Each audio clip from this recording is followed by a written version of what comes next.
A Fighting Man of Mars, Edgar Rice Burroughs. Foreword. To Jason Gridley of Tarzana, discoverer of the Gridley wave, belonged the credit of establishing radio communication between Pellucidar and the outer world.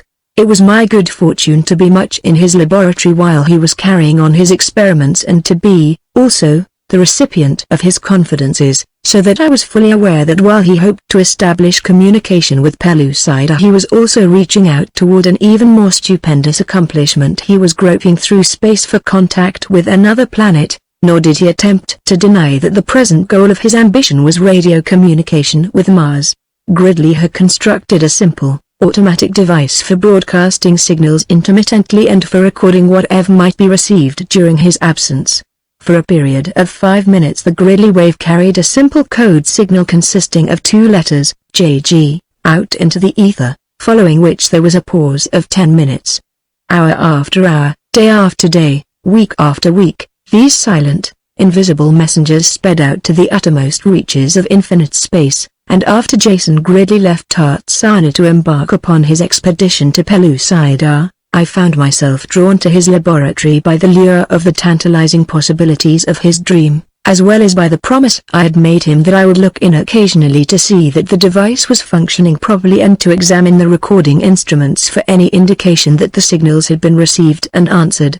My considerable association with Gridley had given me a fair working knowledge of his devices and sufficient knowledge of the Morse code to enable me to receive with moderate accuracy and speed. Months passed. Dust accumulated thickly upon everything except the working parts of Gridley's device, and the white ribbon of ticker tape that was to receive an answering signal retained its virgin purity. Then I went away for a short trip into Arizona. I was absent for about 10 days, and upon my return one of the first things with which I concerned myself was an inspection of Gridley's laboratory and the instruments he had left in my care.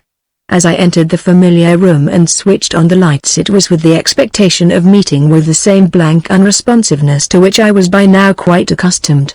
As a matter of fact, hope of success had never been raised to any considerable degree in my breast, nor had Gridley been over-sanguine. His was merely an experiment. He considered it well worthwhile to make it, and I considered it equally worthwhile to lend him what small assistance I might. It was, therefore, with feelings of astonishment that assumed the magnitude of a distinct shock that I saw upon the ticker tape the familiar tracings which stand for the dots and dashes of code. Of course I realized that some other researcher might have duplicated Jason's discovery of the Gridley wave and that the message might have originated upon Earth, or, again, it might be a message from Jason himself in Pellucidar, but when I had deciphered it, all doubts were quickly put to rest. It was from Ulysses Paxton, one-time Captain Commodore of the United States Infantry, who, miraculously transported from a battlefield in France to the bosom of the Great Red Planet, had become the right-hand man of Raz Thavos, the mastermind of Mars, and later the husband of Validaya, daughter of Korsan, Jeddak of Duha.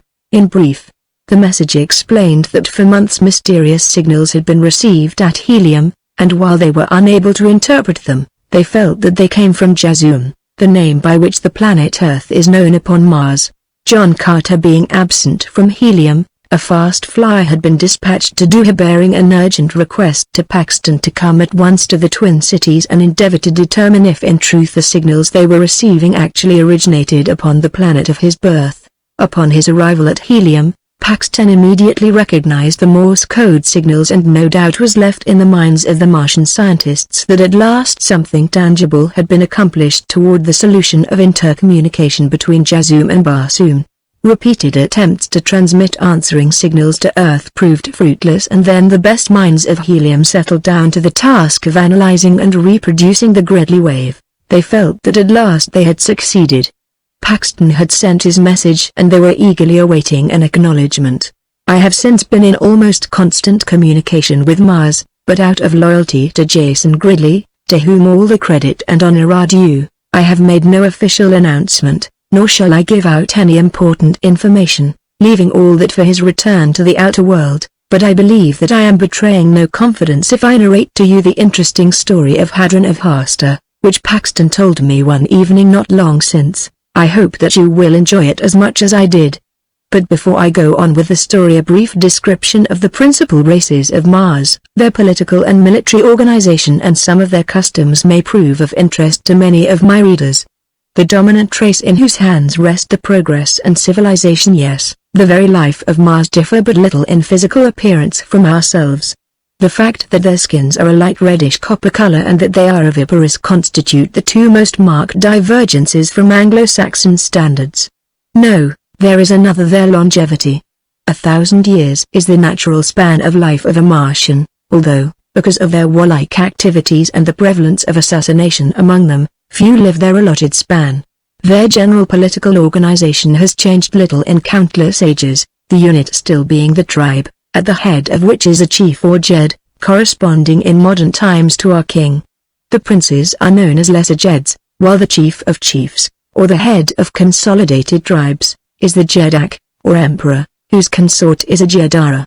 The majority of red Martians live in walled cities, though there are many who reside in isolated, though well-walled and defended, farm homes along those rich irrigated ribbons of land that we of Earth know as the canals of Mars. In the far south, that is in the South Polar region, dwells a race of very handsome and highly intelligent black men. There, also, is the remnant of a white race, while the North Polar regions are dominated by a race of yellow men.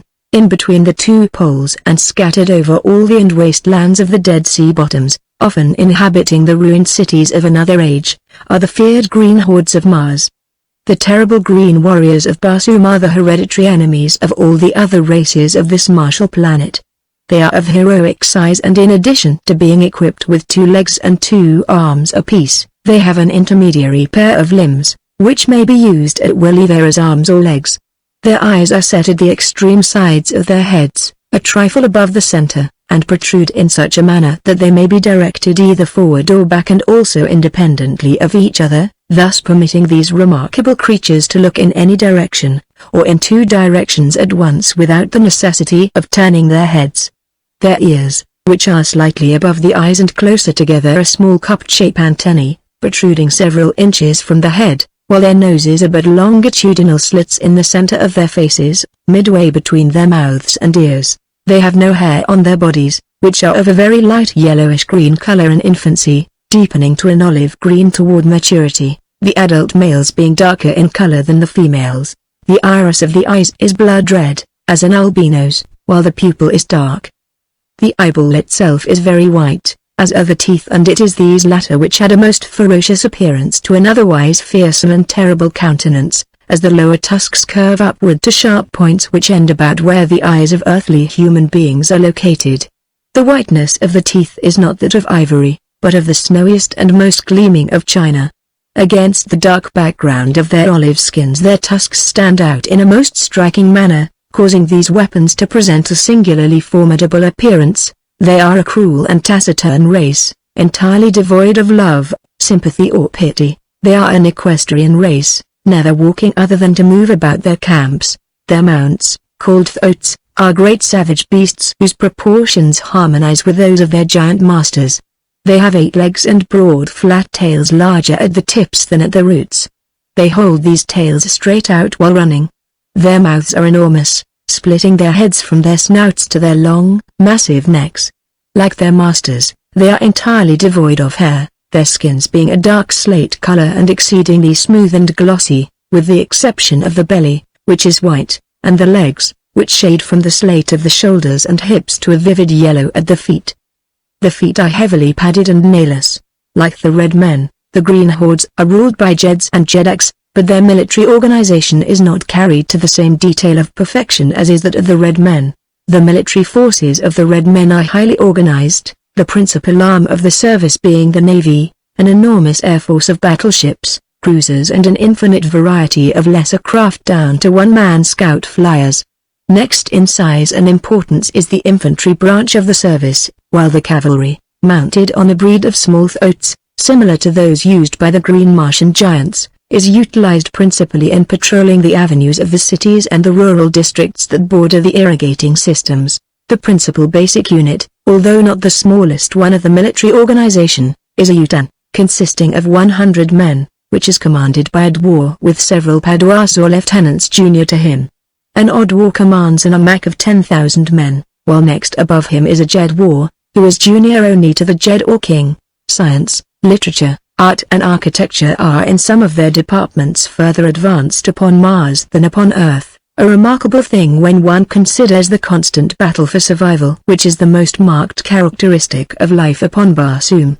Not only are they waging a continual battle against nature, which is slowly diminishing their already scant atmosphere, but from birth to death they are constantly faced by the stern necessity of defending themselves against enemy nations of their own race and the great hordes of roving green warriors of the Dead Sea bottom, while within the walls of their own cities are countless professional assassins, whose calling is so well recognized that in some localities they are organized into guilds. But notwithstanding all the grim realities with which they have to contend, the Red Martians are a happy, social people.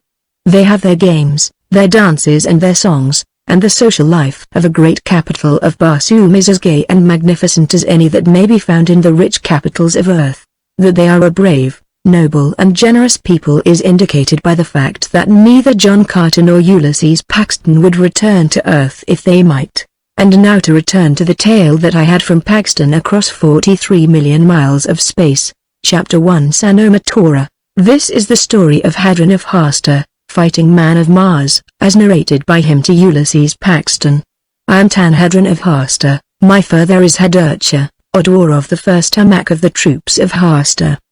He commands the largest ship of war that Hasta has ever contributed to the navy of Helium, accommodating as it does the entire 10,000 men of the first Amak, together with 500 lesser fighting ships and all the paraphernalia of war.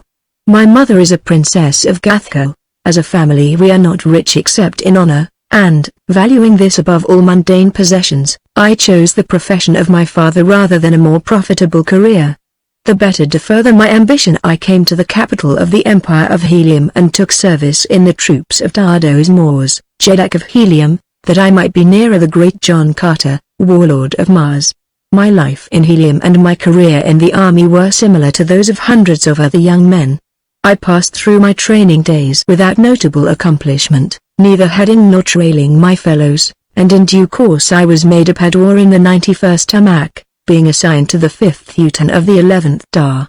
What with being of noble lineage by my father and inheriting royal blood from my mother, the palaces of the twin cities of Helium were always open to me and I entered much into the gay life of the capital. It was thus that I met Sanomatora, daughter of Torhatan, Odor of the 91st Amak. Torhatan is only of the lower nobility, but he is fabulously rich from the loot of many cities well invested in farmland and mines, and because here in the capital of Helium riches count for more than they do in Hasta, Torhatan is a powerful man, whose influence reaches even to the throne of the Jedak. Never shall I forget the occasion upon which I first laid eyes upon Sanomatora. It was upon the occasion of a great feast at the marble palace of the warlord. There were gathered under one roof the most beautiful women of Barsoom, where, notwithstanding the gorgeous and radiant beauty of Digithoris, Dara of Helium and Thuvard of Tath, the pulchritude of Sanomatora was such as to arrest attention.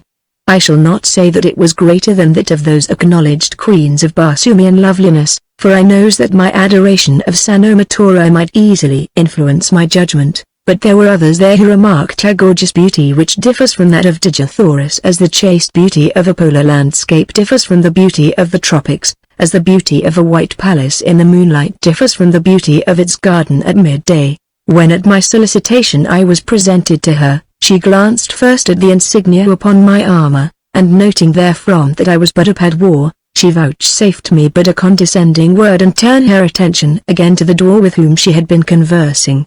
I must admit that I was piqued and yet it was, indeed, the contumelious treatment she accorded me that fixed my determination to win her, for the goal most difficult of attainment has always seemed to me the most desirable. And so it was that I fell in love with Sanomatora, the daughter of the commander of the Amak to which I was attached. For a long time I found it difficult to further my suit in the slightest degree. In fact I did not even see Sanomatora for several months after our first meeting, since when she found that I was poor as well as low in rank I found it impossible to gain an invitation to her home and it chanced that I did not meet her elsewhere for a long time, but the more inaccessible she became the more I loved her, until every waking moment of my time that was not actually occupied by the performance of my military duties was devoted to the devising of new and ever-increasingly rash plans to possess her. I even had the madness to consider abducting her, and I believe that I should eventually have gone this far had there been no other way in which I could see her. But about this time a fellow officer of the 91st, in fact the dwarf of the UTEN to which I was attached, took pity on me and obtained for me an invitation to a feast in the palace of Torhatten. My host, who was also my commanding officer, had never noticed me before this evening, and I was surprised to note the warmth and cordiality of his greetings. "We must see more of you here, Hadron of Harster," he had said. "I have been watching you and I prophesy that you will go far in the military service of the Jedi." Now I knew he was lying when he said that he had been watching me, for Torhatten was notoriously lax in his duties as a commanding officer, all of which were performed by the senior T-Dawar of the AMAC. While I could not fathom the cause of this sudden interest in me, it was nevertheless very pleasing, since through it I might in some degree further my pursuit of the heart and hand of Sanoma Tora. Sanoma Tora herself was slightly more cordial than upon the occasion of our first meeting, though she noticeably paid more attention to Sylvagas than she did to me. Now if there is any man in Helium whom I particularly detest more than another, it is Sylvagas, a nasty little snob who holds the title of T-Dawar, though so far as I was ever able to ascertain he commands no troops, but is merely on the staff of Torhatten, principally, I presume, because of the great wealth of his father. Such creatures we have to put up with in times of peace. But when war comes and the great warlord takes command, it is the fighting men who rank and riches do not count. But be that as it may, while Sylvagas spoiled this evening for me as he would spoil many others in the future, nevertheless I left the palace of Torhatten that night with a feeling bordering upon elation, for I had Sanoma Tora's permission to see her again in her father's home when my duties would permit me to pay my respects to her.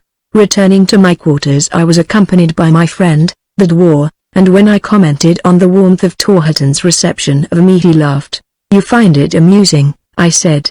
"Why, Torhatten, as you know," he said, "is very rich and powerful, and yet it is seldom, as you may have noticed, that he is invited to any one of the 4 places of Helium in which ambitious men most crave to be seen." "You mean the palaces of the warlord, the Jedak, the Jed and Cartaris?"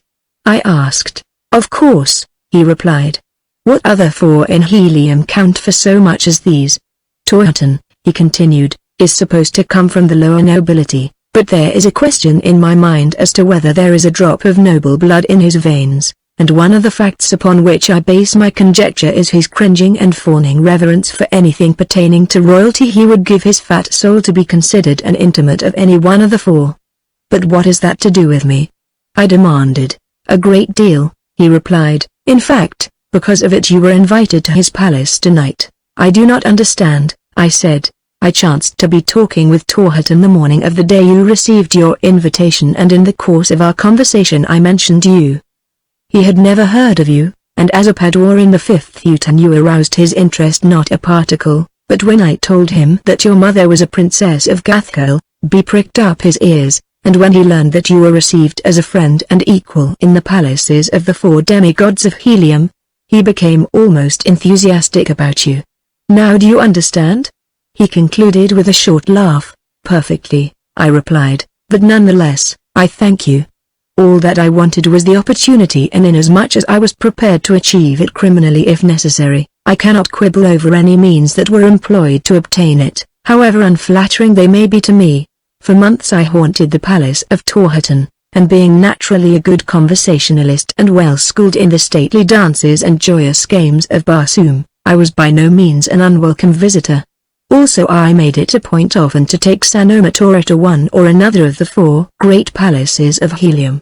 I was always welcome because of the blood relationship which existed between my mother and Gahan of Gathkel, who had married Dara of Helium. Naturally I felt that I was progressing well with my suit, but my progress was not fast enough to keep pace with the racing desires of my passion.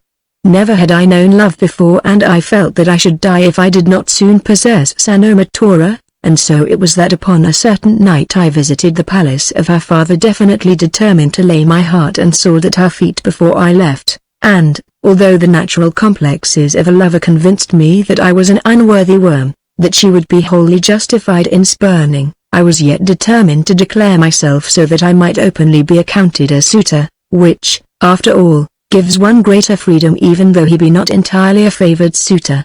It was one of those lovely nights that transform old Barsoom into a world of enchantment. Theria and Cleurose were racing through the heavens, casting their soft light upon the garden of Torhaton, empurpling the vivid, scarlet sward and lending strange hues to the gorgeous blooms of Pimalia and Serapis, while the winding walks, gravelled with semi-precious stones, shot back 1,000 scintillant rays that, clothed in ever-changing colours, danced at the feet of the marble statuary that lent an added artistic charm to the ensemble. In one of the spacious halls that overlooked the garden of the palace, a youth and a maiden sat upon a massive bench of rich Serapis wood, such a bench as might have graced the halls of the great Jeddak himself, so intricate its rich design, so perfect the carving of the master craftsman who produced it. Upon the leathern harness of the youth were the insignia of his rank and service, a Padwar in the 91st Hamak. The youth was I, Hadron of Harster, and with me was Sinomatora, daughter of Torhaton. I had come filled with the determination boldly to plead my cause, but suddenly I had become aware of my unworthiness. What had I to offer this beautiful daughter of the rich Torhaton? I was only a Padwar, and a poor one at that. Of course, there was the royal blood of Gathal in my veins, and that, I knew, would have weight with Torhaton, but I am not given to boasting, and I could not have reminded Sinomatora of the advantages to be derived because of it even had I known positively that it would influence her. I had, therefore, nothing to offer but my great love, which is, perhaps, after all, the greatest gift that man or woman can bring to another, and I had thought of late that Sinomatora might love me. Upon several occasions she had sent for me, and, although in each instance she had suggested going to the palace of Tower of Helium, I had been vain enough to hope that this was not her sole reason for wishing to be with me. "You're uninteresting tonight, Hadron of Harster," she said after a particularly long silence, during which I had been endeavoring to formulate my proposal in some convincing and graceful phrases. "Perhaps," I replied, "it is because I am trying to find the words in which to clothe the most interesting thought I have ever entertained." "And what is that?" she asked politely, though with no great show of interest. "I love you, Sinomatora," I blurted awkwardly. She laughed. It was like the tinkling of silver upon crystal, beautiful but cold. "That has been apparent for a long while," she said, "but why speak of it? And why not?" I asked. "Because even if I returned your love, I'm not for you, Hadron of Harster," she replied coldly. "You cannot love me then, Sinomatora?" I asked. "I did not say that," she replied. "You could love me? I could love you if I permitted myself the weakness," she said. "But what is love?" "Love is everything," I told her. Sinomatora laughed. "If you think that I would link myself for life to a threadbare Padwar even if I loved him, you're mistaken," she said haughtily. "I am the daughter of Torhaton, whose wealth and power are but little less than those of the royal families of Helium. I have suitors whose wealth is so great that they could buy you 1,000 times over. Within the year an emissary of the Jeddak Talaxta of Jahar waited upon my father. He had seen me and he said that he would return, and, merely for love, you would ask me, you may someday be Jedara of Jahar to become the wife of a poor Padwar." I arose. "Perhaps you are right," I said. "You are so beautiful that it does not seem possible that you could be wrong, but deep in my heart I cannot but feel that happiness is the greatest treasure that one may possess, and love the greatest power. Without these, Sinomatora, even a Jedara is poor indeed." "I shall take my chance," she said. "I hope that the Jeddak of Jahar is not as greasy as his emissary," I remarked rather peevishly. "I am afraid he may be an animated greasepot for all I care if he will make me his Jedara," said Sinomatora. "Then there is no hope for me?" I asked. "Not while you have so little to offer, Padwar," she replied. It was then that a slave announced Silvagas, and I took my leave. I had never before plumbed such depths of despondency as that which engulfed me as I made my unhappy way back to my quarters, but even though hope seemed dead I had not relinquished my determination to win her. If wealth and power were her price, then I would achieve wealth and power. Just how I was going to accomplish it was not entirely clear, but I was young and to youth all things are possible. I had tossed in wakefulness upon my sleeping silks and furs for some time when an officer of the guard burst suddenly into my quarters. "Hadron!" he shouted. "Are you here?" "Yes," I replied. "Praised be the ashes of my ancestors," he exclaimed. "I feared that you were not." "Why should I not be?" I demanded. "What is this all about?" "Torhaton, the fat old treasure bag, is gone mad," he exclaimed. "Torhaton gone mad? What do you mean? What has that got to do with me? He swears that you have abducted his daughter?" In an instant I was upon my feet. "Abducted Sanoma Tora?" I cried. "Has something happened to her? Tell me, quickly." "Yes, she is gone." "All right," said my informant, "and there is something mighty mysterious about it," but I did not wait to hear more. Seizing my harness, I adjusted it as I ran up the spiral runway toward the hangars on the roof of the barracks. I had no authority or permit to take out a flyer, but what did that mean to me if Sanoma Tora was in danger? The hangar guards sought to detain and question me. I do not recall what I told them. I know that I must have lied to them, for they let me run out a swift one-man flyer and an instant later I was racing through the night toward the palace of Torhaton. As it stands but little more than 2 yards from the barracks, I was there in but a few moments, and, as I landed in the garden, which was now brilliantly lighted, I saw a number of people congregated there, among whom were Torhaton and Silvagas. As I leapt from the deck of the flyer, the former came angrily toward me. "So it is you," he cried. "What have you to say for yourself? Where is my daughter?" "That is what I have come to ask, Torhaton," I replied. "You are at the bottom of this," he cried. "You abducted her. She told Silvagas that this very night you had demanded her hand in marriage and that she had refused you." "I did ask for her hand," I said, "and she refused me." "That part is true, but if she has been abducted, in the name of your first ancestor, do not waste time trying to connect me with the diabolical plot. I had nothing to do with it." "How did it happen? Who was with her?" "Silvagas was with her. They were walking in the garden," replied Torhaton. "You saw her abducted?" I asked, turning to Silvagas, "and you are here unwounded and alive?" He started to stammer. "There were many of them," he said. "They overpowered me." "You saw them?" I asked. "Yes, was I among them?" I demanded. "It was dark. I could not recognize any of them. Perhaps they were disguised." "They overpowered you?" I asked him. "Yes," he said. "You lie!" I exclaimed. "Had they laid hands upon you they would have killed you. You ran away and hid, never drawing a weapon to defend the girl." "That is a lie," cried Silvagas. "I fought with them, but they overpowered me." I turned to Torhaton. "We are wasting time," I said. "Is there no one who can give us a clue as to the identity of these men and the direction they took in their flight? How and whence came they? How and whence did they depart?" "He is trying to throw you off the track, Torhaton," said Silvagas. "Who else could it have been but a disgruntled suitor? What would you say if I should tell you that the metal of the men who stole Sanoma Tora was the metal of the warriors of Hasta?" "I would say that you are a liar," I replied. "If it was so dark that you could not recognize faces, how could you decipher the insignia upon their harness?" At this juncture another officer of the 91st MAC joined us. "We have found one who may, perhaps, shed some light upon the subject," he said, "if he lives long enough to speak." Men had been searching the grounds of Torhaton and that portion of the city adjacent to his palace, and now several approached bearing a man, whom they laid upon the sward at our feet. His broken and mangled body was entirely naked, and as he lay gasping feebly for breath, he was a pitiful spectacle. A slave dispatched into the palace returned with stimulants, and when some of these had been forced between his lips, the man revived slightly. "Who are you?" asked Torhaton. "I am a warrior of the city guard," replied the man feebly. An officer approached Torhaton excitedly. "My men have just found 6 more bodies close to the point at which we discovered this man," he said. "They are all naked and similarly broken and mangled." "Perhaps we shall get to the bottom of this yet," said Torhaton, and, turning again to the poor, broken thing upon the scarlet sword, he directed him to proceed. "We were on night patrol over the city when we saw a craft running without lights. As we approached it and turned our searchlight upon it, I caught a single, brief glimpse of it. It bore no colors or insignia to denote its origin, and its design was unlike that of any ship I have ever seen.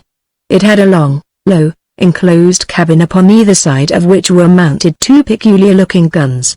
This was all I had time to note, except that I saw a man directing one of the guns in our direction. The padwar in command of our ship immediately gave orders to fire upon the stranger, and at the same time he hailed him. At that instant our ship dissolved in mid-air, even my harness fell from me. I remember falling, that is all, and with these words he gasped once and died. Torhaton called his people around him. There must have been someone about the palace or the grounds who saw something of this occurrence, he said. I command that no matter who may be involved, whoever has any knowledge whatsoever of this affair, shall speak. A slave stepped forward, and as he approached Torhaton eyed him with haughty arrogance. Well, demanded the Oddwar, what have you to say? Speak, you have commanded it, Torhaton, said the slave, otherwise I should not speak, for when I have told what I saw I shall have incurred the enmity of a powerful noble, and he glanced quickly towards Silvages. And if you speak the truth, man, you will have won the friendship of a padwar whose sword is not so mean but that it may protect you even from a powerful noble, I said quickly, and I, too, glanced at Silvages, for it was in my mind that what the fellow had to tell might be none too flattering to the soft fop who masqueraded beneath the title of a warrior. Speak, commanded Torhaton impatiently. And see to it that thou dost not lie. For 14 years I have served faithfully in your palace, Torhaton, replied the man, ever since I was brought to Helium a prisoner of war after the fallen sack of Kobol, where I served in the bodyguard of the Jed of Kobol, and in all that time you have had no reason to question my truthfulness. Sanomatora trusted me, and had I had a sword this night she might still be with us. Come, come, cried Torhaton, get to the point. What saw you? The fellow saw nothing, snapped Silvages. Why waste time upon him? He seeks but to glory in a little brief notoriety. Let him speak, I exclaimed. I had just ascended the first ramp to the second level of the palace, explained the slave, on my way to the sleeping quarters of Torhaton to arrange his sleeping silks and furs for the night as is my custom, and, pausing for a moment to look out into the garden, I saw Sanomatora and Silvages walking in the moonlight. Conscious that I should not thus observe them, I was about to continue on my way about my duties when I saw a flyer dropping silently out of the night toward the garden. Its motors were noiseless, it showed no light. It seemed a spectral ship and of such strange design that even if for no other reason it would have arrested my attention, but there were other reasons. Unlighted ships moved through the night for no good purpose, and so I paused to watch it. It landed silently and quickly behind Sanomatora and Silvages, nor did they seem aware of its presence until their attention was attracted by the slight clanking of the accoutrements of one of the several warriors who sprang from its low cabin as it grounded. Then Silvages wheeled about. For just an instant he stood as though petrified, and then as the strange warriors leapt toward him, he turned and fled into the concealing shrubbery of the garden. It is a lie, cried Silvages. Silence, coward! I commanded. Continue, slave. Directed Torhaton. Sanomatora was not aware of the presence of the strange warriors until she was seized roughly from behind. It all happened so quickly that I scarce had time to realize the purpose of the sinister visitation before they laid hands upon her. When I comprehended that my mistress was the object of this night attack, I rushed hurriedly down the ramp, but ere I reached the garden they had dragged her aboard the flyer.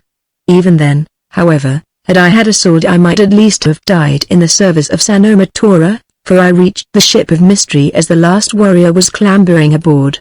I seized him by the harness and attempted to drag him to the ground, at the same time shouting loudly to attract the palace guard, but ere I did so one of his fellows on the deck above me drew his long sword and struck viciously at my head. The blade caught me but a glancing blow which, however, sufficed to stun me for a moment, so that I relaxed my hold upon the strange warrior and fell to the sward. When I regained consciousness the ship had gone and the tardy palace guard was pouring from the guard room. I have spoken and spoken truthfully. Torhaton's cold gaze sought out the lowered eyes of Silvages. What have you to say to this? He demanded. The fellow is in the employ of Hadron of Hasta, shouted Silvages. He speaks nothing but lies. I attacked them when they came, but there were many and they overpowered me. This fellow was not present. "Let me see thy head," I said to the slave, and when he had come and knelt before me I saw a great red welt the length of one side of his head above the ear, just such a welt as a glancing blow from the flat side of a long sword might have made. "Here," I said to Torhaton, pointing to the great welt, "is the proof of a slave's loyalty and courage. Let us see the wounds received by a noble of Helium who by his own testimony engaged in single-handed combat against great odds. Surely in such an encounter he must have received at least a single scratch, unless he is as marvelous a swordsman as the great John Carter himself," said the door of the palace guard with a thinly veiled sneer. "It is all a plot," cried Silvagas. "Do you take the word of a slave, Torhaton, against that of a noble of Helium?" "I rely on the testimony of my eyes and my senses," replied the odd war, and he turned his back upon Silvagas and again addressed the slave. "Didst thou recognize any of those who abducted Sanomatora?" he demanded, "or note their harness or their metal?" "I got no good look at the face of any of them, but I did see the harness and the metal of him whom I tried to drag from the flyer." "Was it the metal of Hasta?" asked Torhaton. "By my first ancestor, it was not," replied the slave emphatically, "nor was it the metal of any other city of the Empire of Helium. The design and the insignia were unknown to me, and yet there was a certain familiarity about them that tantalizes me. I feel that I have seen them before, but when and where I cannot recall. In the service of my Jedi I fought invaders from many lands and it may be that upon some of these I saw similar metal many years ago. Are you satisfied, Torhaton?" I demanded, "that the aspersions cast upon me by Silvagas are without foundation?" "Yes, Hadron of Hasta," replied the odd war. "Then with your leave, I shall depart," I said. "Where are you going?" he asked. "To find Sanomatora," I replied. "And if you find her," he said, "and return her safely to me, she is yours." I made no other acknowledgment of his generous offer than to bow deeply, for I had it in my mind that Sanomatora might have something to say about that, and whether she had or not, I wished no mate who came not to me willingly. Leaping to the deck of the flyer that brought me I rose into the night and sped in the direction of the marble palace of the warlord of Barsoom, for, even though the hour was late, I was determined to see him without an instant's unnecessary loss of time. Chapter 2 brought down. As I approached the warlord's palace I saw signs of activity unusual for that hour of the night. Flyers were arriving and departing, and when I alighted upon that portion of the roof reserved for military ships, I saw the flyers of a number of high officers of the warlord's staff. Being a frequent visitor at the palace and being well known by all the officers of the warlord's bodyguard, I had no difficulty in gaining admission to the palace, and presently I was waiting in the hall, just off the small compartment in which the warlord is accustomed to give small, private audiences, while a slave announced me to his master. I do not know how long I waited. It could not have been a long while, yet it seemed to me a veritable eternity, because my mind was harassed by the conviction that the woman I loved was in dire danger. I was possessed by a conviction, ridiculous perhaps, but none the less real, that I alone could save her and that every instant I was delayed reduced her chances for succor before it was too late.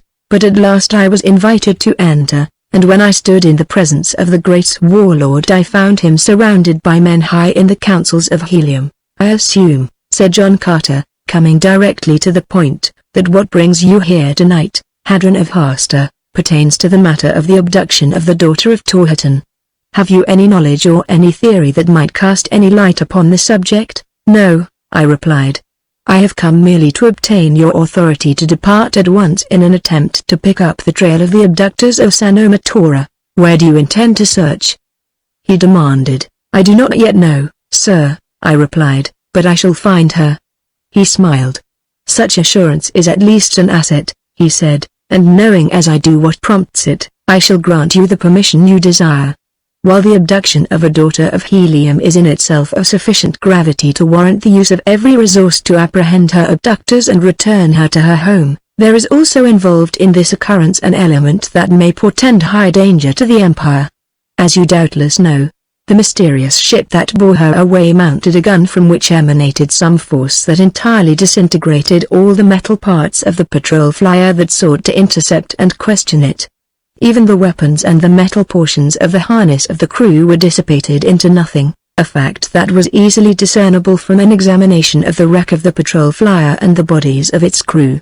Wood, leather, flesh, everything of the animal and vegetable kingdom that was aboard the flyer, has been found scattered about the ground where it fell, but no trace of any metallic substance remains. I am impressing this upon you because it suggests to my mind a possible clue to the general location of the city of these new enemies of helium.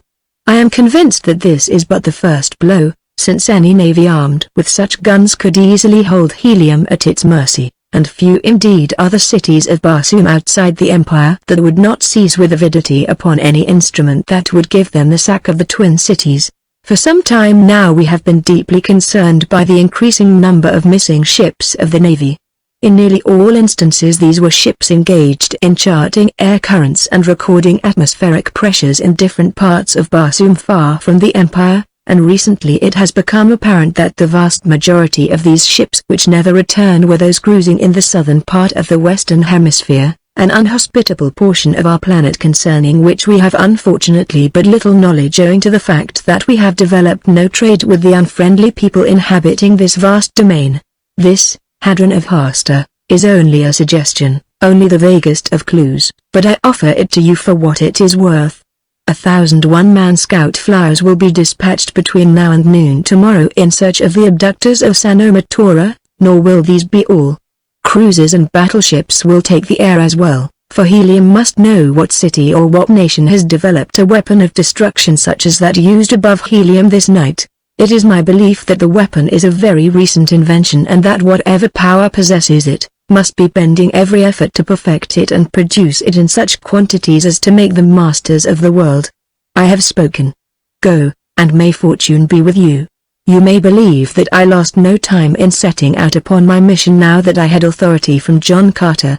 Going to my quarters I hastened my preparation for departure, which consisted principally of making a careful selection of weapons and of exchanging a rather ornate harness I had been wearing for one of simpler design and of heavier and more durable leather. My fighting harness is always the best and plainest that I can procure and is made for me by a famous harness maker of lesser helium.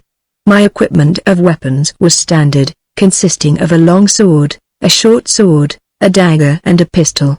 I also provided myself with extra ammunition and a supply of the concentrated ration used by all Martian fighting men.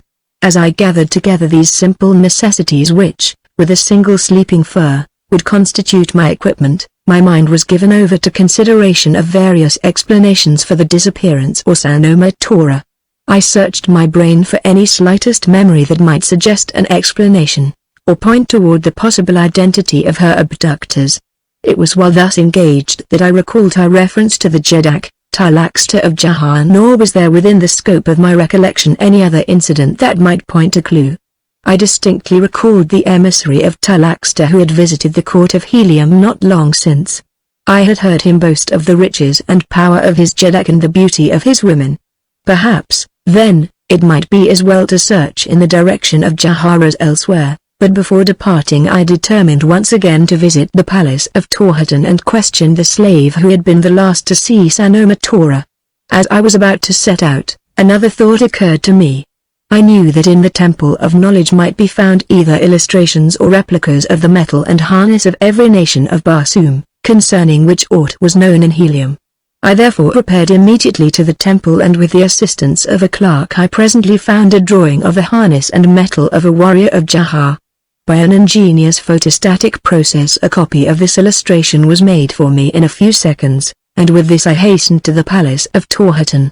The Oddwar was absent, having gone to the palace of the warlord, but his major domo summoned the slave, Galtovan, who had witnessed the abduction of Sanoma Tora and grappled with one of her abductors. As the man approached I noticed him more particularly than I had previously.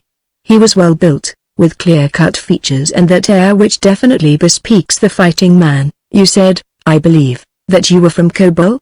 I asked. I was born in Janath, he replied. I had a wife and daughter there. My wife fell before the hand of an assassin and my daughter disappeared when she was very young. I never knew what became of her. The familiar scenes of Janath reminded me of happier days and so increased my grief that I could not remain. I turned Panthan then and sought service in other cities. Thus I served in Kobol. And there you became familiar with the harness and the metal of many cities and nations? I asked. Yes, he replied. What harness and metal are these? I demanded, handing him the copy of the illustration I had brought from the Temple of Knowledge. He examined it briefly and then his eyes lighted with recognition. It is the same, he said. It is identical. Identical with what? I asked. With the harness worn by the warrior with whom I grappled at the time that Sanomatora was stolen, he replied. The identity of the abductors of Sanomatora is established, I said, and then I turned to the Major Domo. Send a messenger at once to the warlord informing him that the daughter of Torhatan was stolen by men from Jahar and that it is my belief that they are the emissaries of Talaxter, Jeddak of Jahar, and without more words I turned and left the palace, going directly to my flyer. As I rose above the towers and domes and lofty landing stages of Greater Helium, I turned the prow of my flyer toward the west and opening wide the throttle sped swiftly through the thin air of dying Barsoom toward that great unknown expanse of her remote southwestern hemisphere, somewhere within the vast reaches of which lay Jahar, toward which, I was now convinced, Sanomatora was being born to become not the Jedara of Talaxter, but his slave. For Jeddaks take not their Jedaras by force upon Barsoom. I believed that I understood the explanation of Sanomatora's abduction, an explanation that would have caused her intensive chagrin since it was far from flattery. I believed that Talaxter's emissary had reported to his master the charm and beauty of the daughter of Torhatan, but that she was not of sufficiently noble birth to become his Jedara, and so he had adopted the only expedient by which he might possess her. My blood boiled at the suggestion, but my judgment told me that it was doubtless right. During the past few years, I should say the last 10 or 20 greater strides have been taken in the advancement of aeronautics than had been previously achieved in the preceding 500 years. The perfection of the destination control compass by Cartaris of Helium is considered by many authorities to have marked the beginning of a new era of invention. For centuries we seem to have stagnated in a quiet bond of self-sufficiency, as though we had reached the acme of perfection beyond which it was useless to seek for improvement upon what we considered the highest possible achievements of science. Cartaris of Helium, inheriting the restless, inquiring mind of his earth-born sire, awoke us. Our best minds took up the challenge and the result was rapid improvement in design and construction of airships of all classes, leading to a revolution in motor building. We had thought that our light, compact, powerful radium motors never could be improved upon and that man never would travel, either safely or economically, at a speed greater than that attained by our swift one-man scout flyers about 1100 yards per zode, note, approximately 166 Earth miles per hour, when a virtually unknown Padwar in the Navy of Helium announced that he had perfected a motor that, with 1/2 the weight of our present motors, would develop twice the speed. It was this type of motor with which my scout flyer was equipped, a seemingly fuelless motor, since it derived its invisible and imponderable energy from the inexhaustible and illimitable magnetic field of the planet. There are certain basic features of the new motor that only the inventor and the government of Helium are fully conversant with, and these are most jealously guarded. The propeller shaft, which extends well within the hull of the flyer, is constructed of numerous lateral segments insulated from one another. Around this shaft and supporting it is a series of armature-like bearings, through the center of which it passes. These are connected in series with a device called an accumulator through which the planet's magnetic energy is directed to the peculiar armatures which encircle the propeller shaft. Speed is controlled by increasing or diminishing the number of armature bearings in series with the accumulator, all of which is simply accomplished by a lever which the pilot moves from his position on deck where he ordinarily lies upon his stomach, his safety belt snapped to heavy rings in the deck. The limit of speed, the inventor claims, is dependent solely upon the ratio of strength to weight in the construction of the hull. My one-man scout flyer easily attains a speed of 2000 yards per zode, note, approximately 300 miles per hour, nor could it have withstood the tremendous strain of a more powerful motor, though it would have been easy to have increased both the power of one and the speed of the other by the simple expedient of a longer propeller shaft carrying an additional number of armature bearings. In experimenting with the new motor at Hasta last year, An attempt was made to drive a scout flyer at the exceptional speed of 3,300 yards per zode, note, approximately 500 miles per hour. A hard being 1,949.0592 Earth feet and a zode 2,462 Earth hours, but before the ship had attained a speed of 3,000 yards per zode it was torn to pieces by its own motor.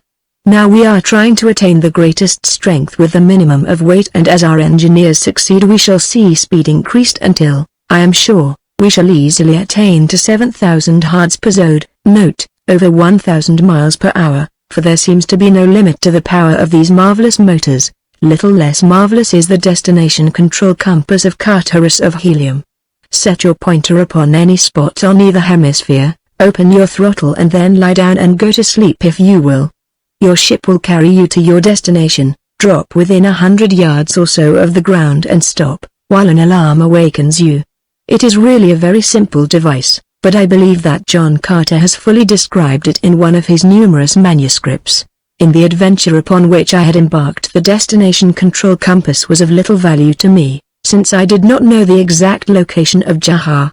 However, I set it roughly at a point about 30 degrees south latitude, 35 degrees east longitude, as I believed that Jahar lay somewhere to the southwest of that point. Flying at high speed, I had long since left behind the cultivated areas near Helium and was crossing above a desolate and deserted waste of oak moss that clothed the dead sea bottoms where once rolled a mighty ocean, bearing upon its bosom the shipping of a happy and prosperous people, now but a half-forgotten memory in the legends of Barsoom.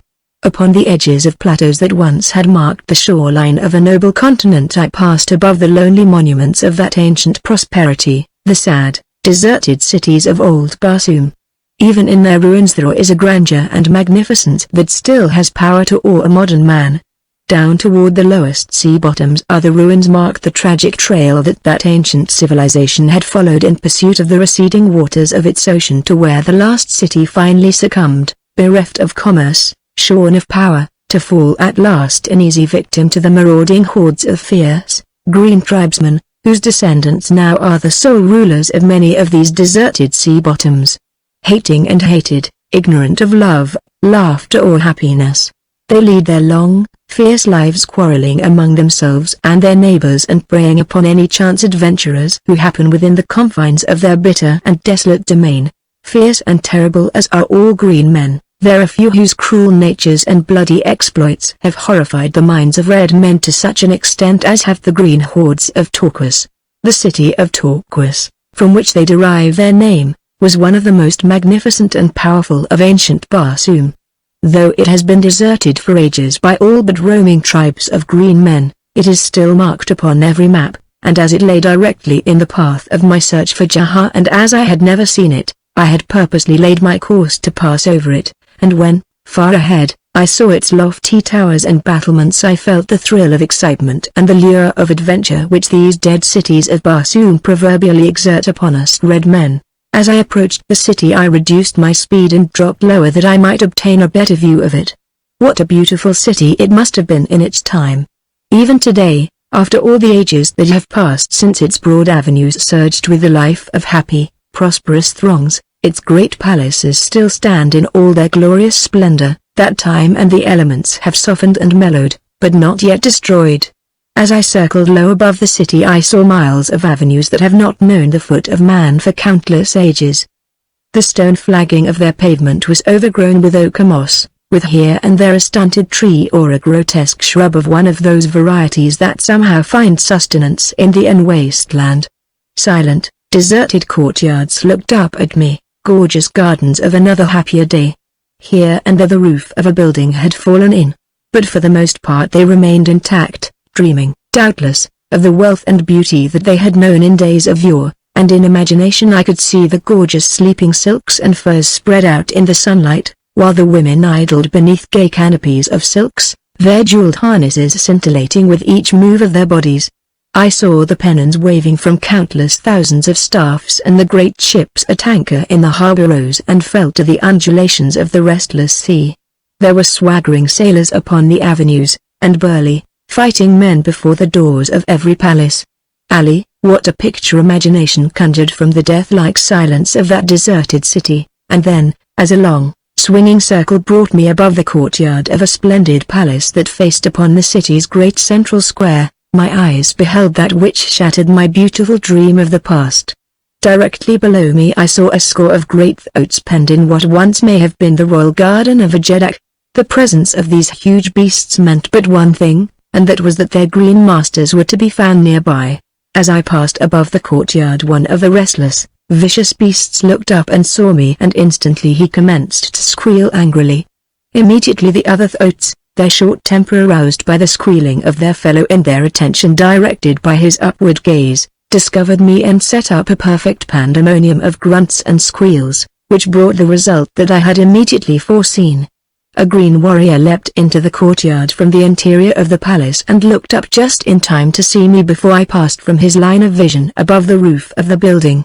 Realizing immediately that this was no place for me to loiter, I opened my throttle and at the same time rose swiftly toward a greater altitude. As I passed over the building and out across the avenue in front of it, I saw some 20 green warriors pour out of the building, their upward gaze searching the skies. Their warrior on guard had apprised them of my presence. I cursed myself for a stupid fool in having taken this unnecessary chance merely to satisfy my idle curiosity. Instantly I took a zigzag, upward course, rising as swiftly as I could, while from below a savage war cry rose plainly to my ears. I saw long, wicked-looking rifles aimed at me.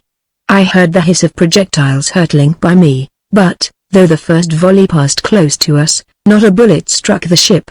In a moment more I would be out of range and safe, and I prayed to 1,000 ancestors to protect me for the few brief minutes that would be necessary to place me entirely out of harm's way. I thought that I had made it and was just about to congratulate myself upon my good luck when I heard the thud of a bullet against the metal of my ship and almost simultaneously the explosion of the projectile, and then I was out of range. Angry cries of disappointment came faintly to my ears as I sped swiftly toward the southwest, relieved that I had been so fortunate as to be able to get away without suffering any damage. I had already flown about 70 carads. Note, a carad is equivalent to a degree of longitude, from helium, but I was aware that Jahar might still be 50 to 75 carads distant, and I made up my mind that I would take no more chances such as those from which I had just so fortunately escaped. I was now moving at great speed again, and I had scarcely finished congratulating myself upon my good fortune when it suddenly became apparent to me that I was having difficulty in maintaining my altitude. My flyer was losing buoyancy, and almost immediately I guessed, what investigation later revealed, that one of my buoyancy tanks had been punctured by the explosive bullet of the Green Warriors. To reproach myself for my carelessness seemed a useless waste of mental energy, though I can assure you that I was keenly aware of my fault and of its possible bearing upon the fate of Sanoma Tora, from the active prosecution of whose rescue I might now be entirely eliminated. The results as they affected me did not appall me half so much as did the contemplation of the unquestioned danger in which Sanoma Tora must be, from which my determination to rescue her had so obsessed me that there had not entered into my thoughts any slightest consideration of failure.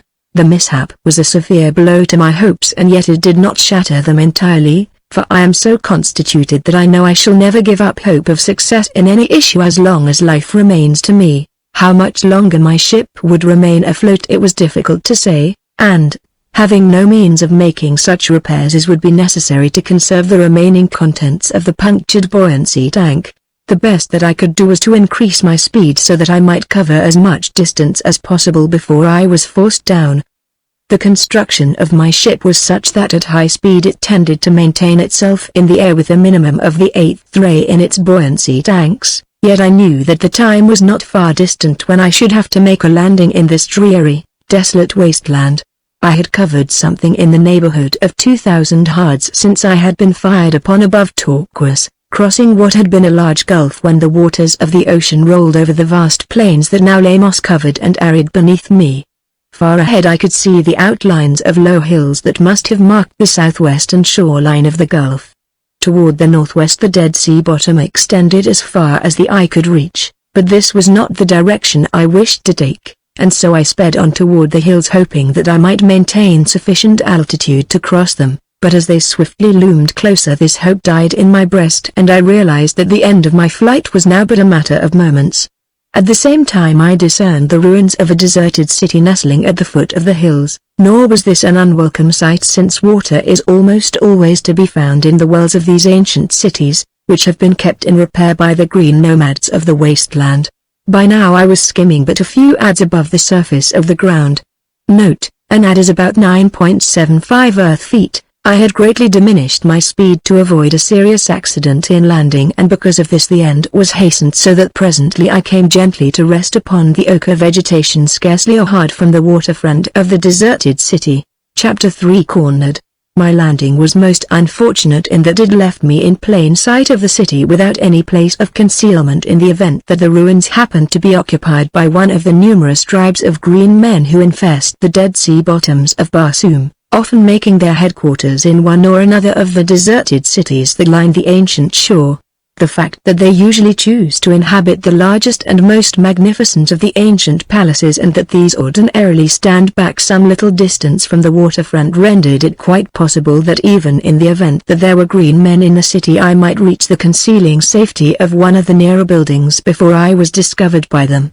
My flyer being now useless, there was nothing to do but abandon it, and so, with only my weapons, ammunition and a little concentrated rations, I walked quickly in the direction of the age-old waterfront.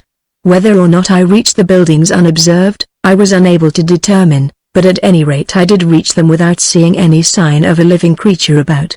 Portions of many of these ancient, deserted cities are inhabited by the great white apes of Barsoom, which are in many respects more to be feared than the green warriors themselves. For not only are these man-like creatures endowed with enormous strength and characterized by intense ferocity, but they are also voracious man-eaters. So terrible are they that it is said that they are the only living creatures that can instill fear within the breasts of the green men of Barsoom. Knowing the possible dangers that might lurk within the precincts of this ruin, it may be wondered that I approached it at all. But as a matter of fact there was no safe alternative. Out upon the dead monotony of the ochre moss of the sea bottom, I should have been discovered by the first white ape or green Martian that approached the city from that direction, or that chanced to come from the interior of the ruins to the waterfront. It was, therefore, necessary for me to seek concealment until night had fallen, since only by night might I travel in safety across the sea bottom, and, as the city offered the only concealment nearby, I had no choice but to enter it. I can assure you that it was not without feelings of extreme concern that I clambered to the surface of the broad avenue that once skirted the shore of a busy harbor. Across its wide expanse rose the ruins of what once had been shops and warehouses, but whose eyeless windows now looked down upon a scene of desolation. Gone were the great ships. Gone the busy, hurrying throngs. Gone the ocean. Crossing the avenue I entered one of the taller buildings, which I noticed was surmounted by a high tower. The entire structure, including the tower, seemed to be in an excellent state of preservation and it occurred to me that if I could ascend into the latter, I should be able to obtain an excellent view of the city and of the country that lay beyond it to the southwest, which was the direction in which I intended to pursue my search for Jahar. I reached the building apparently unobserved, and, entering, found myself in a large chamber, the nature and purpose of which it was no longer possible to determine, since such decorations as may possibly have adorned its walls in the past were no longer discernible and whatever furniture it may have contained to give a clue to its identity had long since been removed. There was an enormous fireplace in the far end of the room and at one side of this fireplace a ramp led downward, and upon the other a similar ramp led upward. Listening intently for a moment I heard no sound, either within or without the building, so that it was with considerable confidence that I started to ascend the ramp. Upward I continued from floor to floor, each of which consisted of a single large chamber, a fact which finally convinced me that the building had been a warehouse for the storing of goods passing through this ancient port. From the upper floor a wooden ladder extended upward through the center of the tower above. It was of solid steel, which is practically indestructible, so that though I knew it might be anywhere from 500,000 to 1,000,000 years old, I did not hesitate to trust myself to it. The circular interior core of the tower, upward through which the ladder extended, was rather dark. At each landing there was an opening into the tower chamber at that point, but as many of these openings were closed, only a subdued light penetrated to the central core. I had ascended to the second level of the tower when I thought that I heard a strange noise beneath me. Just the suggestion of a noise it was, but such utter silence had reigned over the deserted city that the faintest sound must have been appreciable to me. Pausing in my ascent, I looked down, listening, but the sound which I had been unable to translate was not repeated, and I continued my way on upward. Having it in my mind to climb as high up in the tower as possible, I did not stop to examine any of the levels that I passed. Continuing upward for a considerable distance, my progress was finally blocked by heavy planking that appeared to form the ceiling of the shaft. Some 8 or 10 feet below me was a small door that probably led to one of the upper levels of the tower, and I could not but wonder why the ladder had been continued on upward above this doorway, since it could serve no practical purpose if it merely ended at the ceiling. Feeling above me with my fingers, I traced the outlines of what appeared to be a trapdoor. Obtaining a firm footing upon the ladder as high up as I could climb, I placed a shoulder against the barrier. In this position I was able to exert considerable pressure upward, with the result that presently I felt the planking rise above me, and a moment later, to the accompaniment of subdued groans, the trapdoor swung upward upon ancient wooden hinges long unused. Clambering into the apartment above, I found myself upon the top level of the tower, which rose to a height of some 200 feet above the avenue below. Before me were the corroded remains of an ancient and long obsolete beacon light, such as were used by the ancients long before the discovery of radium and its practical and scientific application to the lighting requirements of modern civilization upon Barsoom. These ancient lamps were operated by expensive machines which generated electricity, and this one was doubtless used as a beacon for the safe guidance of ancient mariners into the harbor, whose waters once rolled almost to the foot of the tower. This upper level of the tower afforded an excellent view in all directions. To the north and northeast stretched a vast expanse. To the south was a range of low hills that curved gently in a northeasterly direction, forming in bygone days the southern shoreline of what is still known as the Gulf of Turquoise. Toward the west I looked out over the ruins of a great city, which extended far back into low hills, the flanks of which it had mounted as it expanded from the seashore. There in the distance I could still discern the ancient villas of the wealthy, while in the nearer foreground were enormous public buildings, the most pretentious of which were built upon the 4 sides of a large quadrangle that I could easily discern a short distance from the waterfront. Here, doubtless, stood the official palace of the Jeddak who once ruled the rich country of which this city was the capital and the principal port. There, now, only silence reigns. It was indeed a depressing sight, and one fraught with poignant prophecy for us of present-day Barsoom, where they battled valiantly but futilely against the menace of a constantly diminishing water supply. We are faced with a problem that far transcends theirs in the importance of its bearing upon the maintenance of life upon our planet. During the past several thousand years only the courage, resourcefulness and wealth of the red men of Barsoom have made it possible for life to exist upon our dying planet, for were it not for the great atmosphere plants conceived and built and maintained by the red race of Barsoom, all forms of air-breathing creatures would have become extinct thousands of years ago. As I gazed out over the city, my mind occupied with these dismal thoughts, I again became aware of a sound coming from the interior of the tower beneath me. And, stepping to the open trap, I looked down into the shaft, and there, directly below me, I saw that which might well make the stoutest Barsoomian heart quail, the hideous, snarling face of a great white ape of Barsoom. As our eyes met, the creature voiced an angry growl and, abandoning its former stealthy approach, rushed swiftly up the ladder. Acting almost mechanically, I did the one and only thing that might even temporarily stay its rush upon me. I slammed down the heavy trapdoor above its head, and as I did so I saw for the first time that the door was equipped with a heavy wooden bar, and you may well believe that I lost no time in securing this, thus effectually barring the creature's ascent by this route into the veritable cul-de-sac in which I had placed myself. Now, indeed, was I in a pretty predicament. 200 feet above the city, with my only avenue of escape cut off by one of the most feared of all the savage beasts of Barsoom. I had hunted these creatures in Thark as a guest of the great green Jeddak, Tars Tarkas, and I knew something of their cunning and resourcefulness as well as of their ferocity. Extremely manlike in conformation, They also approach man more closely than any other of the lower orders in the size and development of their brain. Occasionally these creatures are captured when young and trained to perform, and so intelligent are they that they can be taught to do almost anything that man can do that lies within the range of their limited reasoning capacity. Man has, however, never been able to subdue their ferocious nature, and they are always the most dangerous of animals to handle, which probably accounts more even than their intelligence for the interest displayed by the large audiences that they unfailingly attract. In Hastra I have paid a good price to see one of these creatures, and now I found myself in a position where I should very gladly pay a good deal more not to see one, but from the noise he was making in the shaft beneath me it appeared to me that he was determined that I should have a free show and he a free meal. He was hurling himself as best he could against the trapdoor, above which I stood with some misgivings which were presently allayed when I realized that not even the vast strength of a white ape could avail against the still staunch and sturdy skeel of the ancient door. Finally convinced that he could not come at me by this avenue, I set about taking stock of my situation. Circling the tower I examined its outward architecture by the simple expedient of leaning far outward above each of the four sides. 3 sides terminated at the roof of the building 150 feet below me, while the fourth extended to the pavement of the courtyard 200 feet below.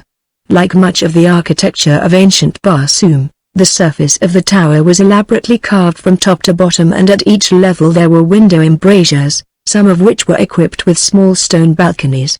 As a rule there was but a single window to a level, and as the window for the level directly beneath never opened upon the same side of the tower as the window for the level above, there was always a distance of from 30 to 40 feet between windows upon the same side, and, as I was examining the outside of the tower with a view to its offering me an avenue of escape, this point was of great importance to me, since a series of window ledges, one below another, would have proved a most welcome sight to a man in my position. By the time I had completed my survey of the exterior of the tower the ape had evidently come to the conclusion that he could not demolish the barrier that kept him from me, and I hoped that he would abandon the idea entirely and depart.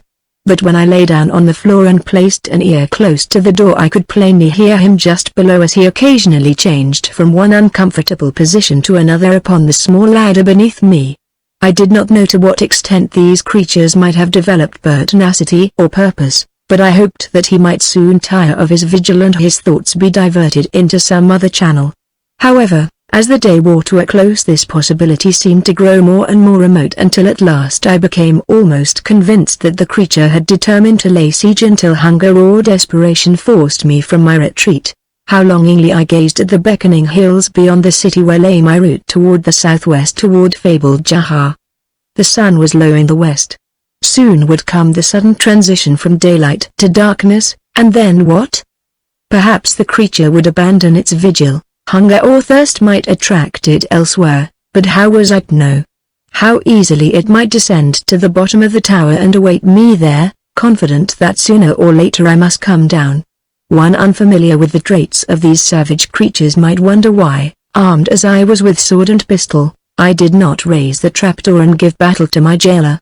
Had I known positively that he was the only white ape in the vicinity I should not have hesitated to do so, but experience assured me that there was doubtless an entire herd of them quartered in the ruined city.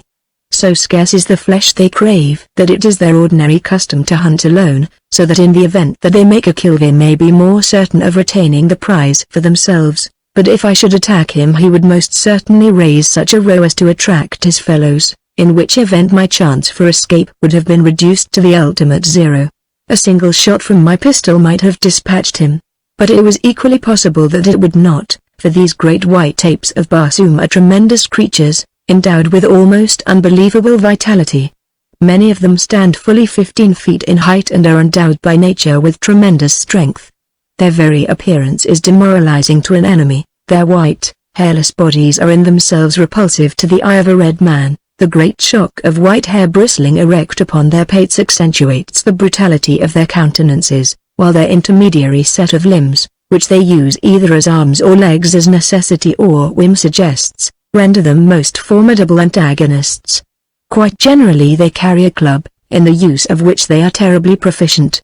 One of them, therefore, seemed sufficiently a menace in itself, so that I had no desire to attract others of its kind, though I was fully aware that eventually I might be forced to carry the battle to him.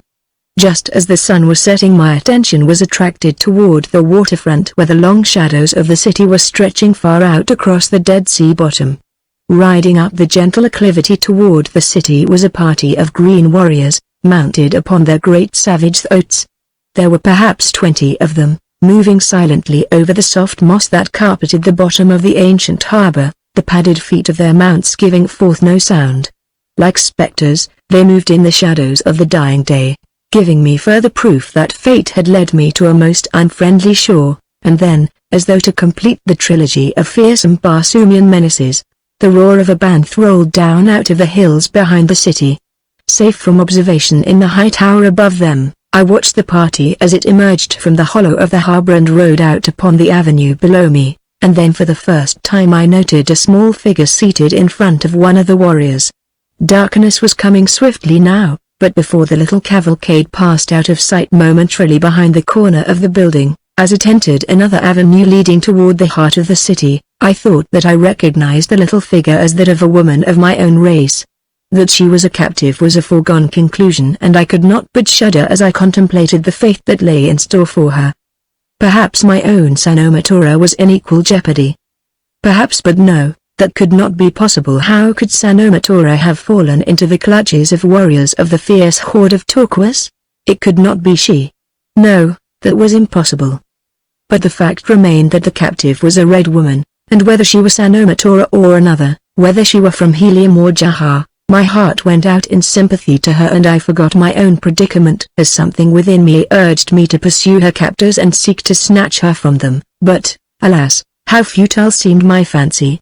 How might I, who might not even save himself, aspire to the rescue of another? The thought galled me, it hurt my pride, and forthwith I determined that if I would not chance dying to save myself, I might at least chance it for a woman of my own race. And always in the back of my head was the thought that perhaps the object of my solicitude might, indeed, be the woman I loved. Darkness had fallen as I pressed my ear again to the trapdoor. All was silent below, so that presently I became assured that the creature had departed. Perhaps he was lying in wait for me further down, but what of that? I must face him eventually if he elected to remain. I loosened my pistol in its holster and was upon the point of slipping the bar that secured the door when I distinctly heard the beast directly beneath me. For an instant I paused. What was the use?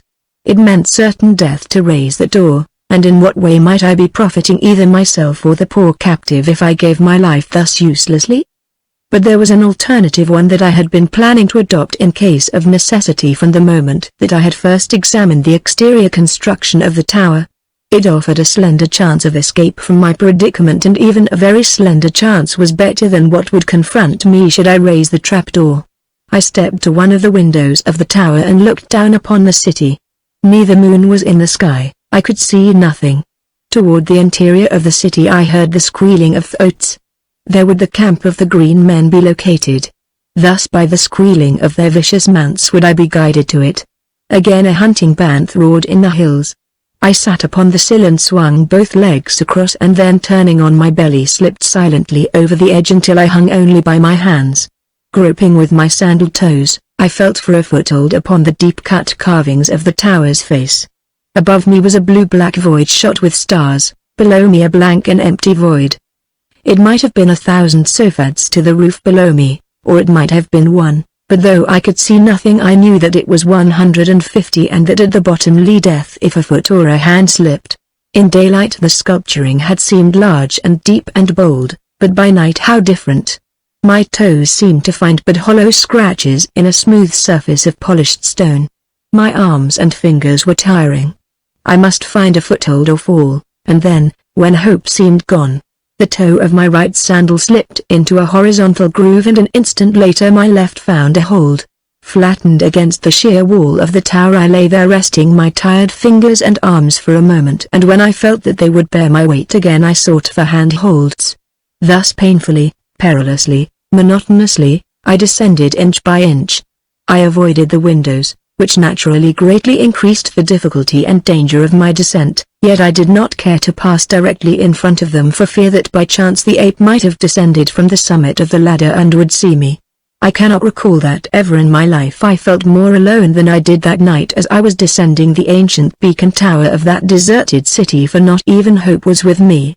So precarious were my holds upon the rough stone that my fingers were soon numb and exhausted. How they clung at all to those shallow cuts, I do not know. The only redeeming feature of the descent was the darkness, and 100 times I blessed my first ancestors that I could not see the dizzy depths below me. But on the other hand it was so dark that I could not tell how far I had descended, nor did I dare to look up where the summit of the tower must have been silhouetted against the starlit sky, for fear that in doing so I should lose my balance and be precipitated to the courtyard or the roof below. The air of Barsoom is thin, it does not greatly diffuse the starlight, and so, while the heavens above were shot with brilliant points of light, the ground beneath was obliterated in darkness. Yet I must have been nearer the roof than I thought when that happened, which I had been assiduously endeavoring to prevent. The scabbard of my long sword pattered noisily against the face of the tower. In the darkness and the silence it seemed a veritable din, but, however exaggerated it might appear to me, I knew that it was sufficient to reach the ears of the great ape in the tower. Whether a suggestion of its import would occur to him, I could not guess. I could only hope that he would be too dull to connect it with me or my escape. But I was not to be left long in doubt, for almost immediately afterward a sound came from the interior of the tower that sounded to my overwrought nerves like a heavy body rapidly descending a ladder.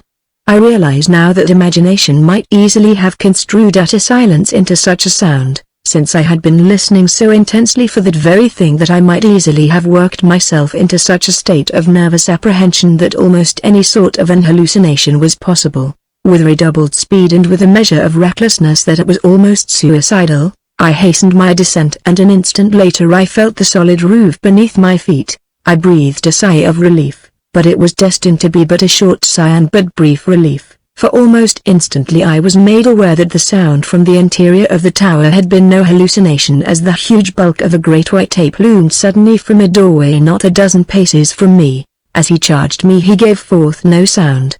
Evidently he had not held his solitary vigil this long with any intention of sharing his feast with another. He would dispatch me in silence, and, with similar intent I drew my long sword, rather than my pistol, to meet his savage charge.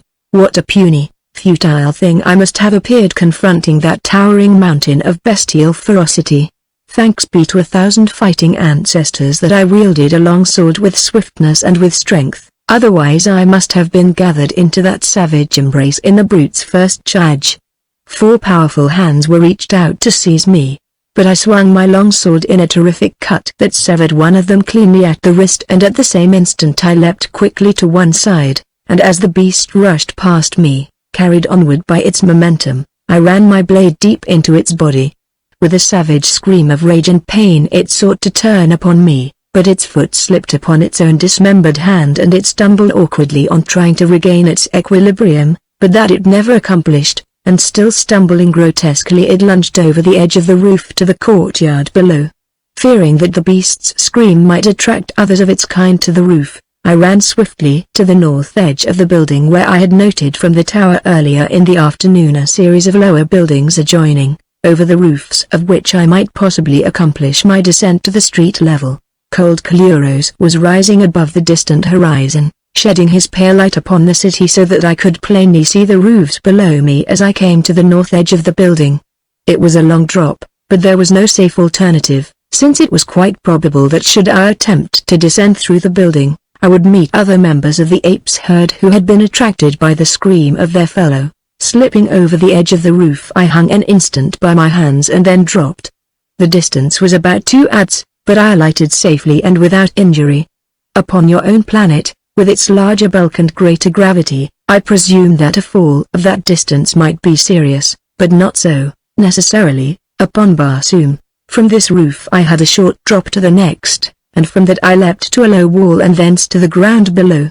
Had it not been for the fleeting glimpse of the girl captive that I had caught just at sunset, I should have set out directly for the hills west of the town, Banth or no Banth.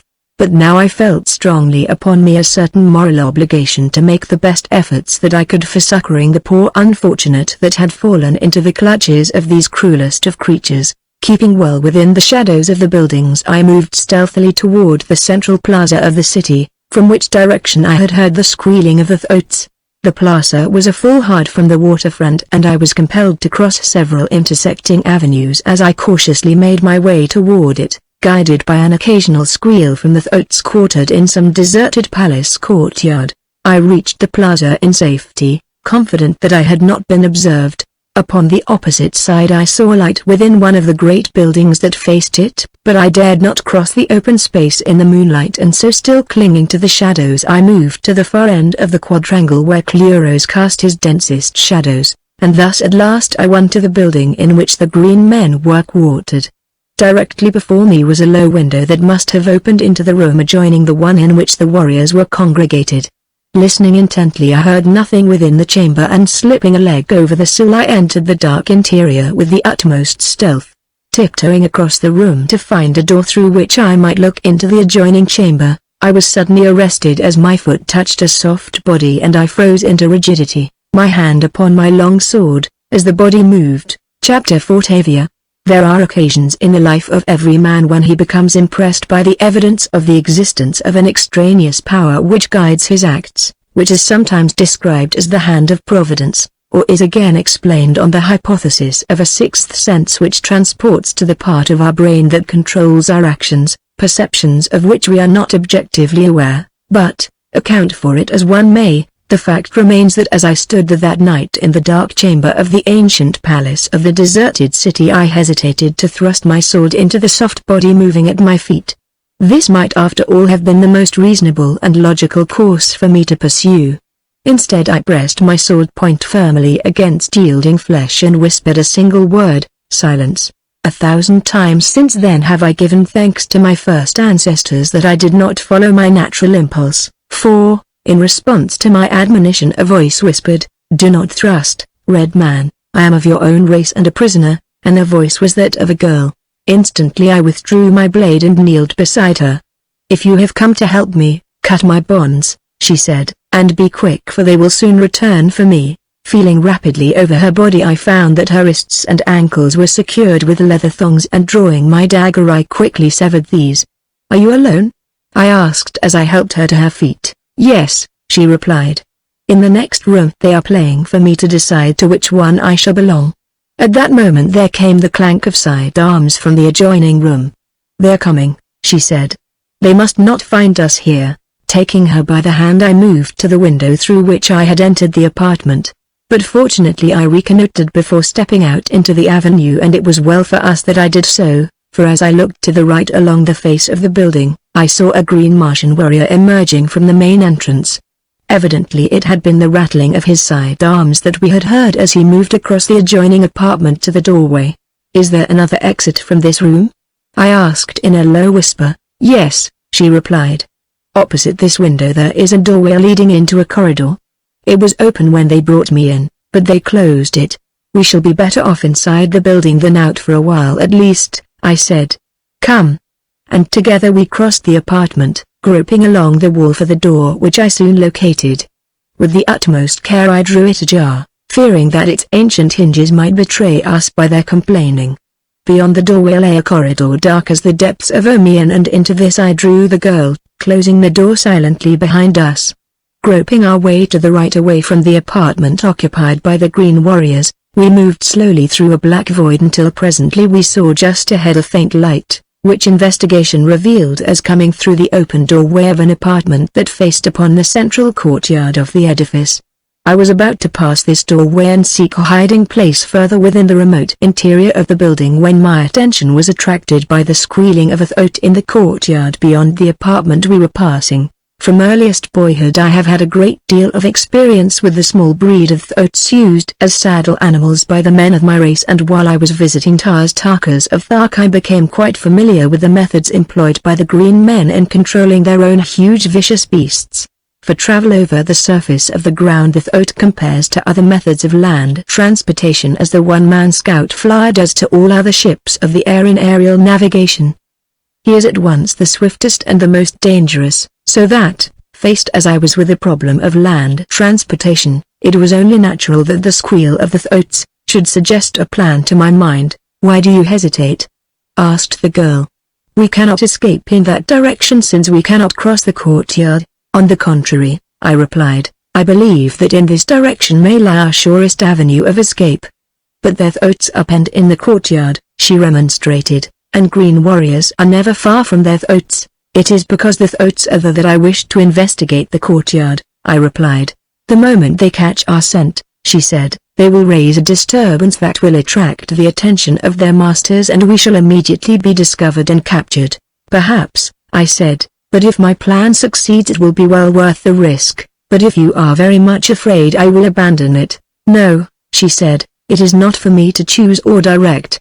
You have been generous enough to help me and I may only follow where you lead, but if I knew your plan perhaps I might follow more intelligently." "Certainly," I said, "it is very simple. There are throats. We shall take one of them and ride away. It will be much easier than walking and our chances for escape will be considerably greater. At the same time we shall leave the courtyard gates open, hoping that the other throats will follow us out, leaving their masters unable to pursue us." "It is a mad plan," said the girl, "but is a brave one. If we are discovered, there will be fighting and I am unarmed. Give me your short sword, warrior, that we may at least make the best account of ourselves that is possible." I unsnapped the scabbard of my short sword from my harness and attached it to hers at her left hip, and, as I touched her body in doing so, I could not but note that there was no sign of trembling such as there would have been had she been affected by fright or excitement. She seemed perfectly cool and collected and her tone of voice was almost reassuring to me. That she was not Sanomatora I had known when she had first spoken in the darkness of the room in which I had stumbled upon her, and while I had been keenly disappointed I was still determined to do the best that I could to assist in the escape of the stranger, although I was confident that her presence might greatly delay and embarrass me while it subjected me to far greater danger than would have fallen to the lot of a warrior traveling alone. It was, therefore, reassuring to find that my unwelcome companion would not prove entirely helpless. "I trust you will not have to use it," I said as I finished hooking my short sword to her harness. "You will find," she said, "that if necessity arises I can use it." "Good," I said. "Now follow me and keep close to me." A careful survey of the courtyard from the window of the chamber overlooking it revealed about 20 huge throats, but no green warriors, evidence that they felt perfectly secure against enemies. The throats were congregated in the far end of the courtyard. A few of them had lain down for the night, but the balance were moving restlessly about as is their habit. Across the courtyard from us and at the same end stood a pair of massive gates. As far as I could determine they barred the only opening into the courtyard large enough to admit a throat, and I assumed that beyond them lay an alley leading to one of the avenues nearby. To reach the gates unobserved by the throats was the first step in my plan, and the better to do this I decided to seek an apartment near the gate, on either side of which I saw windows similar to that from which we were looking. Therefore, motioning my companion to follow me, I returned to the corridor and again groping through the darkness we made our way along it. In the third apartment which I explored I found a window letting into the courtyard close beside the gate. And in the wall which ran at right angles to that in which the window was set I found a doorway that opened into a large vaulted corridor upon the opposite side of the gate. This discovery greatly encouraged me since it harmonized perfectly with the plan I had in mind, at the same time reducing the risk which my companion must run in the attempted adventure of escape. "Remain here," I said to her, placing her just behind the gate. "If my plan is successful I shall ride into this corridor upon one of the throats, and as I do so you must be ready to seize my hand and mount behind me. If I am discovered and fail I shall cry out for helium. And that must be your signal to escape as best you may." She laid her hand upon my arm.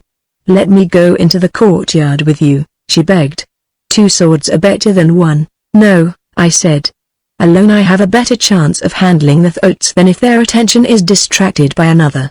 "Very well," she said, and with that I left her, and re-entering the chamber, went directly to the window. For a moment I reconnoitered the interior of the courtyard, and finding conditions unchanged, I slipped stealthily through the window and edged slowly toward the gate. Cautiously I examined the latch and discovering it easy to manipulate, I was soon silently pushing one of the gates back upon its hinges.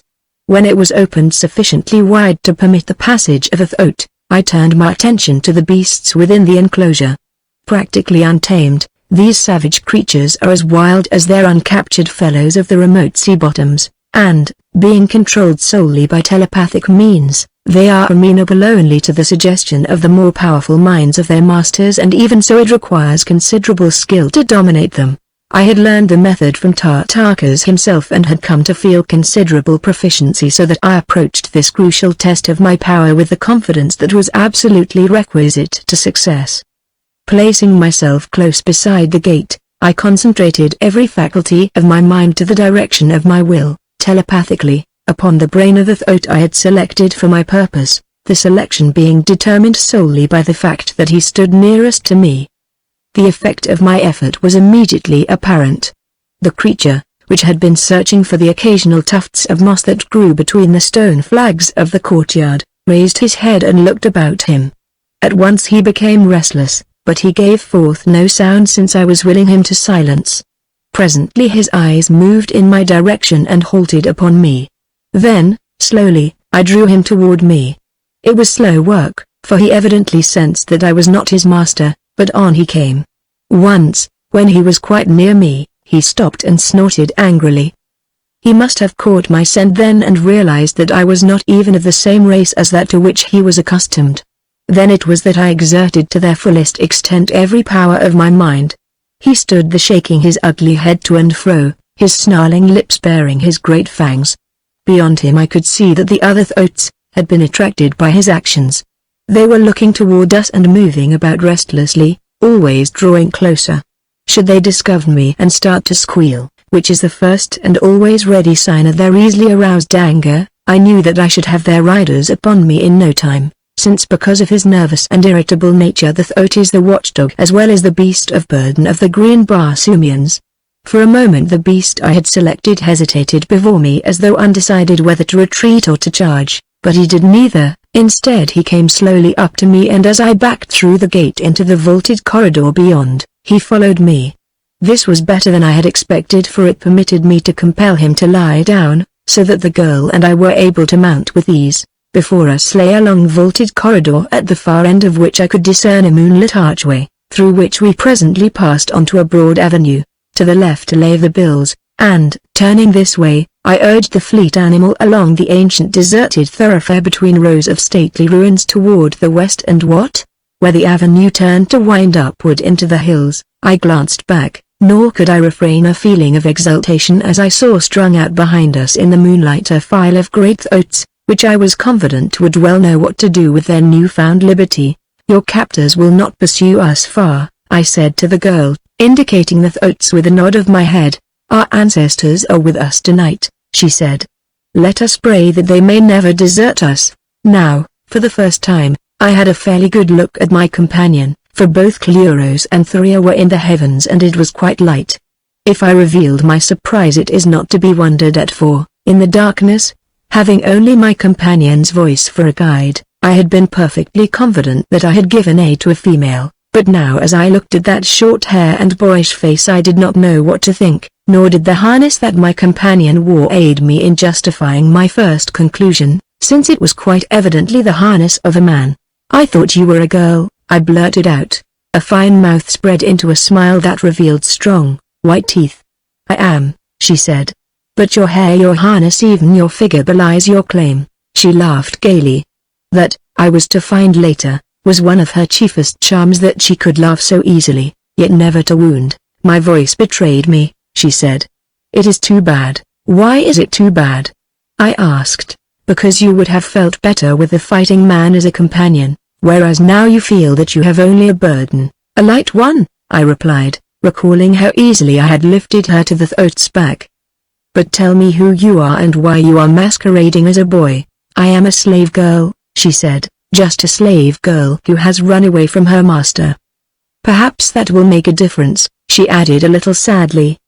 "Perhaps you will be sorry that you have defended just a slave girl." "No," I said, "that makes no difference. I myself am only a paw pad war, not rich enough to afford a slave. Perhaps you are the one to be sorry that you were not rescued by a rich man. She laughed. I ran away from the richest man in the world, she said. At least I guess he must have been the richest man in the world, for who could be richer than Talaxter, Jeddak of Jahar? You belong to Talaxter, Jeddak of Jahar. I exclaimed. Yes, she said. I was stolen when I was very young from a city called Janath, and ever since I have lived in the palace of Talaxter. He has many women, thousands of them. Sometimes they live all their lives in his palace and never see him. I have seen him, she shuddered. He is terrible. I was not unhappy for I had never known my mother. She died when I was young, and my father was only a memory. You see, I was very, very young, indeed, when the emissaries of Talaxter stole me from my home in Janath. I made friends with everyone about the palace of Talaxter. They all liked me, the slaves and the warriors and the chiefs, and because I was always boyish it amused them to train me in the use of arms and even to navigate the smaller flyers. But then came a day when my happiness was ended forever. Talaxter saw me. He saw me and he sent for me.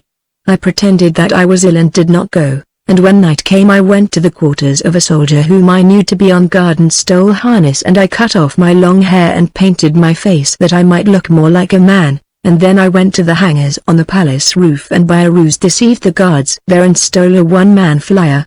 I thought, she continued, that if they searched for me at all they would search in the direction of Janath, and so I flew in the opposite direction, toward the northeast, intending to make a great circle to the north, turning back toward Janath. After I passed over Xanatar I discovered a large grove of Montalia growing out upon the Dead Sea bottom, and I immediately descended to obtain some of the milk from these plants, as I had left the palace so hurriedly that I had no opportunity to supply myself with provisions.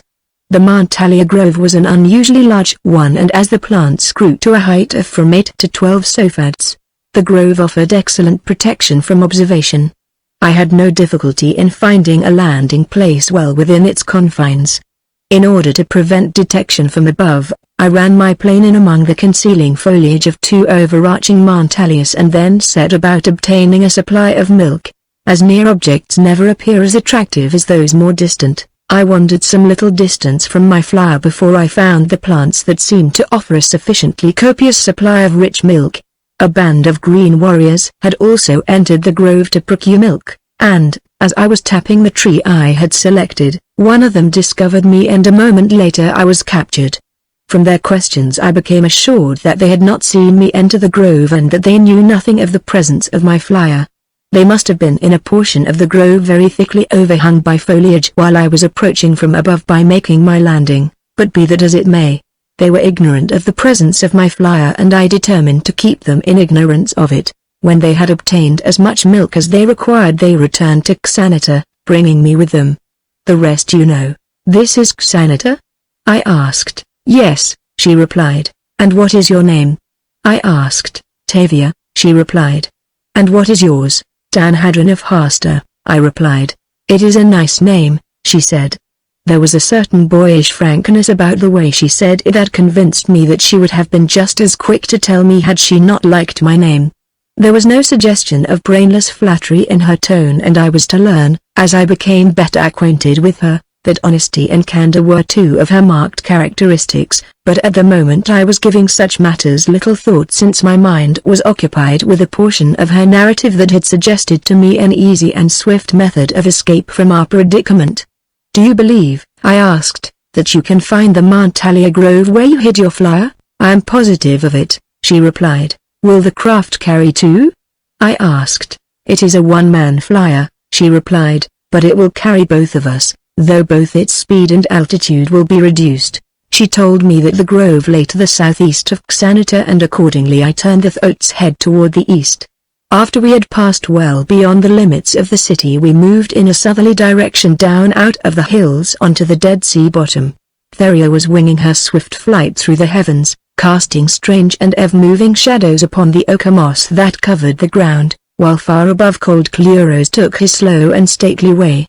The light of the 2 moons clearly illuminated the landscape, and I was sure that keen eyes could easily have detected us from the ruins of Xanatar, although the swiftly moving shadows cast by Thoria were helpful to us, since the shadows of every shrub and stunted tree produced a riot of movement upon the surface of the sea bottom, in which our own moving shadow was less conspicuous. But the hope that I entertained most fondly was that all of the thoats had followed our beast from the courtyard, and that the green Martian warriors were left dismounted, in which event no pursuit could overtake us. The great beast that was carrying us moved swiftly and silently, so that it was not long before we saw in the distance the shadowy foliage of the Mantalia Grove, and shortly afterward we entered its gloomy confines. It was not without considerable difficulty, however, that we located Tavia's flyer, and mighty glad was I, too, when we found it in good condition, for we had seen more than a single shadowy form slinking through the forest, and I knew that the fierce animals of the barren hills and the great white apes of the ruined cities were equally fond of the milk of the Mantalia, and that we should be fortunate, indeed, if we escaped an encounter. I rode as close to the flyer as possible, and, leaving Tavia on the thoat, slipped quickly to the ground and dragged the small craft out into the open. An examination of the controls showed that they had not been tampered with, which was a great relief to me, as I had feared that the flyer might have been damaged by the great apes, which are inclined to be both inquisitive and destructive. Assured that all was well, I assisted Tavia to the ground, and a moment later we were upon the deck of the flyer. The craft responded satisfactorily, though a little sluggishly, to the controls, and immediately we were floating gently upward into the temporary safety of a Barsoomian night. The flyer, which was of a design now almost obsolete in helium, was not equipped with a destination control compass, which rendered it necessary for the pilot to be constantly at the controls. Our quarters on the narrow deck were exceedingly cramped, and I foresaw a most uncomfortable journey ahead of us. Our safety belts were snapped to the same deck ring as we lay almost touching one another upon the hard skeel.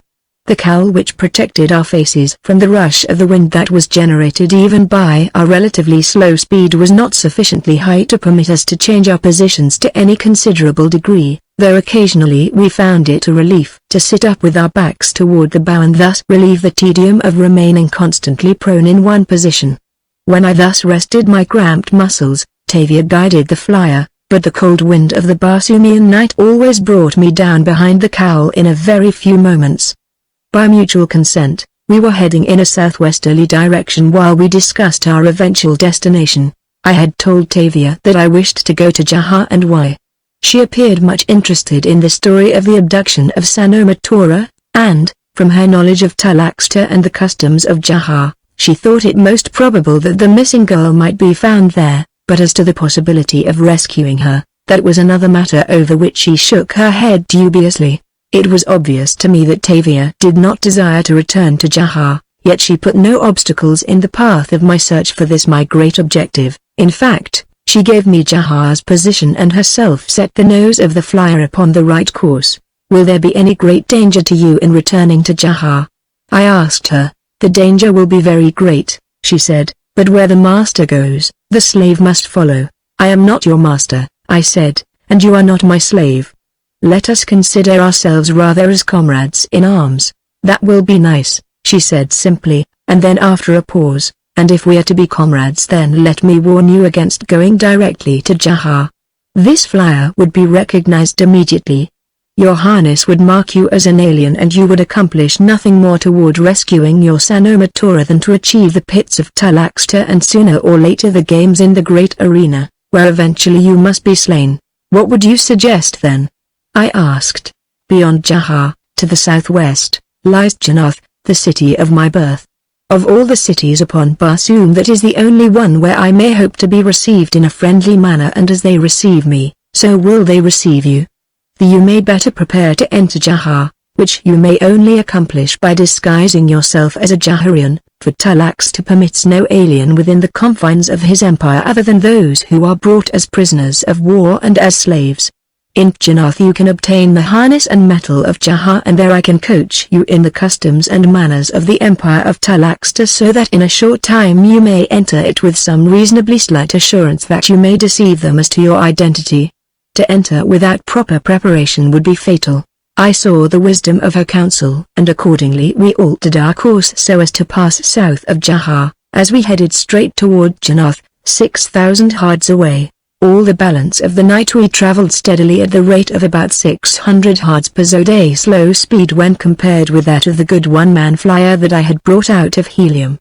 As the sun rose, the first thing that attracted my particular attention was the ghastly blue of the flyer. "What a color for a flyer!" I exclaimed. Tavia looked up at me. "There is an excellent reason for it, though," she said, "a reason that you must fully understand before you enter Jaha." Chapter 5. To the pits. Below us, in the ever-changing light of the two moons, stretched the weird landscape of Barsoomian night as our little craft, sorely overloaded, winged slowly away from Xanata above the low bills that mark the southwestern boundary of the fierce, green hordes of Turquoise. With the coming of the new day we discussed the advisability of making a landing and waiting until night before proceeding upon our journey, since we realized that should we be sighted by an enemy craft we could not possibly hope to escape. "Few flyers pass this way," said Tavia, "and if we keep a sharp lookout I believe that we shall be as safe in the air as on the ground, for although we have passed beyond the limits of Turquoise, there would still be danger from their raiding parties, which often go far afield." And so we proceeded slowly in the direction of Janath, our eyes constantly scanning the heavens in all directions. The monotony of the landscape, combined with our slow rate of progress, would ordinarily have rendered such a journey unendurable to me, but to my surprise the time passed quickly, a fact which I attributed solely to the wit and intelligence of my companion, for there was no gainsaying the fact that Tavia was excellent company. I think that we must have talked about everything upon Barsoom, and naturally a great deal of the conversation revolved about our own experiences and personalities, so that long before we reached Janath I felt that I knew Tavia better than I had ever known any other woman, and I was quite sure that I had never confided so completely in any other person. Tavia had a way with her that seemed to compel confidences, so that, to my own surprise, I found myself discussing the most intimate details of my past life, my hopes, ambitions and aspirations, as well as the fears and doubts which, I presume, assail the minds of all young men. When I realized how fully I had unbosomed myself to this little slave girl, I experienced a distinct shock of embarrassment, but the sincerity of Tavia's interest dispelled this feeling, as did the realization that she had been almost as equally free with her confidences as had I. We were 2 nights and a day covering the distance between Xanata and Janath, and as the towers and landing stages of our destination appeared upon the distant horizon toward the end of the first zode of the second day, I realized that the hours that stretched away behind us to Xanata were, for some unaccountable reason, as happy a period as I had ever experienced. Now it was over. Janath lay before us, and with the realization I experienced a distinct regret that Janath did not lie upon the opposite side of Barsoom. With the exception of Sanoma Tora, I had never been particularly keen to be much in the company of women. I do not mean to convey the impression that I did not like them, for that would not be true. Their occasional company offered a diversion, which I enjoyed and of which I took advantage, but that I could be for so many hours in the exclusive company of a woman I did not love and thoroughly enjoy every minute of it would have seemed to me quite impossible, yet such had been the fact, and I found myself wondering if Tavia had shared my enjoyment of the adventure. "That must be Janath," I said, nodding in the direction of the distant city. "Yes," she replied. "You must be glad that the journey is over," I ventured. She looked up at me quickly, her brows contracting suddenly in conjecture. "Perhaps I should be," she replied enigmatically. "It is your home," I reminded her. "I have no home," she replied. "But your friends are here," I insisted. "I have no friends," she said. "You forget Hadron of Hasta," I reminded her. "No," she said, "I do not forget that you have been kind to me, but I remember that I am only an incident in your search for Sanoma Tora. Tomorrow, perhaps, you will be gone and we shall never see each other again." I had not thought of that, and I found that I did not like to think about it, and yet I knew that it was true. "You will soon make friends here," I said. "I hope so," she replied, "but I have been gone a very long time, and I was so young when I was taken away that I have but the faintest of memories of my life in Janath. Janath really means nothing to me. I could be as happy anywhere else in Barsoom with a friend." We were now close above the outer wall of the city, and our conversation was interrupted by the appearance of a flyer, evidently a patrol, bearing down upon us. She was sounding an alarm, the shrill screaming of her horn shattering the silence of the early morning. Almost immediately the warning was taken up by gongs and shrieking sirens throughout the city. The patrol boat changed her course and rose swiftly above us, while from landing stages all about rose scores of fighting planes until we were entirely surrounded. I tried to hail the nearer of them, but the infernal din of the warning signals drowned my voice. Hundreds of guns covered us, their crews standing ready to hurl destruction upon us. Does Jannath always receive visitors in this hostile manner? I inquired of Tavia. She shook her head. I do not know, she replied. Had we approached in a strange ship of war, I might understand it, but why this little scout flyer should attract half the navy of Jannath's weight? She exclaimed suddenly. The design and color of our flyer mark its origin is Jahar.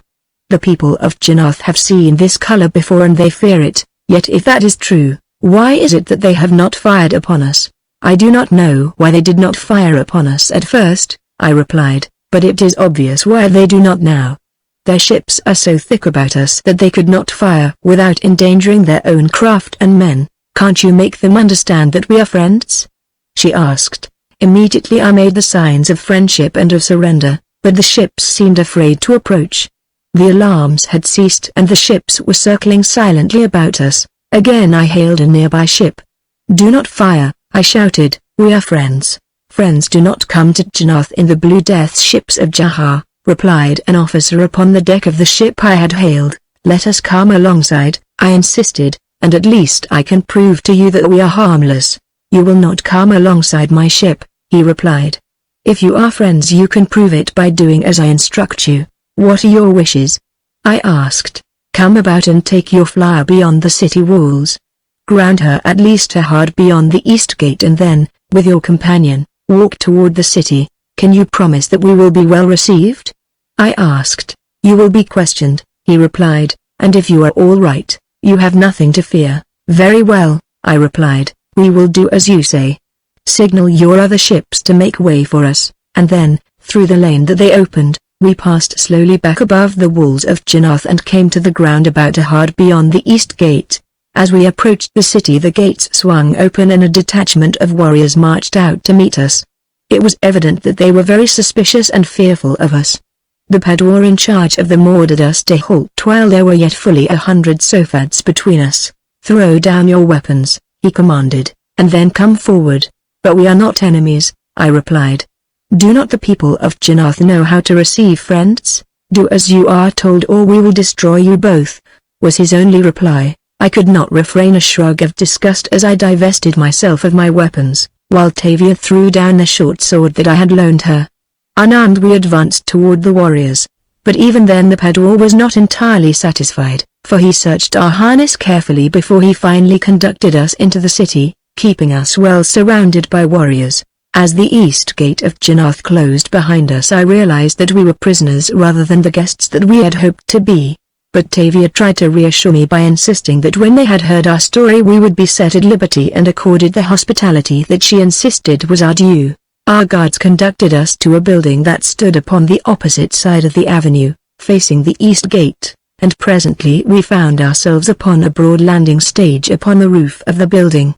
Here a patrol flyer awaited us and our Padwar turned us over to the officer in charge, whose attitude toward us was marked by ill-concealed hatred and distrust. As soon as we had been received on board the patrol flyer rose and proceeded toward the center of the city. Below us lay Jannath, giving the impression of a city that had not kept abreast of modern improvements. It was marked by signs of antiquity, the buildings reflected the architecture of the ancients and many of them were in a state of disrepair, though much of the city's ugliness was hidden or softened by the foliage of great trees and climbing vines, so that on the whole the aspect was more pleasing than otherwise. Toward the center of the city was a large plaza, entirely surrounded by imposing public buildings, including the Palace of the Jed. It was upon the roof of one of these buildings that the flyer landed. Under a strong guard we were conducted into the interior of the building and after a brief wait were ushered into the presence of some high official. Evidently he had already been advised of the circumstances surrounding our arrival at Jannath, for he seemed to be expecting us and was familiar with all that had transpired up to the present moment. What do you at Jannath, Jaharian? He demanded. I am not from Jahar, I replied. Look at my metal, "A warrior may change his mettle," he replied, gruffly. "This man has not changed his mettle," said Tavia. "He is not from Jahar. He is from Hasta, one of the cities of Helium." "I am from Jahar." The official looked at her in surprise. "So you admit it?" he cried. "But first I was from Jannath," said the girl. "What do you mean?" he demanded. "As a little child I was stolen from Jannath," replied Tavia. "All my life since I have been a slave in the palace of Talaxta, Jeddak of Jahar. Only recently I escaped in the same flyer upon which we arrived at Jannath. Near the dead city of Xanatar I landed and was captured by the green men of Torquas. This warrior, who is Hadron of Hasta, rescued me from them. Together we came to Jannath, expecting a friendly reception. Who are your people in Jannath?" demanded the official. "I do not know," replied Tavia. "I was very young. I remember practically nothing about my life in Jannath." "What is your name, Tavia?" The man's interest in her story, which had seemed wholly perfunctory, seemed suddenly altered and galvanized. "You know nothing about your parents or your family?" he demanded. "Nothing," replied Tavia. He turned to the Padwar who was in charge of our escort. "Hold them here until I return," he said, and, rising from his desk, he left the apartment. "He seemed to recognize your name," I said to Tavia. "How could he?" she asked. "Possibly he knew your family," I suggested. "At least his manner suggested that we are going to be given some consideration." "I hope so," she said. "I feel that our troubles are about over, Tavia," I assured her, "and for your sake I shall be very happy." "And you, I suppose," she said, "will endeavor to enlist aid in continuing your search for Sanomatora?" "Naturally," I replied. "Could anything less be expected of me?" "No," she admitted in a very low voice. Notwithstanding the fact that something in the demeanor of the official who had interrogated us had raised my hope for our future, I was still conscious of a feeling of depression as our conversation emphasized the near approach of our separation. It seemed as though I had always known Tavia, for the few days that we had been thrown together had brought us very close indeed. I knew that I should miss her sparkling wit, her ready sympathy and the quiet companionship of her silences, and then the beautiful features of Sanomatora were projected upon memory's screen and, knowing where my duty lay, I cast vain regrets aside, for love, I knew, was greater than friendship and I loved Sanomatora. After a considerable lapse of time the official re-entered the apartment. I searched his face to read the first tidings of good news there, but his expression was inscrutable. However, his first words, addressed to the Padwar, were entirely understandable. "Confine the woman in the East Tower," he said, "and send the man to the pits." That was all. It was like a blow in the face. I looked at Tavia and saw her wide eyes upon the official. "You mean that we are to be held as prisoners?" she demanded. "I, a daughter of Jannath, and this warrior who came here from a friendly nation seeking your aid and protection? You will each have a hearing later before the Jed," snapped the official. "I have spoken. Take them away." Several of the warriors seized me rather roughly by the arms. Tavia had turned away from the official and was looking at me. "Goodbye, Hadron of Hasta," she said. "It is my fault that you are here. May my ancestors forgive me." "Do not reproach yourself, Tavia," I begged her, for who might have foreseen such a stupid reception? We were taken from the apartment by different doorways and we turned, each for a last look at the other, and in Tavia's eyes there were tears, and in my heart. The pits of Jannath, to which I was immediately conducted, are gloomy, but they are not enveloped in impenetrable darkness as are the pits beneath most Barsumian cities. Into the dungeon dim light filtered through the iron grating from the corridors, where ancient radium bulbs glowed faintly. Yet it was light and I gave thanks for that, for I have always believed that I should go mad imprisoned in utter darkness. I was heavily fettered and unnecessarily so, it seemed to me, as they chained me to a massive iron ring set deep in the masonry wall of my dungeon, and then, leaving me, locked also the ponderous iron grating before the doorway. As the footfalls of the warriors diminished to nothingness in the distance I heard the faint sound of something moving nearby me in my dungeon. What could it be? I strained my eyes into the gloomy darkness. Presently, as my eyes became more accustomed to the dim light in my cell, I saw the figure of what appeared to be a man crouching against the wall near me. Again I heard a sound as he moved and this time it was accompanied by the rattle of a chain. and then I saw a face turn toward me, but I could not distinguish the features. "Another guest to share the hospitality of Jannath," said a voice that came from the blurred figure beside me.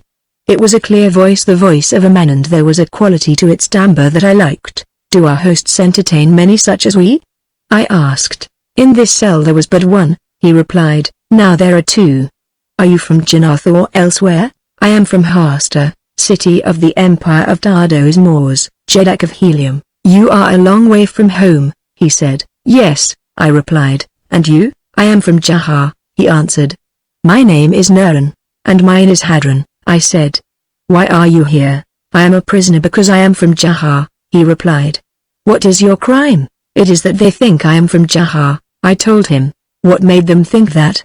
"Do you wear the metal of Jahar?" "No, I wear the metal of Helium, but I chanced to come to Jannath in a Jaharian flyer," he whistled.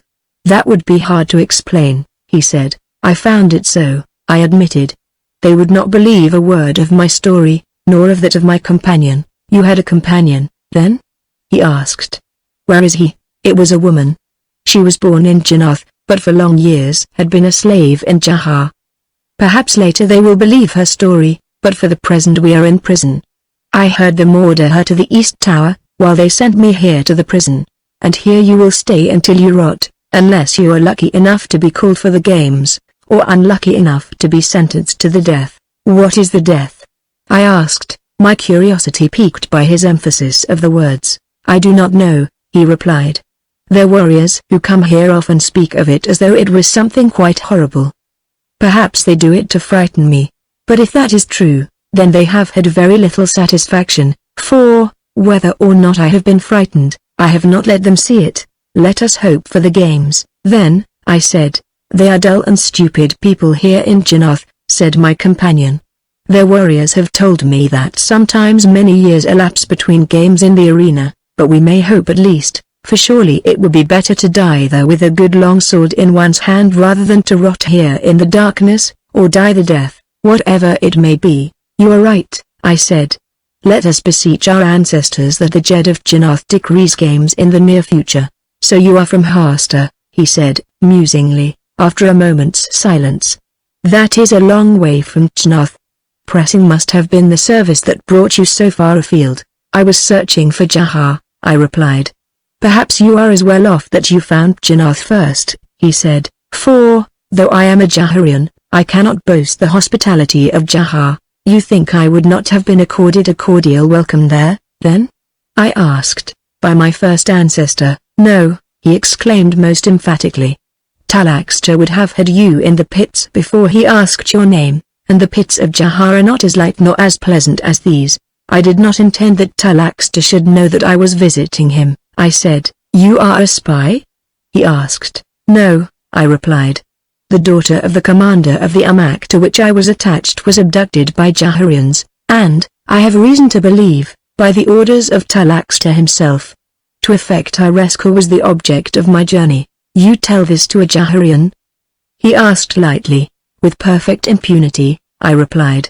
"In the first place, I have read in your words and your tone that you are no friend to Talaxter, Jeddak of Jahar, and, secondly, there is evidently little chance that you ever will return to Jahar." "You are right in both conjectures," he said.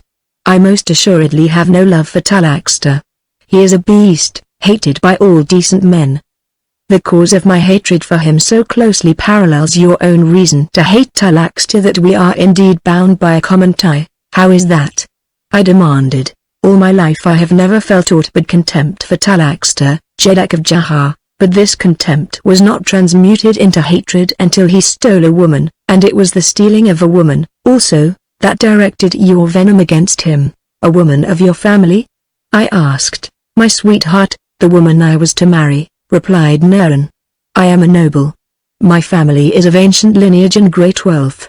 For these reasons Talaxter knew that he had good cause to fear me, and urged on by this fear, he confiscated my property and sentenced me to death. But I have many friends in Jahar, and one of these, a common warrior of the guard, connived at my escape after I had been imprisoned in the pits.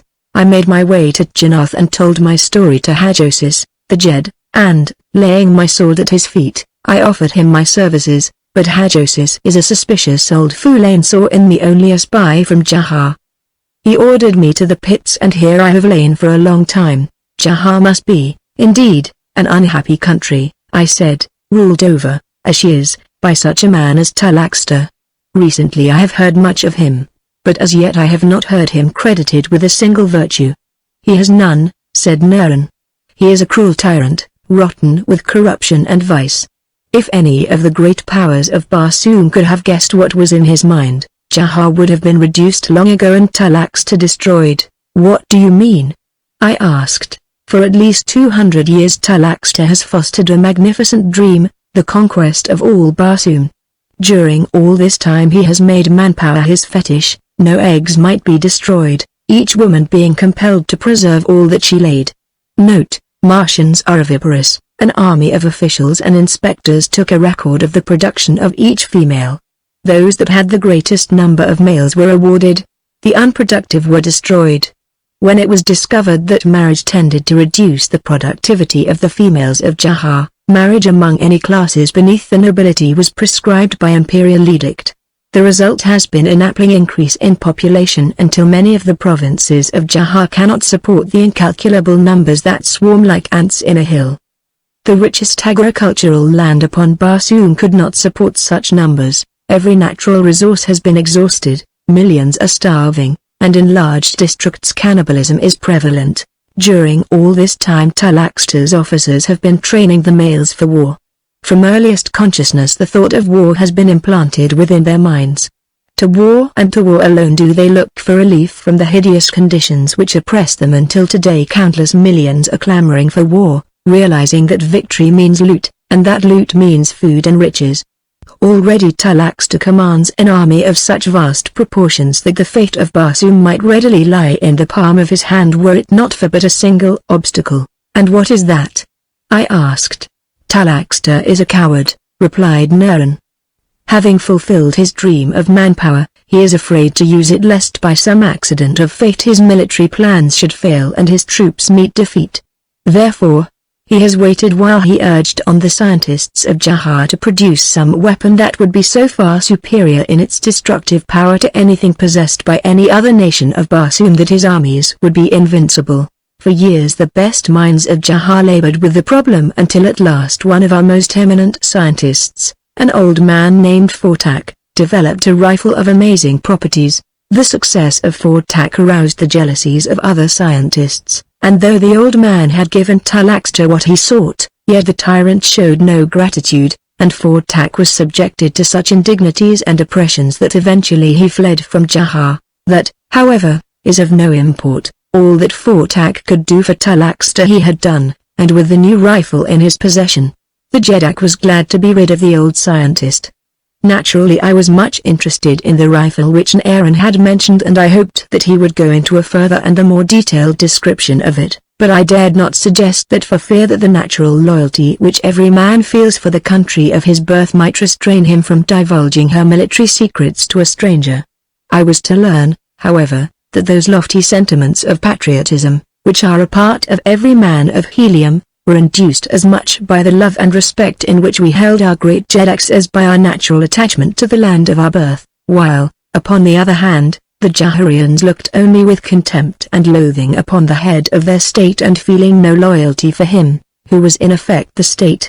They looked upon patriotism as nothing more than an empty catchword, which an unworthy master had used to his own end until it had become meaningless, and so, while at the moment I was surprised, I later came to understand why it was that Naren voluntarily explained in detail to me all that he knew about the strange new weapon of Jahar and the means of defense against it. This new rifle, he continued after a moment's silence, would render all the other armies and navies of Barsoom impotent before us. It projects an invisible ray, the vibrations of which effect such a change in the constitution of metals as to cause them to disintegrate. I'm not a scientist, I do not fully understand the exact explanation of the phenomenon, but from what I was able to gather while the new weapon was being discussed in Jahar I am under the impression that these rays change the polarity of the protons in metallic substances, releasing the whole mass as free electrons. I have also heard the theory expounded that Fortak, in his investigation, discovered that the fundamental principle underlying time, matter and space are identical, and that what the rays projected from his rifle really accomplish is to translate any mass of metal upon which it is directed into the most elementary constituents or space. But be that as it may, Talaxter had the manpower and the weapon, yet still he hesitated. He was afraid, and he sought for some excuse further to delay the war of conquest and loot which his millions of subjects now demanded, and to this end he hit upon the plan of insisting upon some medium of defense against this new rifle, basing his demands upon the possibility that some other power might also have discovered a similar weapon or would eventually, by the use of spies or informers, learn the secret from Jahar. Probably greatly to his surprise and unquestionably to his embarrassment, a man who had been an assistant in Fortak's laboratory presently developed a substance which dissipated the rays of the new weapon, rendering them harmless. With this substance, which is of a bluish color, the metal portions of the ships, weapons and harness of Jahar are now painted. But yet again Talaxter postponed his war, insisting upon the production of an enormous quantity of the new rifles and a mighty fleet of warships upon which to mount them. Then, he says, he will sail forth and conquer all Barsoom.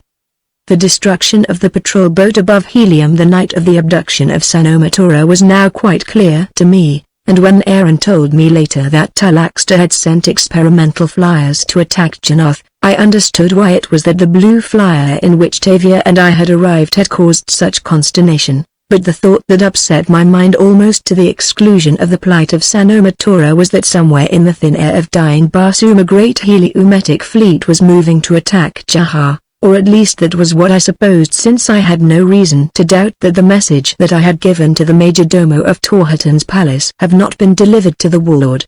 To lie here enchained in the pits of Janoth, while the great fleet of Helium sped to its destruction, filled me with horror. With my own eyes had I seen the effects of this terrible new weapon, and I knew that it was no idle dream upon the part of Naren when he had stated that with it Talaxter could conquer a world, but there was a defense against it. If I could but regain my freedom, I might not only warn the ships of Helium and save them from inevitable doom, but also in connection with my quest for Sanomatora in the city of Jahar, I might discover the secret of the defense against the weapon which the Jaharians had evolved. Freedom. Before it had only seemed the most desirable thing in the world. Now it had become imperative. Chapter 6 Sentenced to die. I was not long in the pits of Janoth before warriors came, and, removing my fetters, led me from my dungeon. There were only 2 of them, and I could not but note their carelessness and the laxness of their discipline as they escorted me to an upper level of the palace, but at the time I thought it meant only that the attitude of the officials had altered and that I was to be free. There was nothing remarkable about the palace of the Jed of Janoth. It was a poor place by comparison with the palaces of some of the great nobles of Helium, yet never before, I imagined, had I challenged with greater interest every detail of architecture, every corridor and doorway, or the manners, harness and decorations of the people that passed us, for, though in my heart was the hope that I was about to be free, yet I considered this place my prison and these people my jailers, and, as my one object in life was to escape, I was determined to let no detail elude my eye that might possibly in any way aid me if the time should come when I must make a break for liberty. It was such thoughts that were uppermost in my mind as I was ushered through wide portals into the presence of a bejeweled warrior. As my eyes first alighted upon him I knew at once that I was in the presence of Hajosis, Jed of Janoth. As my guard halted me before him, the Jed scrutinized me intently with that air of suspicion which is his most marked characteristic. "Your name and country?" he demanded. "I am Hadron of Hasta, Padwar in the Navy of Helium," I replied. "You are from Jahar," he accused. "You came here from Jahar with a woman of Jahar in a flyer of Jahar. Can you deny it?" I told Hajosis in detail everything that had led up to my arrival at Janoth. I told him Tavia's story as well, and I must at least credit him with listening to me in patience, though I was constantly impressed by a feeling that my appeal was being directed at a mind already so prejudiced against me that nothing that I might say could alter its convictions. The chiefs and courtiers that surrounded the Jed evidenced open skepticism in their manner until I became convinced that fear of Talaxter so obsessed them that they were unable to consider intelligently any matter connected with the activities of the Jeddak of Jahar. terror made them suspicious, and suspicion sees everything through distorted lenses. When I had finished my story, Hajosis ordered me removed from the room, and I was held in a small antechamber for some time while, I imagined, he discussed my case with his advisers. When I was again ushered into his presence, I felt that the whole atmosphere of the chamber was charged with antagonism, as for the second time I was halted before the dais upon which the Jed sat in his carved throne chair. "The laws of Jannath are just," proclaimed Hajosis, glaring at me, "and the Jed of Jannath is merciful. The enemies of Jannath shall receive justice, but they may not expect mercy. You, who call yourself Hadron of Hasta, have been adjudged a spy of our most malignant enemy, Tylaxter of Jahar, and as such I, Hajosis, Jed of Jannath, sentence you to die the death. I have spoken." With an imperious gesture he signaled the guards to remove me. There was no appeal. My doom was sealed, and in silence I turned and left the chamber, escorted by a guard of warriors. But for the honor of Helium I may say that my step was firm and my chin high. On my return to the pits I questioned the Pador in charge of my escort relative to Tavia, but if the fellow knew aught of her, he refused to divulge it to me, and presently I found myself again fettered in the gloomy dungeon by the side of Naren of Jahar. "Well?" he asked. "The death," I replied. He extended a manacled hand through the darkness and placed it upon one of mine. "I am sorry, my friend," he said.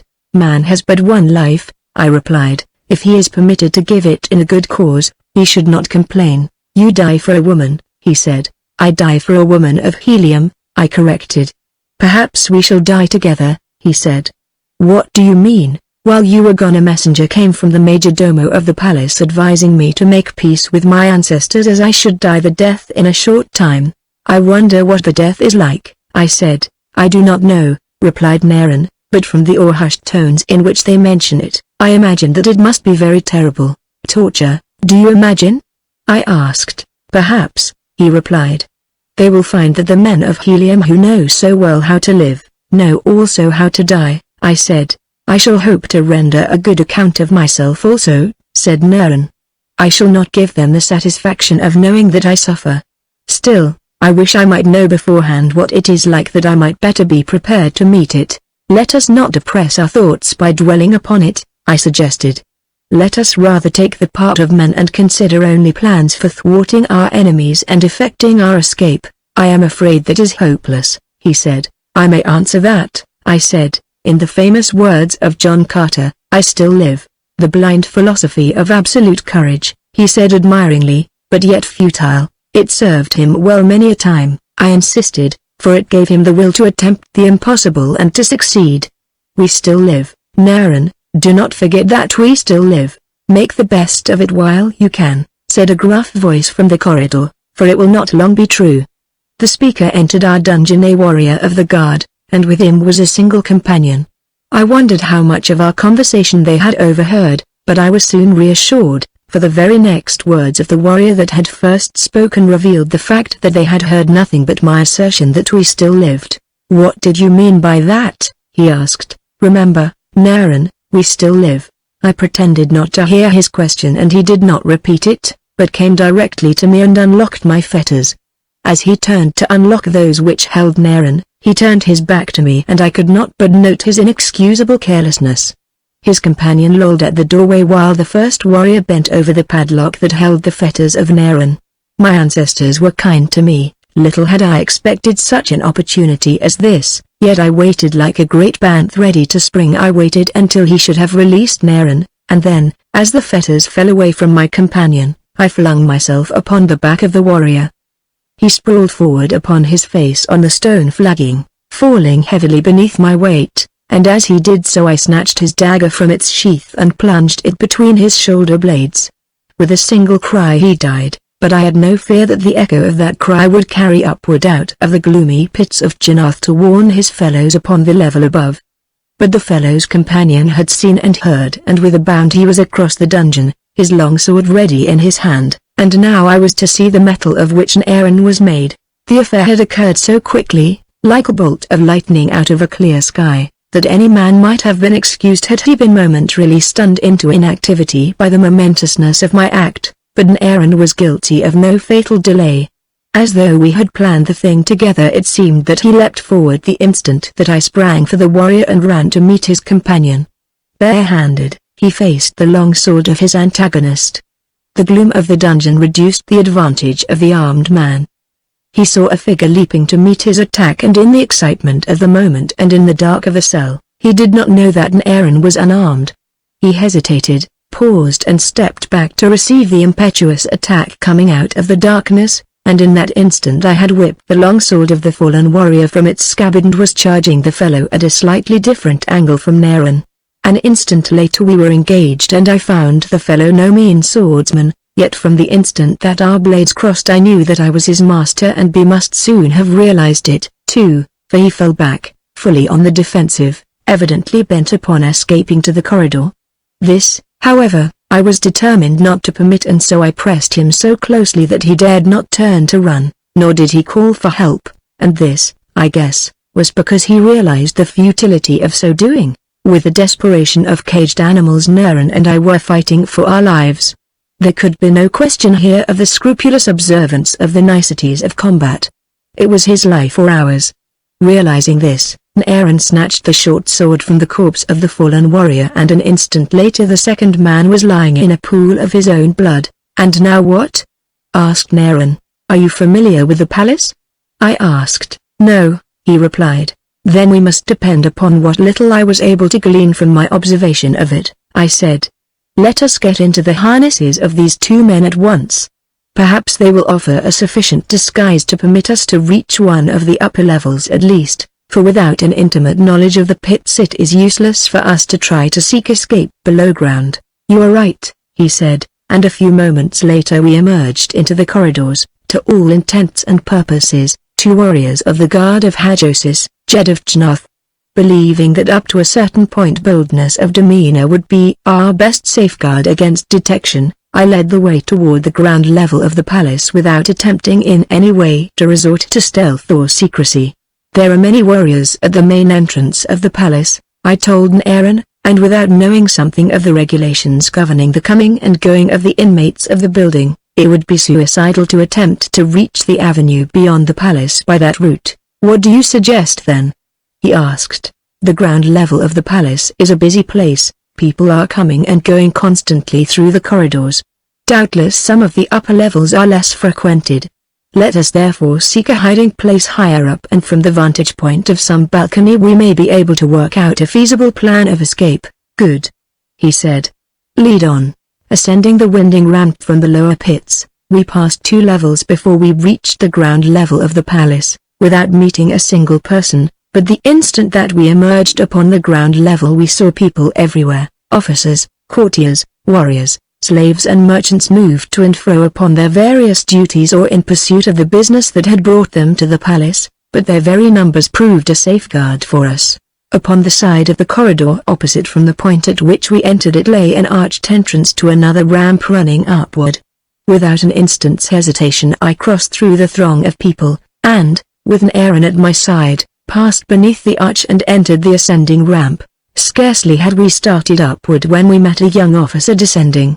He accorded us scarcely a glance as we passed, and I breathed more easily as I realized that our disguises did, in fact, disguise us. There were fewer people on the second level of the palace, but yet far too many to suit me, and so we continued on upward to the third level, the corridors of which we found almost deserted. Near the mouth of the ramp lay the intersection of 2 main corridors. Here we hesitated for an instant to reconnoiter. There were people approaching from both directions along the corridor into which we had emerged, but in one direction the transverse corridor seemed deserted and we quickly entered it. It was a very long corridor, apparently extending the full length of the palace. It was flanked at intervals upon both sides by doorways, the doors to some of which were open, while others were closed or ajar. Through some of the open doorways we saw people, while the apartments revealed through others appeared vacant. The location of these we noted carefully as we moved slowly along, carefully observing every detail that might later prove of value to us. We had traversed about 2/3 of this long corridor when a man stepped into it from a doorway a couple of 100 feet ahead of us. He was an officer, apparently a padawar of the guard.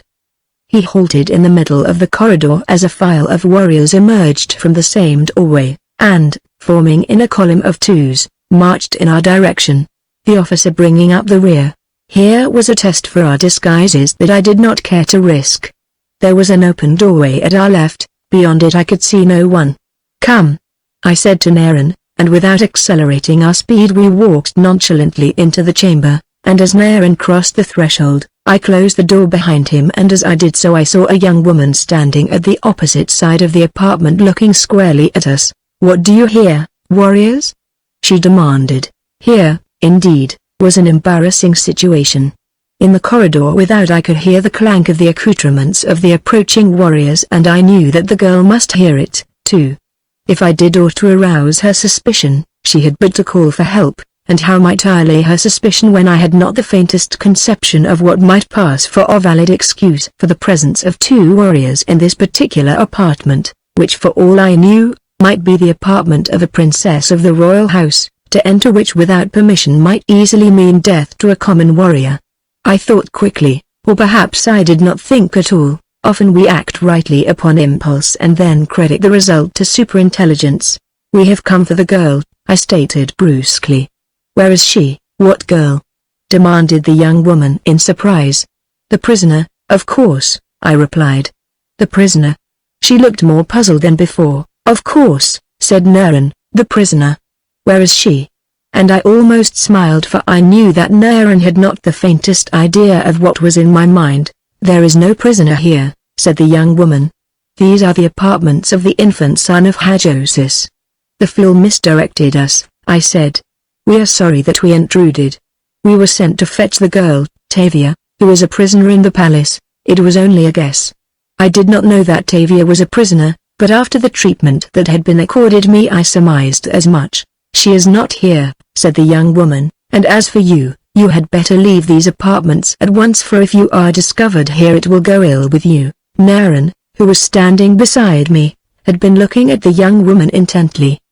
He stepped forward now, closer to her. "By my first ancestor," he exclaimed in a low voice, "it is Fao." The girl stepped back, her eyes wide with surprise, and then slowly recognition dawned within them. "Naren!" she exclaimed. Naren came close to the girl and took her hand in his. "All these years, Fao, I have thought that you were dead," he said. "When the ship returned the captain reported that you and a number of others were killed." "He lied," said the girl. "He sold us into slavery here in Janoth, but you, Naren, what are you doing here in the harness of Janoth?" "I am a prisoner," replied my companion, "as is this warrior also. We have been confined in the pits beneath the palace, and today we were to have died the death, but we killed the two warriors who were sent to fetch us, and now we are trying to find our way out of the palace." "Then you are not looking for the girl, Tavia?" she asked. "Yes," I said, "we are looking for her, too. She was made a prisoner at the same time that I was." "Perhaps I can help you," said Fao. "Perhaps," she added wistfully, "we may all escape together." "I shall not escape without you, Fao," said Naren. "My ancestors have been good to me at last," said the girl. "Where is Tavia?" I asked. "She is in the East Tower," replied Fao. "Can you lead us there, or tell us how we may reach it?" I asked. "It would do no good to lead you to it," she replied, "as the door is locked and guards stand before it." "But there is another way." "And that?" I asked. "I know where the keys are," she said, "and I know other things that will prove helpful." "May our ancestors protect and reward you, Fao," I said. "And now tell me where I may find the keys." "I shall have to lead you to the place myself," she replied, "but we shall stand a better chance to succeed if there are not too many of us. I, therefore, suggest that Naren remain here. I shall place him in hiding where he will not be found. I will then lead you to the prisoner, and, if possible, we will make our way back to this apartment. I am in charge here. Only at regular hours, twice a day, night and morning, does any other visit the apartment of the little prince. Here I can hide you and feed you for a long time, and perhaps eventually we shall be able to evolve some feasible plan for escape. We are in your hands, Fao," said Naren. "If there is to be fighting, though, I should like to accompany Hadron." "If we succeed there will be no fighting," replied the girl. She stepped quickly across the room to a door, which she opened, revealing a large closet. "Here, Naren," she said, "is where you must remain until we return. There is no reason why anyone should open this door, and insofar as I know, it never has been opened since I have occupied these quarters, except by me. I do not like the idea of hiding," said Naren with a grimace, "but I have had to do many things recently that I did not like," and without more words he crossed the apartment and entered the closet. Their eyes met for an instant before Fao closed the door, and I read in the depth of both that which made me wonder, remembering as I did the story that Naren had told me of the other woman whom Talaxter had stolen from him. But such matters were no concern of mine, nor had they any bearing upon the business at hand. "Here is my plan, warrior," said Fao as she returned to my side. "When you entered this apartment you came saying that you were looking for the prisoner, Tavia. Although she was not here, I believed you. We will go, therefore, to Yoshino, the keeper of the keys, and you will tell him the same story that you have been sent to fetch the prisoner, Tavia. If Yoshino believes you, all will be well, for he will go himself and release the prisoner, turning her over to you, and if he does not believe me?" I asked. "He is a beast," she said, "who is better dead than alive. Therefore you will know what to do." "I understand," I said. "Lead the way." The office of Yoshino, the keeper of the keys, was upon the 4th level of the palace, almost directly above the quarters of the infant prince. At the doorway Fao halted, and drawing my ear down to her lips, whispered her final instructions. "I shall enter first," she said, "upon some trivial errand. A moment later you may enter, but pay no attention to me. It must not appear that we have come together." "I understand," I said, and walked a few paces along the corridor so that I should not be in sight when the door opened. She told me afterward that she asked Yoshino to have a new key made for one of the numerous doors in the apartment of the little prince. I waited but a moment, and then I, too, entered the apartment. It was a gloomy room without windows. Upon its walls hung keys of every imaginable size and shape.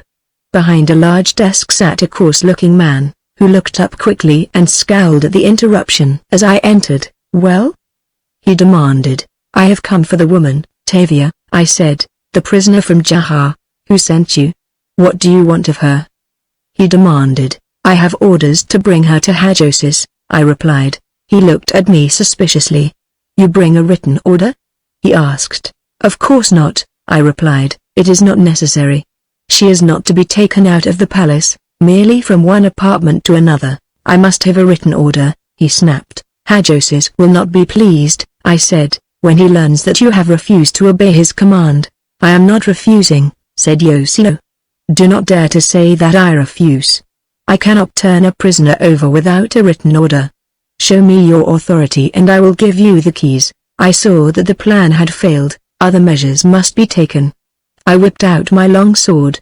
"Here is my authority," I exclaimed, leaping toward him. With an oath he drew his own sword, but instead of facing me with it he stepped quickly back, the desk still between us and, turning, struck a copper gong heavily with the flat of his blade. As I rushed toward him I heard the sound of hurrying feet and the clank of metal from an adjoining room.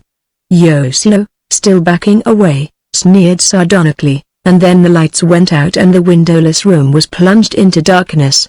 Soft fingers grasped my left hand and a low voice whispered in my ear, "Come with me." Quickly I was drawn to one side and through a narrow aperture just as a door upon the opposite side of the chamber was flung open, revealing the forms of half a dozen warriors silhouetted against the light from the room behind them. Then the door closed directly in front of my face and I was again in utter darkness, but Fao's fingers still grasped my hand. "Silence." A soft voice whispered. From beyond the panels I heard angry and excited voices. Above the others one voice rose in tones of authority. "What is wrong here?" There were muttered exclamations and curses as men bumped against pieces of furniture and ran into one another. "Give us a light," cried a voice, and a moment later, "That is better. Where is Yoshino?" "Oh, there you are, you fat rascal. What is amiss, Byasus?" "He is gone." The voice was that of Yoshino. "Who is gone?" demanded the other voice. "Why did you summon us?" "I was attacked by a warrior," explained Yoshino, "who came demanding the key to the apartment where Hajosis keeps the daughter of." I could not hear the rest of the sentence. "Well, where is the man?" demanded the other. He is gone and the key, too. The key is gone. Yoshino's voice rose almost to a wail. Quick, then, to the apartment where the girl is kept, cried first speaker, doubtless the officer of the guard, and almost at once I heard them hasten from the apartment. The girl at my side moved a little and I heard a low laugh. They will not find the key, she said. Why? I asked. Because I have it, she replied. Little good it will do us, I said ruefully. They will keep the door well guarded now and we cannot use the key. Fao laughed again. We do not need the key, she said. I took it to throw them off the track. They will watch the door while we enter elsewhere. I do not understand, I said. This corridor leads between the partitions to the room where the prisoner is kept. I know that because, when I was a prisoner in that room, Yoshino came thus to visit me. He is a beast. I hope he has not visited this girl. I hope it for your sake, if you love her. I do not love her, I said. She is only a friend. But I scarcely knew what I was saying. The words seemed to come mechanically for I was in the grip of such an emotion as I never before had experienced or endured. It had seized me the instant that Fao had suggested that Yoshino might have visited Tavia through this secret corridor. I experienced a sensation that was almost akin to a convulsion, a sensation that left me a changed man. Before, I could have killed Yoshino with my sword and been glad. Now I wanted to tear him to pieces. I wanted to mutilate him and make him suffer. Never before in my life had I experienced such a bestial desire. It was hideous, and yet I gloated in its possession. What is the matter? Exclaimed Fao. I thought I felt you tremble then. I trembled, I said. For what? She asked. For Yoshino, I replied, but let us hasten. If this corridor leads to the apartment where Tavia is in prison, I cannot reach her too soon, for when Hajosis learns that the key has been stolen he will have her removed to another prison. He will not learn it if Yoshino and the Padawan of the guard can prevent, said Fao, for if this reached the ears of Hajosis it might easily cost them both their lives. They will wait for you to come that they may kill you and get the key, but they will wait outside the prison door and you will not come that way. As she spoke she started to walk along the narrow, dark corridor, leading me by the hand behind her. It was slow work for Fao had to grope her way slowly because the corridor turned sharply at right angles as it followed the partitions of the apartments between which it passed, and there were numerous stairways that led up over doorways and finally a ladder to the level above. Presently she halted. We are there, she whispered, but we must listen first to make sure that no one has entered the apartment with the prisoner. I could see absolutely nothing in the darkness, and how Fao knew that she had reached her destination, I could not guess. It is all right, she said presently, and simultaneously she pushed a wooden panel ajar and in the opening I saw a portion of the interior of a circular apartment with narrow windows heavily barred. Opposite the opening, upon a pile of sleeping silks and furs, I saw a woman reclining. Only a bare shoulder, a tiny ear and a head of tousled hair were visible. At the first glance I knew that they were Tavia's. As we stepped into the apartment Fao closed the panel behind us. Attracted by the sound of our entrance, quietly executed though it was, Tavia sat up and looked at us and then, as she recognized me, sprang to her feet. Her eyes were wide with surprise and there was an exclamation upon her lips, which I silenced by a warning forefinger placed against my own. I crossed the apartment toward her, and she came to meet me, almost running. As I looked into her eyes I saw an expression that I have never seen in the eyes of any other woman, at least not for me, and if I had ever doubted Tavia's friendship, such a doubt would have vanished in that instant, but I had not doubted it and I was only surprised now to realize the depth of it. Had Sanomatora ever looked at me like that I should have read love in the expression, but I had never spoken of love to Tavia and so I knew that it was only friendship that she felt. I had always been too much engrossed in my profession to make any close friendships, so that I had never realized until that moment what a wonderful thing friendship might be.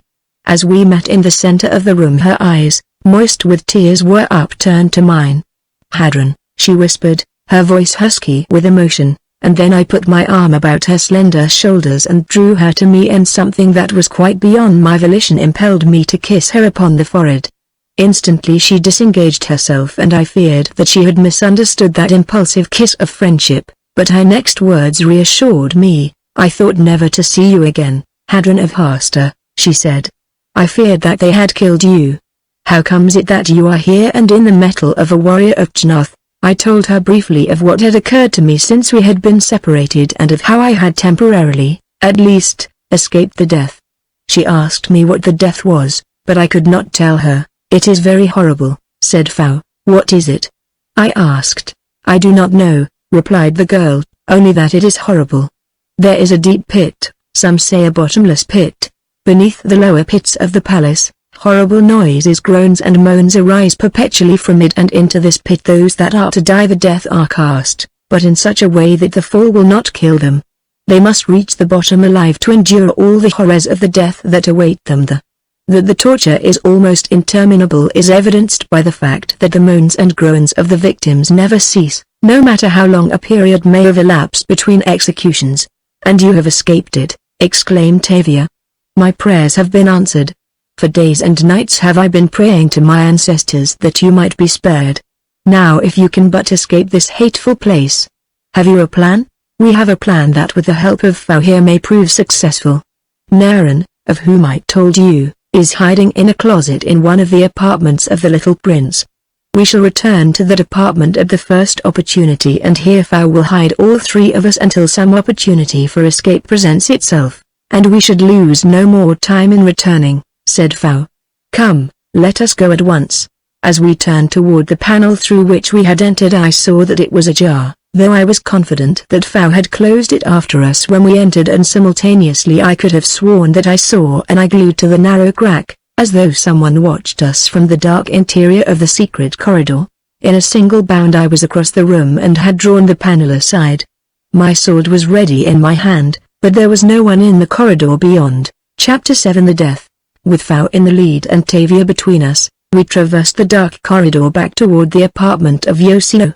When we reached the panel marking the end of our journey, Fao halted, and together we listened intently for any sound that might evidence the presence of an occupant in the room beyond. All was silent as the tomb. I believe, said Fao, that it will be safer if you and Tavia remain here until night.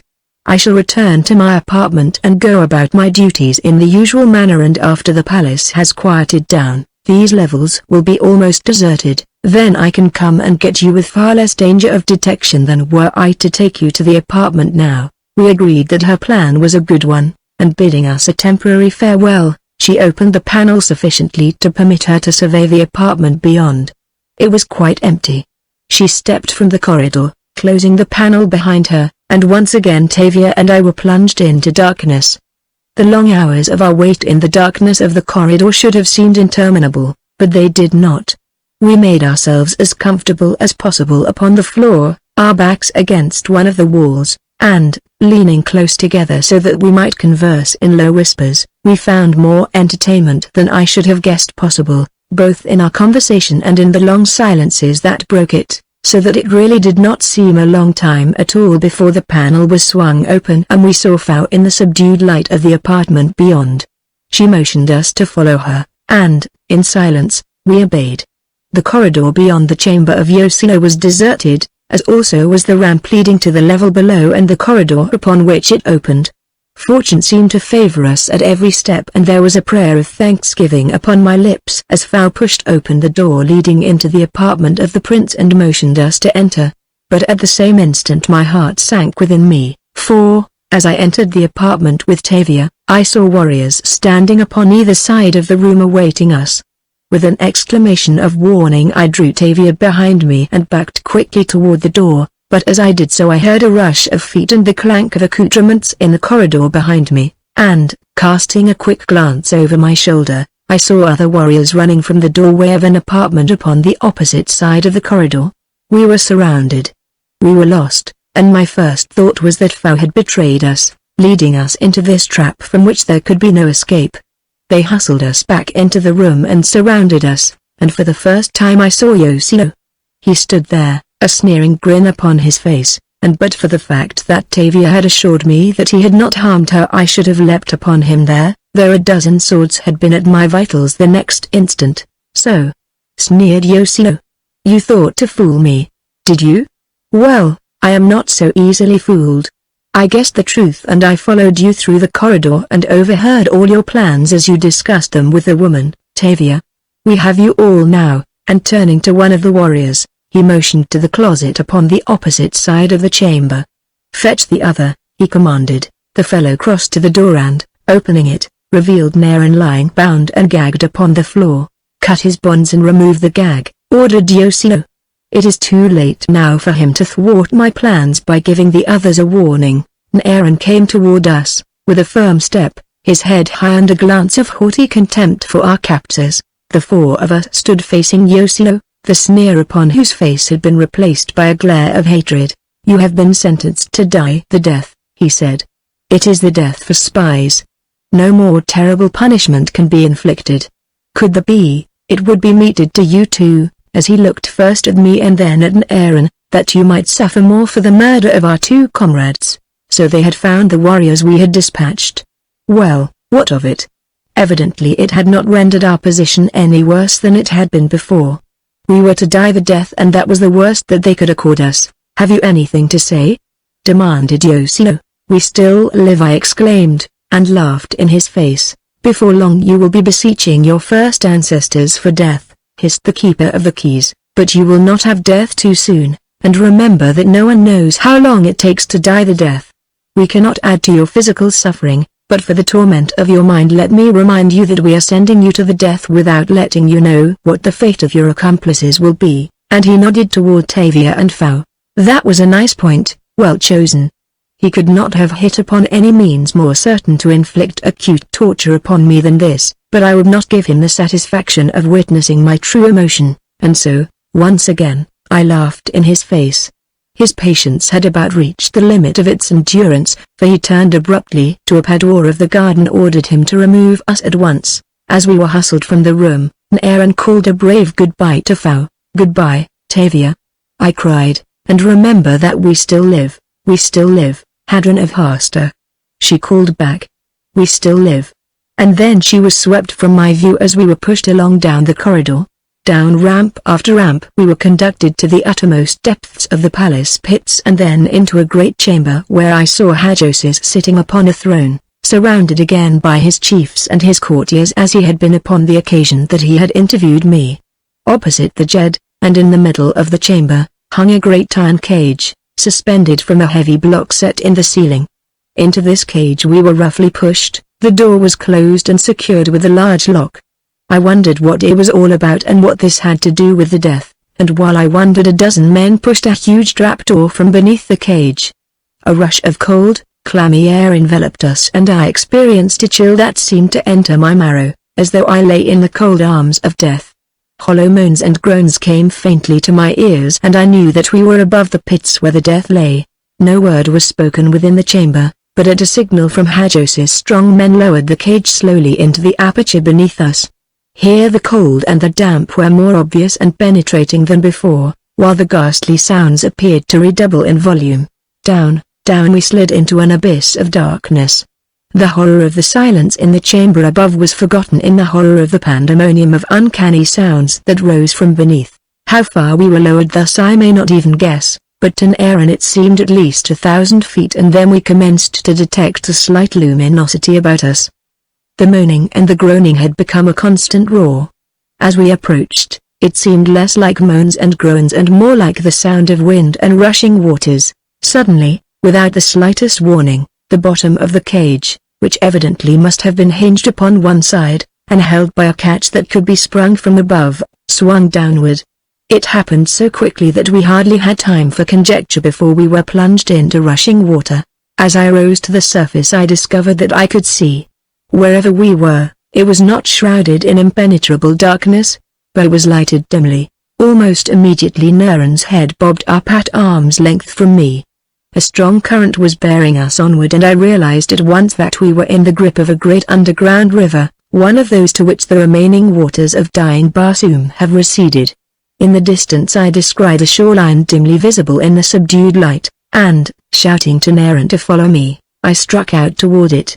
The water was cold, but not sufficiently so to alarm me and I had no doubt but that we would reach the shore. By the time that we had attained our goal and crawled out upon the rocky shore, our eyes had become accustomed to the dim light of the interior, and now, with astonishment, we gazed about us. What a vast cavern! Far, Far above us its ceiling was discernible in the light of the minute radium particles with which the rock that formed its walls and ceiling was impregnated, but the opposite bank of the rushing torrent was beyond the range of our vision. "So this is the death," exclaimed Naren. "I doubt if they know what it is themselves," I replied. "From the roaring of the river and the moaning of the wind, they have conjured something horrible in their own imaginations. Perhaps the greatest suffering that the victim must endure lies in his anticipation of what awaits him in these seemingly horrid depths," suggested Naren, "whereas the worst that realization might bring would be death by drowning, or by starvation," I suggested. Naren nodded. "Nevertheless," he said, "I wish I might return just long enough to mock them and witness their disappointment when they find that the death is not so horrible after all. What a mighty river," he added after a moment's silence. "Could it be a tributary of ISS? Perhaps it is ISS herself," I said. "Then we are bound upon the last long pilgrimage down to the lost sea of Chorus in the valley door," said Naren gloomily. "It may be a lovely place, but I do not wish to go there yet. It is a place of horror," I replied. "Hush," he cautioned, "that is sacrilege. It is sacrilege no longer since John Carter and Tars Tarkas snatched the veil of secrecy from the valley door and disposed of the myth of Isis, goddess of life eternal." Even after I had told him the whole tragic story of the false gods of Mars, Naren remained skeptical. So closely are the superstitions of religion woven into every fiber of our being. We were both a trifle fatigued after our battle with the strong current of the river, and perhaps, too, we were suffering from reaction from the nervous shock of the ordeal through which we had passed. So we remained there, resting upon the rocky shore of the river of mystery. Eventually our conversation turned to what was uppermost in the minds of both and yet which each hesitated to mention: the fate of Tavia and Fao. "I wish that they, too, had been sentenced to the death," I said, "for then at least we might be with them and protect them." "I am afraid that we shall never see them again," said Naren gloomingly. "What a cruel fate that I should have found Fao only to lose her again irretrievably so quickly. It is indeed a strange trick of fate that after Talaxta stole her from you, he should have lost her too, and then that you should find her in Jnoth." He looked at me with a slightly puzzled expression for a moment and then his face cleared. "Fao is not the woman of whom I told you in the dungeon at Jnoth," he said. "Fao I loved long before, she was my first love. After I lost her I thought that I never could care for a woman again, but this other one came into my life and, knowing that Fao was gone forever, I found some consolation in my new love, but I realize now that was not the same, that no love could ever displace that which I felt for Fao."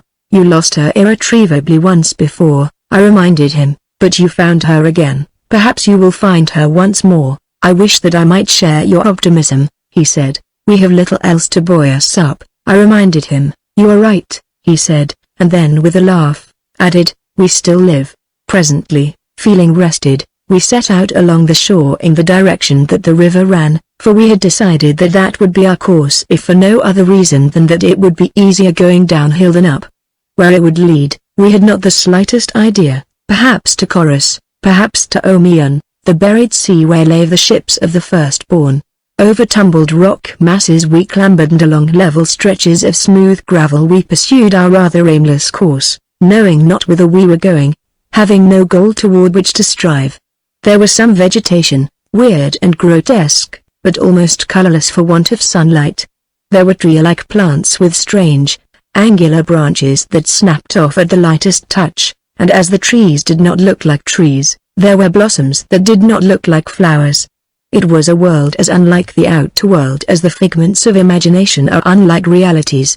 But whatever musing upon the flora of this strange land I may have been indulging in was brought to a sudden termination as we rounded the shoulder of a jutting promontory and came face to face with as hideous a creature as ever I had laid my eyes upon.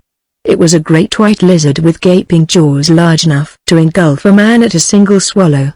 At sight of us it emitted an angry hiss and advanced menacingly toward us.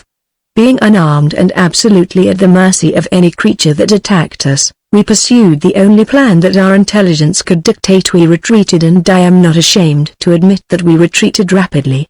Running quickly around the end of the promontory, we turned sharply up the bank away from the river. The bottom of the cavern rose sharply, and as I clambered upward I glanced behind me occasionally to note the actions of our pursuer. He was now in plain sight, having followed us around the end of the promontory, and there he stood looking about as though in search of us. Though we were not far from him, he did not seem to see us, and I soon became convinced that his eyesight was faulty, but not wishing to depend upon this I kept on climbing until presently we came to the top of the promontory, and, looking down upon the other side, I saw a considerable stretch of smooth gravel, stretching out into the dim distance along the river shore. If we could clamber down the opposite side of the barrier and reach this level stretch of gravel, I felt that we might escape the attentions of the huge monster. A final glance at him showed him still standing, peering first in one direction and then in another as though in search of us. Aaron had followed close behind me, and now together we slipped over the edge of the escarpment, and, though the rough rocks scratched us severely, we finally reached the gravel below, whereupon, having eluded our menaucer, we set out upon a brisk run down the river. We had covered scarcely more than 50 paces when Aaron stumbled over an obstacle, and as I stooped to give him a hand up, I saw that the thing that had tripped him was the rotting harness of a warrior, and a moment later I saw the hilt of a sword protruding from the gravel. Seizing it, I wrenched it from the ground. It was a good long sword, and I may tell you that the feel of it in my hand did more to restore my self-confidence than aught else that might have transpired. Being made of non-corrosive metal, as are all Barsoomian weapons, it remained as sound today as the moment that it had been abandoned by its owner. "Look," said Aaron, pointing, and there at a little distance we saw another harness and another sword.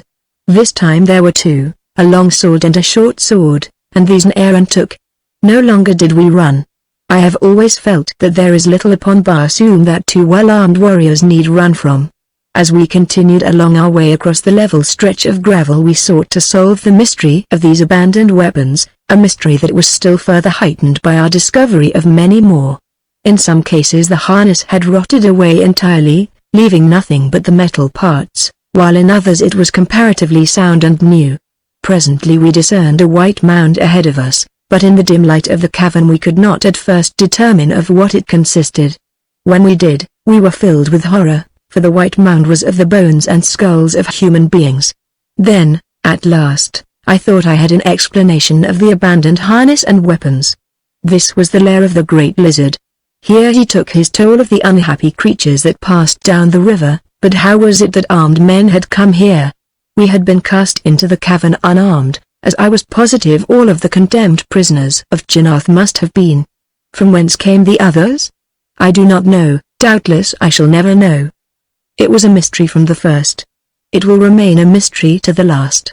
As we passed on we found harness and weapons scattered all about, but there was infinitely more harness than weapons. I had added a good short sword to my equipment, as well as a dagger, as had also Aaron, and I was stooping to examine another weapon which we had found, a short sword with a beautifully ornamented hilt and guard, when Aaron suddenly voiced an exclamation of warning. "On guard," he cried, "Hadron! It comes!" Leaping to my feet, I wheeled about, the short sword still in my hand, and there, bearing down upon us at considerable speed and with wide distended jaws, came the great white lizard, hissing ominously. He was a hideous sight, a sight such as to make even a brave man turn and run, which I am now convinced is what practically all of his victims did, but here were two who did not run. Perhaps he was so close that we realized the futility of flight without giving the matter conscious thought, but be that as it may, we stood here, Aaron with his long sword in his hand, I with the ornately carved short sword that I had been examining, though instantly I realized that it was not the weapon with which to defend myself against this great hulking brute. Yet I could not bear to waste a weapon already in my hand, especially in view of an accomplishment of mine in which I took considerable pride. In Helium, both officers and men often wager large amounts upon the accuracy with which they can hurl daggers and short swords, and I have seen considerable sums change hands within an hour, but so proficient was I that I had added considerably to my pay through my winning until my fame had spread to such an extent that I could find no one willing to pit his skill against mine. Never had I hurled a weapon with a more fervent prayer for the accuracy of my throw than now as I launched the short sword swiftly at the mouth of the oncoming lizard. It was not a good throw. It would have lost me money in Helium, but in this instance, I think, it saved my life. The sword, instead of speeding in a straight line, point first, as it should have, turned slowly upward until it was traveling at an angle of about 45 degrees, with the point forward and downward. In this position the point struck just inside of the lower jaw of the creature, while the heavy hilt, carried forward by its own momentum, lodged in the roof of the monster's mouth. Instantly it was helpless. The point of the sword had passed through its tongue into the bony substance of its lower jaw, while the hilt was lodged in its upper jaw behind its mighty fangs. It could not dislodge the sword, either forward or backward, and for an instant it halted in hissing dismay, and simultaneously Naren and I leapt to opposite sides of its ghastly white body. It tried to defend itself with its tail and talons, but we were too quick for it, and presently it was lying in a pool of its own purple blood in the final spasmodic muscular reaction of dissolution. There was something peculiarly disgusting and loathsome about the purple blood of the creature, not only in its appearance, but in its odor, which was almost nauseating, and Naren and I lost no time in quitting the scene of our victory. At the river we washed our blades and then continued on upon our fruitless quest. As we had washed our blades we had noticed fish in the river, and after we had put sufficient distance between the lair of the lizard and ourselves, we determined to bend our energies for a while toward filling our larder and our stomachs. Neither one of us had ever caught a fish or eaten one, but we knew from history that they could be caught and that they were edible. Being swordsmen, we naturally looked to our swords as the best means for procuring our flesh, and so we waded into the river with drawn long swords prepared to slaughter fish to our heart's content. But wherever we went there was no fish. We could see them elsewhere, but not within reach of our swords. Perhaps, said Naren, fish are not such fools as they appear. They may see us approaching and question our motive. I can readily believe that you are right, I replied. Suppose we try strategy. How? He asked. Come with me, I said, and returned to the bank. After a little search downstream I found a rocky ledge overhanging the river. We will lie here at intervals, I said, with only our eyes and the points of our swords over the edge of the bank. We must not talk or move, lest we frighten the fish. Perhaps in this way we shall procure one, for I had long since given up the idea of a general slaughter. To my gratification my plan worked, and it was not long before we each had a large fish. Naturally, like other men, we prefer our flesh cooked, but being warriors we were accustomed to it either way. And so we broke our long fast upon raw fish from the river of mystery. Both Naren and I felt greatly refreshed and strengthened by our meal, however unpalatable it might have been. It had been some time since we had slept, and though we had no idea whether it was still night upon the outer surface of Barsoom, or whether dawn had already broken, we decided that it would be best for us to sleep, and so Naren stretched out where we were while I watched. After he awoke, I took my turn. I think that neither one of us slept more than a single zode, but the rest did us quite as much good as the food that we had eaten, and I am sure that I have never felt more fit than I did when we set out again upon our goalless journey. I do not know how long we had been traveling after our sleep, for by now the journey was most monotonous, there being little change in the dimly seen landscape surrounding us, and only the ceaseless roar of the river and the howling of the wind to keep us company. Naren was the first to discern the change. He seized my arm and pointed ahead. I must have been walking with my eyes upon the ground in front of me, else I must have seen what he saw simultaneously. It is daylight, I exclaimed. It is the sun, it can be nothing else, he said. There, far ahead of us, lay a great archway of light. That was all that we could see from the point at which we discovered it, but now we hastened on almost at a run. So anxious were we for a solution, so hopeful that it was indeed the sunlight, and that in some inexplicable and mysterious way the river had found its way to the surface of Barsoom. I knew that this could not be true, and Naren knew it, and yet each knew how great his disappointment would be when the true explanation of the phenomenon was revealed.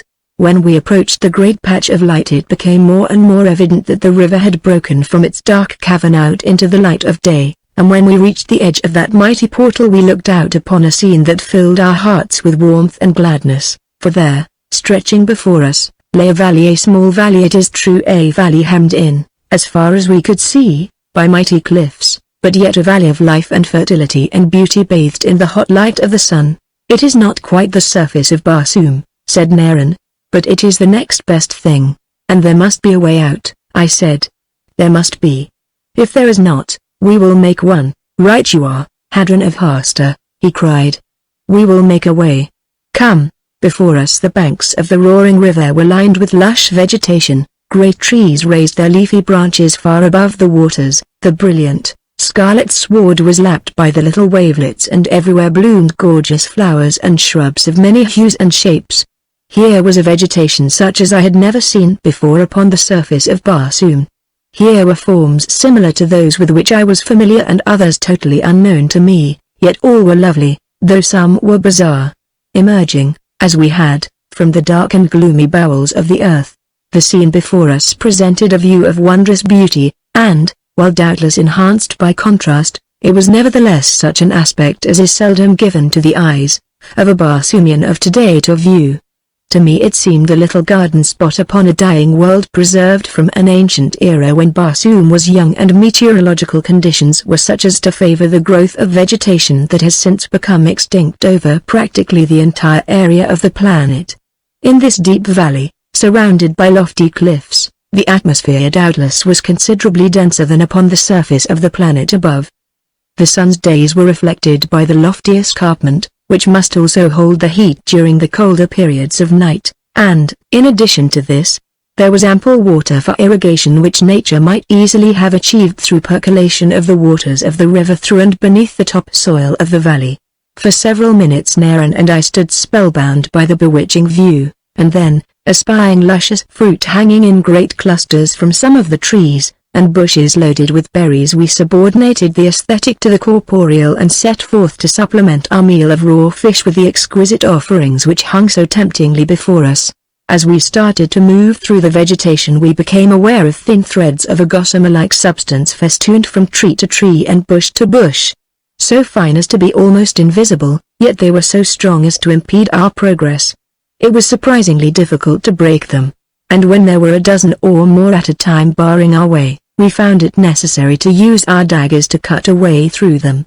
We had taken only a few steps into the deeper vegetation, cutting our way through the gossamer strands, when we were confronted by a new and surprising obstacle to our advance, a large, venomous-looking spider that scurried toward us in an inverted position, clinging with a dozen legs to one of the gossamer strands, which served both as its support and its pathway, and if its appearance was any index to its venomousness it must, indeed, have been a deadly insect.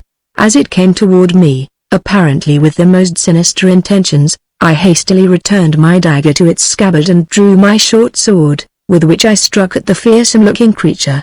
As the blow descended, it drew back so that my point only slightly scratched it, whereupon it opened its hideous mouth and emitted a terrific scream so out of proportion to its size and to the nature of such insects with which I was familiar that it had a most appalling effect upon my nerves.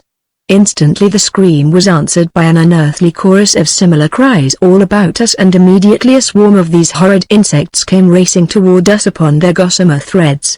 Evidently this was the only position which they assumed in moving about, and their webs the only means to that end, for their 12 legs grew upward from their backs, giving them a most uncanny appearance. Fearing that the creatures might be poisonous, Naren and I retreated hastily to the mouth of the cavern, and as the spiders could not go beyond the ends of their threads, we were soon quite safe from them, and now the luscious fruit looked more tempting than ever, since it seemed to be denied to us. "The road down the river is well guarded," said Naren with a rueful smile, which might indicate a most desirable goal. "At present that fruit is the most desirable thing in the world to me," I replied, "and I am going to try to discover some means of obtaining it." Moving to the right, away from the river, I sought for an entrance into the forest that would be free from the threads of the spiders, and presently I came to a point where there was a well-defined trail about 4 or 5 feet wide, apparently cut by man from the vegetation. Across the mouth of it, however, were strung thousands of gossamer strands. To touch them, we knew, would be the signal for myriads of the angry spiders to swarm upon us. While our greatest fear was, of course, that the insects might be poisonous, their cruelly fanged mouths also suggested that, poisonous or not, they might in their great numbers constitute a real menace. "Do you notice," I said to Naren, "that these threads seem stretched across the entrance to the pathway only?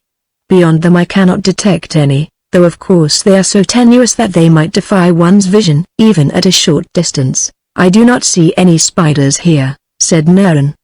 Perhaps we can cut our way through with impunity at this point. We shall experiment, I said, drawing my long sword. Advancing, I cut a few strands, when immediately there swarmed out of the trees and bushes upon either side great companies of the insects, each racing along its own individual strand. Where the strands were intact, the creatures crossed and recrossed the trail, staring at us with their venomous, beady eyes, their powerful, gleaming fangs bared threateningly toward us. The cut strands floated in the air until borne down by the weight of the approaching spiders who followed to the severed ends but no further. Here they either hung glaring at us or else clambered up and down excitedly, but not one of them ever ventured from his strand. As I watched them, their antics suggested a plan. They are helpless when their web is severed, I said to Naren. Therefore if we cut all their webs they cannot reach us.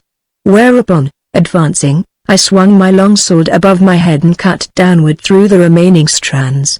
Instantly the creatures set up their infernal screaming. Several of them, torn from their webs by the blow of my sword, lay upon the ground upon their bellies, their feet sticking straight up into the air.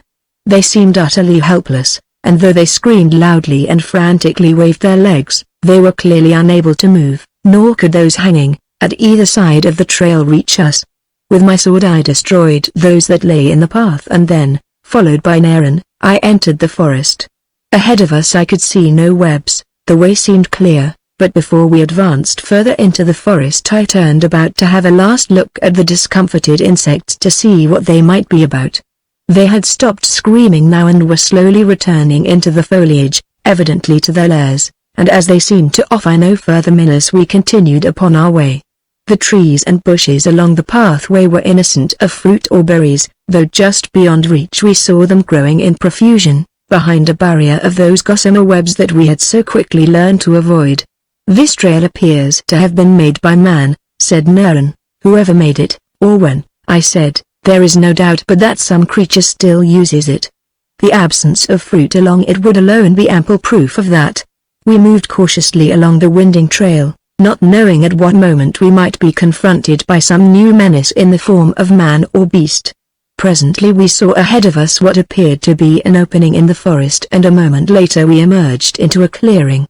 Looming in front of us at a distance of perhaps less than a yard was a towering pile of masonry. It was a gloomy pile, apparently built of black volcanic rock. For some 30 feet above the ground there was a blank wall, pierced by but a single opening, a small doorway almost directly in front of us. This part of the structure appeared to be a well, beyond it rose buildings of weird and grotesque outlines and dominating all was a lofty tower, from the summit of which a wisp of smoke curled upward into the quiet air. From this new vantage point we had a better view of the valley than had at first been accorded us, and now, more marked than ever, were the indications that it was the crater of some gigantic and long-extinct volcano. Between us and the buildings, which suggested a small walled city, the clearing contained a few scattered trees, but most of the ground was given over to cultivation, being traversed by irrigation ditches of an archaic type which has been abandoned upon the surface for many ages, having been superseded by a system of subrogation when the diminishing water supply necessitated the adoption of conservation measures. Satisfied that no further information could be gained by remaining where we were, I started boldly into the clearing toward the city. "Where are you going?" asked Naren. "I am going to find out who dwells in that gloomy place," I replied. "Here are fields and gardens, so they must have food, and that, after all, is the only favor that I shall ask of them." Naren shook his head. "The very sight of the place depresses me," he said. But he came with me as I knew he would, for Naren is a splendid companion upon whose loyalty one may always depend. We had traversed about 2/3 of the distance across the clearing toward the city before we saw any signs of life, and then a few figures appeared at the top of the wall above the entrance. They carried long, thin scarfs, which they seemed to be waving in greeting to us, and when we had come yet closer I saw that they were young women. They leaned over the parapet and smiled and beckoned to us. As we came within speaking distance below the wall, I halted. "What city is this?" I asked, "and who is Jed here?" "Enter, warriors," cried one of the girls, "and we will lead you to the Jed." She was very pretty and she was smiling sweetly, as were her companions. "This is not such a depressing place as you thought," I said in a low voice to Naren. "I was mistaken," said Naren. "They seem to be a kindly, hospitable people. Shall we enter?" "Come," called another of the girls. "Behind these gloomy walls lie food and wine and love." Food. I would have entered a far more forbidding place than this for food. As Naren and I strode toward the small door, it slowly withdrew to one side. Beyond, across a black paved avenue, rose buildings of black volcanic rock. The avenue seemed deserted as we stepped within. We heard the faint click of a lock as the door slid into place behind us, and I had a sudden foreboding of ill that made my right hand seek the hilt of my long sword. Chapter 8 The Spider of Gaster. For a moment we stood undecided in the middle of the empty avenue, looking about us, and then our attention was attracted to a narrow stairway running up the inside of the wall, upon the summit of which the girls had appeared and welcomed us. Down the stairway the girls were coming. There were 6 of them. Their beautiful faces were radiant with happy smiles of welcome that instantly dispelled the gloom of the dark surroundings as the rising sun dissipates night's darkness and replaces her shadows with light and warmth and happiness. Beautifully wrought harness, enriched by many a sparkling jewel, accentuated the loveliness of faultless figures. As they approached, a vision of Tavia sprang to my mind. Beautiful as these girls unquestionably were, how much more beautiful was Tavia. I recall distinctly, even now, that in that very instant, with all that was transpiring to distract my attention, I was suddenly struck by wonder that it should have been Tavia's face and figure that I saw rather than those of Sanomatora. You may believe that I brought myself up with a round turn, and thereafter it was a vision of Sanomatora that I saw, and that, too, without any disloyalty to my friendship for Tavia, that blessed friendship which I looked upon as one of my proudest and most valuable possessions. As the girls reached the pavement they came eagerly toward us. "Welcome, warriors," cried one, to happy Gaster. "After your long journey you must be hungry. Come with us and you shall be fed. But first the great Jed will wish to greet you and welcome you to our city, for visitors to Gaster are few." As they led us along the avenue I could not but note the deserted appearance of the city. There was no sign of life about any of the buildings that we passed, nor did we see another human being until we had come to an open plaza, in the center of which rose a mighty building surmounted by the lofty tower that we had seen when we first emerged from the forest. Here we saw a number of people, both men and women, sad, dejected-looking people, who moved with bent shoulders and downcast eyes. There was no animation in their step, and their whole demeanor seemed that of utter hopelessness. What a contrast they presented to the gay and happy girls who so joyously conducted us toward the main entrance of what I assumed to be the palace of the Jed. Here, burly warriors were on guard, fat, oily-looking fellows, whose appearance was not at all to my liking. As we approached them an officer emerged from the interior of the building. If possible, he was even fatter and more greasy-looking than his men, but he smiled and bowed as he welcomed us. "Greetings," he exclaimed. "May the peace of Gaster be upon the strangers who enter her gates. Send word to Gron, the great Jed," said one of the girls to him, "that we are bringing 2 strange warriors who wish to do honor to him before partaking of the hospitality of Gaster." As the officer dispatched a warrior to notify the Jed of our coming, we were escorted into the interior of the palace. The furnishings were striking, but extremely fantastic in design and execution. The native wood of the forests had been used to fine advantage in the construction of numerous pieces of beautifully carved furniture, the grain of the woods showing lustrously in their various natural colors, the beauties of which were sometimes accentuated by delicate stain and by high polishes. But perhaps the most striking feature of the interior decorations was the gorgeously painted fabric that covered the walls and ceilings. It was a fabric of unbelievable lightness, which gave the impression of spun silver. So closely woven was it that, as I was to learn later, it would hold water, and of such great strength that it was almost impossible to tear it. Upon it were painted in brilliant colors the most fantastic scenes that imagination might conceive. There were spiders with the heads of beautiful women, and women with the heads of spiders. There were flowers and trees that danced beneath a great red sun, and great lizards, such as we had passed within the gloomy cavern on our journey down from Chnoth. In all the figures that were depicted there was nothing represented as nature had created it. It was as though some mad mind had conceived the whole. As we waited in the great entrance hall of the palace of the Jed, 4 of the girls danced for our entertainment, a strange dance such as I had never before seen upon Barsoom. Its steps and movements were as weird and fantastic as the mural decorations of the room in which it was executed, and yet withal there was a certain rhythm and suggestiveness in the undulations of those lithe bodies that imparted to us a feeling of well-being and content. The fat and greasy padwar of the guard moistened his thick lips as he watched them, and though he had doubtless seen them dance upon many occasions, he seemed to be much more affected than we. But perhaps he had no Fa or Sanomatora to occupy his thoughts. Sanomatora. The chiseled beauty of her noble face stood out clearly upon the screen of memory for a brief instant, and then slowly it began to fade. I tried to recall it, to see again the short, haughty lip and the cold, level gaze, but it receded into a blur from which there presently emerged a pair of wondrous eyes, moist with tears, a perfect face and a head of tousled hair. It was then that the warrior returned to say that Gron, the Jed, would receive us at once. Only the girls accompanied us, the fat padwar remaining behind, though I could have sworn that it was not through choice. The room in which the Jed received us was upon the second level of the palace. It was a large room, even more grotesquely decorated than those through which we had passed.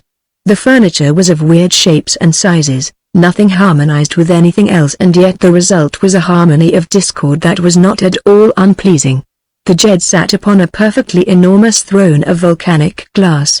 It was, perhaps, the most ornate and remarkable piece of furniture that I have ever seen, and was the outstanding specimen of craftsmanship in the entire city of Gasta. But if it caught my eye at the time, it was only for an instant, as nothing could for long distract one's attention from the Jed himself.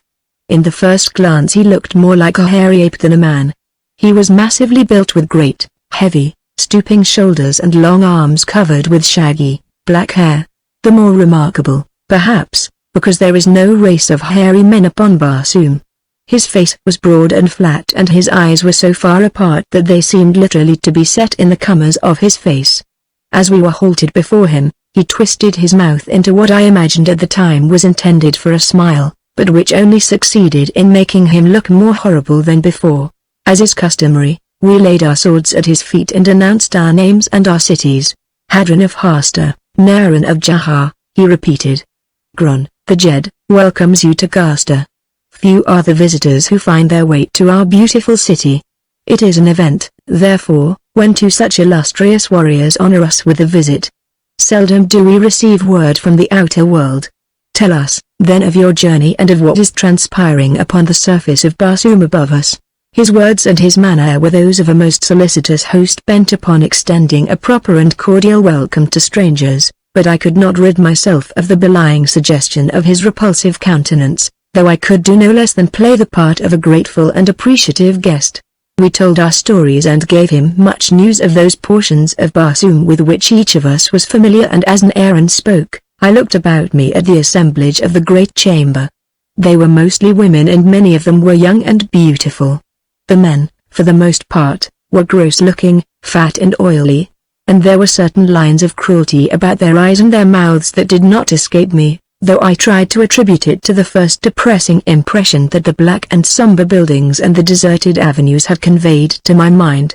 When we had finished our recitals, Gron announced that a banquet had been prepared in our honor, and in person he led the procession from the throne room down a long corridor to a mighty banquet hall, in the center of which stood a great table, down the entire length of which was a magnificent decoration consisting entirely of the fruits and flowers of the forest through which we had passed. At one end of the table was the Jed's throne, and at the other were smaller thrones, one for Aaron and one for me. Seated on either side of us were the girls who had welcomed us to the city and whose business, it seemed, now was to entertain us. The design of the dishes with which the table was set was quite in keeping with all the other mad designs of the palace of Gron. No two plates or goblets or platters were of the same shape or size or design, and nothing seemed suited to the purpose for which it was intended. My wine was served in a shallow, triangular-shaped saucer, while my meat was crammed into a tall, slender-stemmed goblet.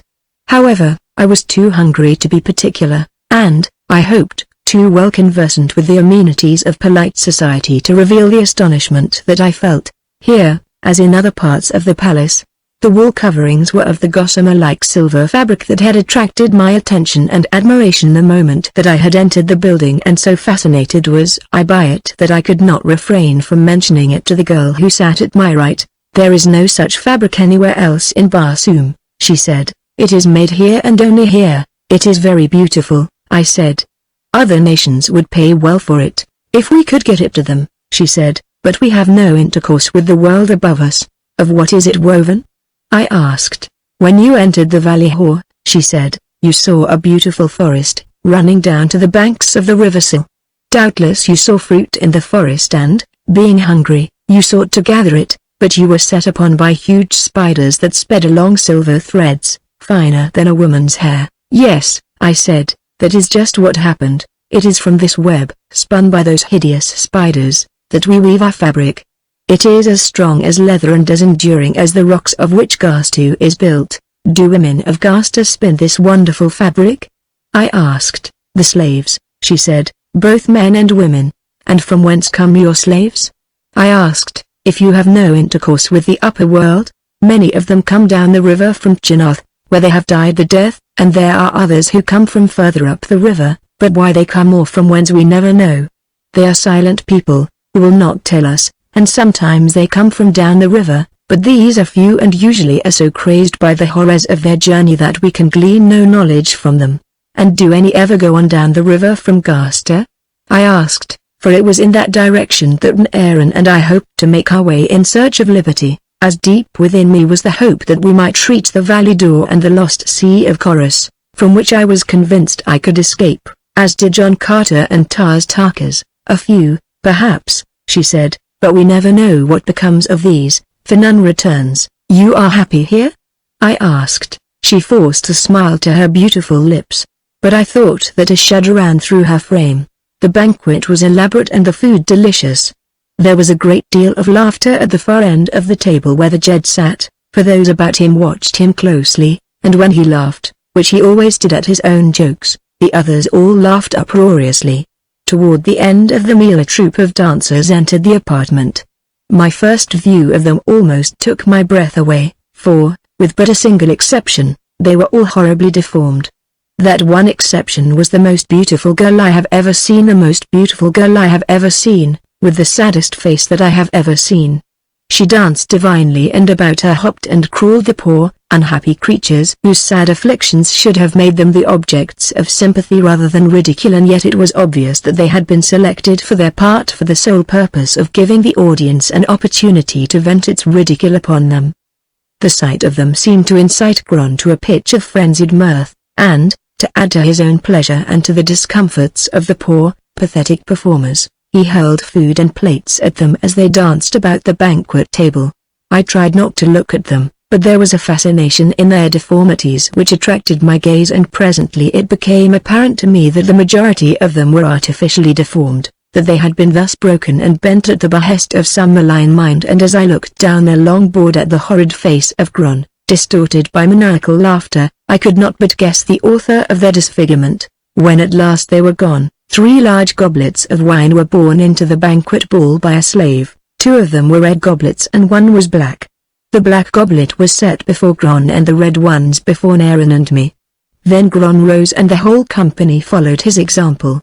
"Gron, the Jed, drinks to the happiness of his honored guests," announced the ruler, and, raising the goblet to his lips, he drained it to the bottom. It seemed obvious that this little ceremony would conclude the banquet, and that it was intended Aaron and I should drink the health of our host. I, therefore, raised my goblet.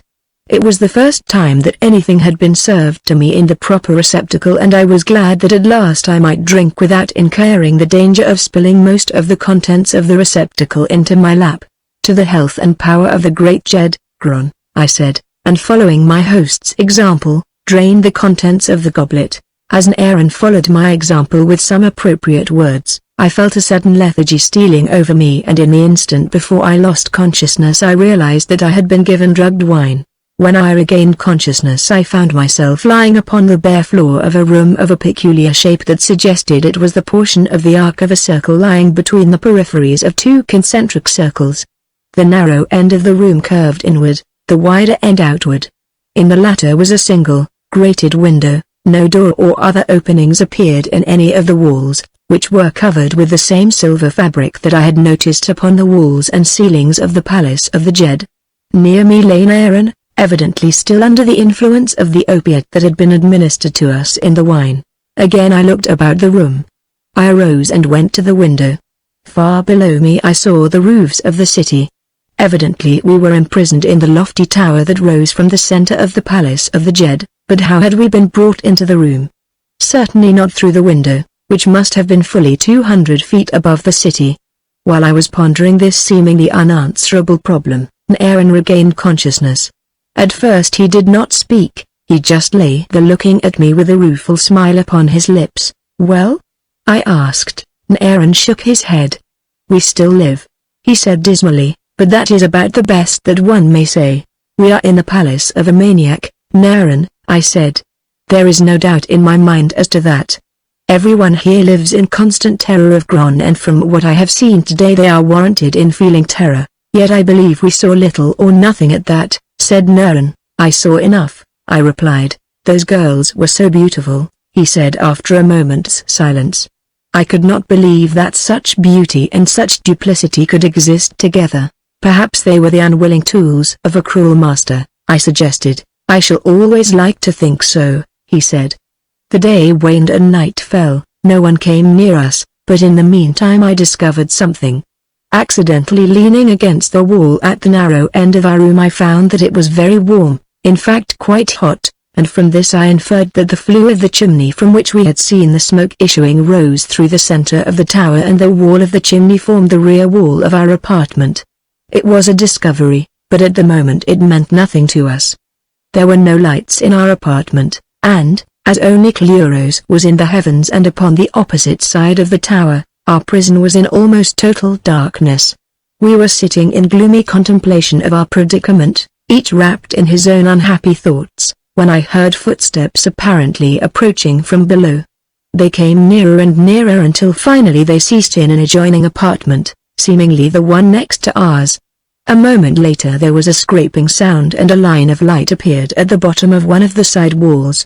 It kept growing in width until I finally realized that the entire partition wall was rising. In the opening we saw at first the sandaled feet of warriors, and finally, little by little, their entire bodies were revealed. 2 stalwart, brawny men, heavily armed. They carried manacles and with them they fastened our wrists behind our backs. They did not speak, but with a gesture one of them directed us to follow him, and, as we filed out of the room, the second warrior fell in behind us. In silence we entered a steep, spiral ramp, which we descended to the main body of the palace, but yet our escorts conducted us still lower until I knew that we must be in the pits beneath the palace. The pits. Inwardly I shuddered. I much preferred the tower, for I have always possessed an inherent horror of the pits. Perhaps these would be utterly dark and doubtless overrun by rats and lizards. The ramp ended in a gorgeously decorated apartment in which was assembled about the same company of men and women that had partaken of the banquet with us earlier in the day. Here, too, was Gron upon a throne. This time he did not smile as we entered the room. He did not seem to realize our presence. He was sitting, leaning forward, his eyes fixed upon something at the far end of the room, over which hung a deadly silence that was suddenly shattered by a piercing scream of anguish. The scream was but a prelude to a series of similar cries of agony. I looked quickly in the direction from which the screams came, the direction in which Gron's gaze was fastened. I saw a naked woman chained to a grill before a hot fire. Evidently they had just placed her there as I had entered the room, and it was her first shrill scream of agony that had attracted my attention. The grill was mounted upon wheels so that it could be removed to any distance from the fire that the torturer chose, or completely turned about, presenting the other side of the victim to the blaze. As my eyes wandered back to the audience I saw that most of the girls sat there glaring straight ahead, their eyes fixed with horror upon the horrid scene. I do not believe that they enjoyed it, I know that they did not. They were equally the unwilling victims of the cruel vagaries of Gron's diseased mind, but like the poor creature upon the grill they were helpless. Next to the torture itself, The most diabolical conceit of the mind that had directed it was the utter silence enjoined upon all spectators, against the background of which the shrieks and moans of the tortured victim evidently achieved their highest effectiveness upon the crazed mind of the Jed. The spectacle was sickening. I turned my eyes away. Presently one of the warriors who had fetched us touched me on the arm and motioned me to follow him. He led us from this apartment to another, and there we witnessed a scene infinitely more terrible than the grilling of the human victim. I cannot describe it, it tortures my memory even to think of it. Long before we reached that hideous apartment we heard the screams and curses of its inmates. In utter silence, our guard ushered us within. It was the chamber of horrors in which the Jed of Gaster was creating abnormal deformities for his cruel dance of the cripples. Still in silence, we were led from this horrid place, and now our guide conducted us upward to a luxuriously furnished apartment. Upon divans lay two of the beautiful girls who had welcomed us to Gaster. For the first time since we had left our room in the tower, one of our escort broke the silence. "They will explain," he said, pointing to the girls. "Do not try to escape. There is only one exit from this room. We will be waiting outside." He then removed our manacles and with his companion left the apartment, closing the door after them. One of the occupants of the room was the same girl who had sat at my right during the banquet. I had found her most gracious and intelligent, and to her I now turned. "What is the meaning of this?" I demanded. "Why are we made prisoners? Why have we been brought here?" She beckoned me to come to the divan on which she reclined, and as I approached she motioned to me to sit down beside her. "What you have seen tonight," she said, "represents the three fates that lie in store for you. Gron has taken a fancy to you and he is giving you your choice." "I do not yet quite understand," I said. "You saw the victim before the grill?" she asked. "Yes," I replied. "Would you care to suffer that fate?" "Scarcely." "You saw the unhappy ones being bent and broken for the dance of the cripples?" she pursued. "I did," I answered. "And now you see this luxurious room and me. Which would you choose?" "I cannot believe," I replied, "that the final alternative is without conditions, which might make it appear less attractive than it now seems, for otherwise there could be no possible question as to which I would choose." "You are right," she said. "There are conditions." "What are they?" I asked. "You will become an officer in the palace of the Jed, and as such you will conduct tortures similar to those you have witnessed in the pits of the palace. You will be guided by whatever whim may possess your master." I drew myself to my full height.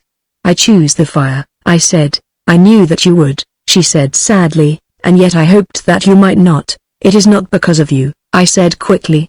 "It is the other conditions which no man of honor could accept." "I know," she said, "and had you accepted them I must eventually have despised you as I despise the others." "You are unhappy here?" I asked. "Of course," she said. "Who but a maniac could be happy in this horrid place?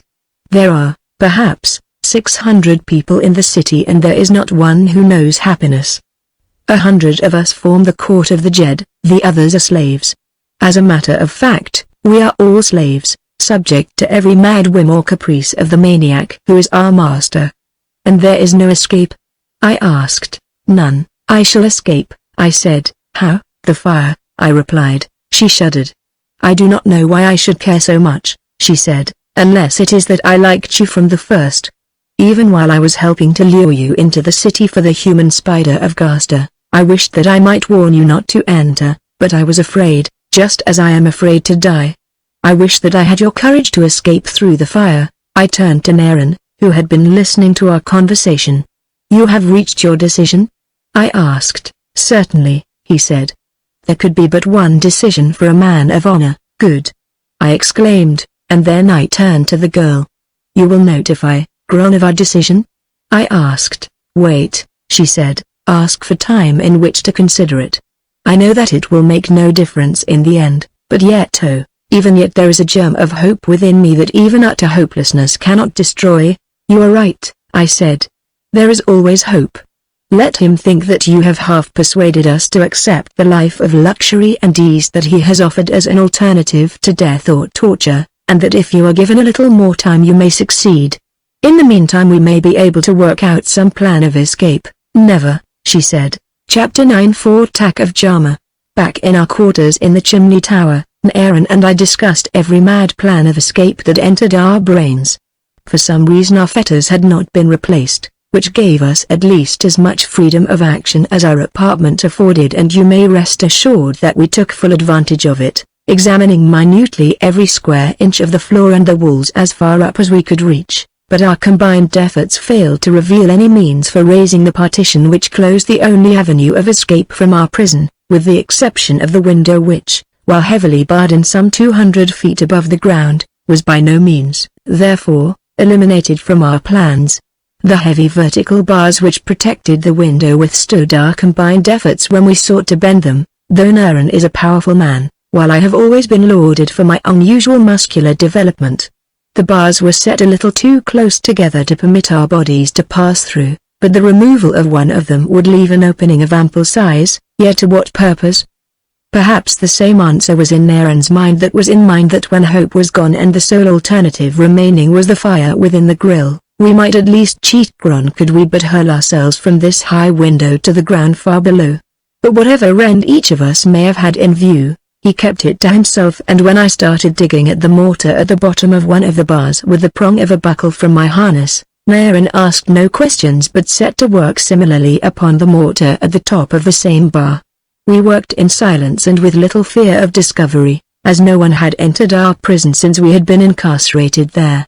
Once a day the partition was raised a few inches and food slipped into us beneath it, but we did not see the person who brought it, nor did anyone communicate with us from the time that the guards had taken us to the palace that first night up to the moment that we had finally succeeded in loosening the bar so that it could be easily removed from its seat. I shall never forget with what impatience we awaited the coming of night, that we might remove the bar and investigate the surrounding surface of the tower, for it had occurred to me that it might offer a means of descent to the ground below, or rather to the roof of the building which it surmounted, from where we might hope to make our way to the summit of the city wall undetected. Already, in view of this possibility, I had planned to tear strips from the fabric covering our walls wherewith to make a rope down which we might lower ourselves to the ground beyond the city wall. As night approached I commenced to realize how high I had built my hopes upon this idea. It already seemed as good as accomplished, especially when I had utilized the possibilities of the rope to its fullest extent, which included making one of sufficient length to reach from our window to the bottom of the tower. Thus every obstacle was overcome. It was then, just at dusk, that I explained my plan to Naran. "Fine," he exclaimed. "Let us start at once making our rope. We know how strong this fabric is and that a slender strand of it will support our weight. There is enough upon one wall to make all the rope we need."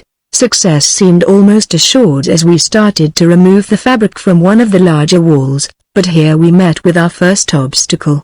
The fabric was fastened at the top and at the bottom with large-headed nails, set close together, which withstood our every effort to tear it loose.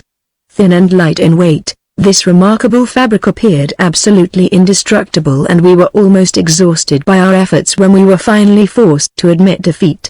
The quick Barsoomian night had fallen, and we might now, with comparative safety, remove the bar from the window and reconnoiter for the first time beyond the restricted limits of our cell. But hope was now low within our breasts, and it was with little anticipation of encouragement that I drew myself to the sill and projected my head and shoulders through the aperture. Below me lay the somber, gloomy city, its blackness relieved by but a few dim lights, most of which shone faintly from the palace windows. I passed my palm over the surface of the tower that lay within arm's reach, and again my heart sank within me. Smooth, almost glass-like volcanic rock, beautifully cut and laid, offered not the slightest handhold. Indeed, an insect might have found it difficult to have clung to its polished surface. "It is quite hopeless," I said as I drew my head back into the room. "The tower is as smooth as a woman's breast." "What is above?" asked Naran. Again I leaned out, this time looking upward. Just above me were the eaves of the tower. Our cell was at the highest level of the structure. Something impelled me to investigate in that direction, an insane urge, perhaps, born of despair.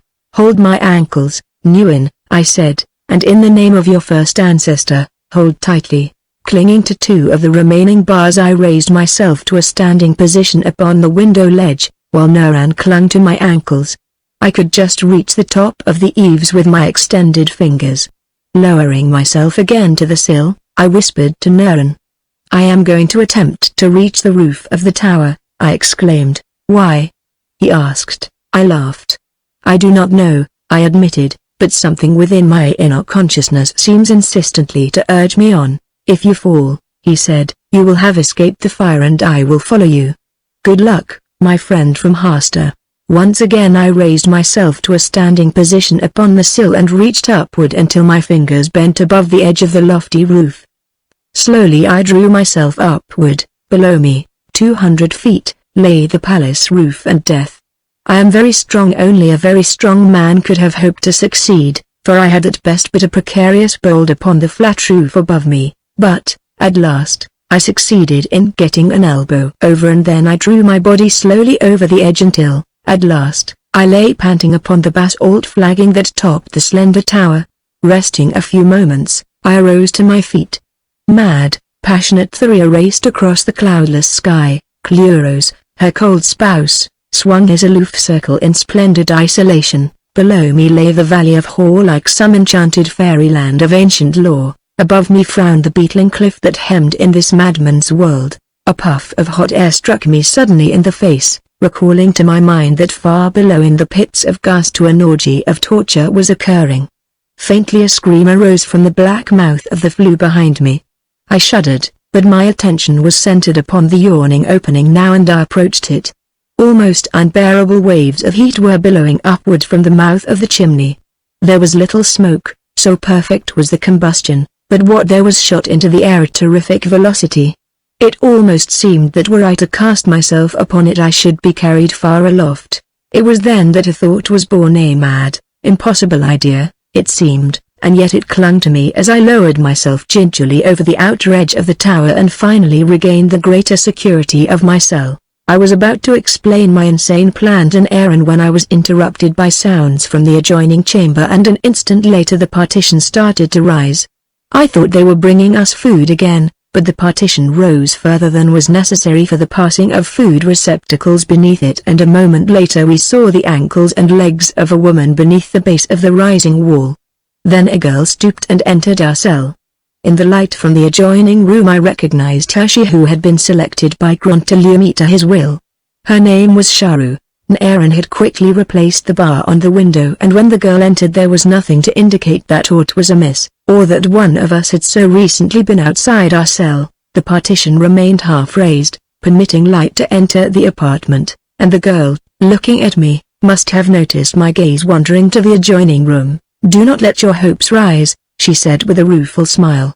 "There are guards waiting at the level next below." "Why are you here, Sharu?" I asked. "Gron sent me," she replied. "He is impatient for your decision," I thought quickly.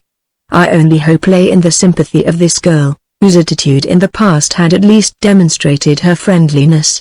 "Had we a dagger and a needle," I said in a low whisper, "we could give Gron his answer upon the morning of the day after tomorrow. What reason can I give him for this further delay?" She asked after a moment's thought. "Tell him," said Naren, "that we are communing with our ancestors and that upon their advice shall depend our decision."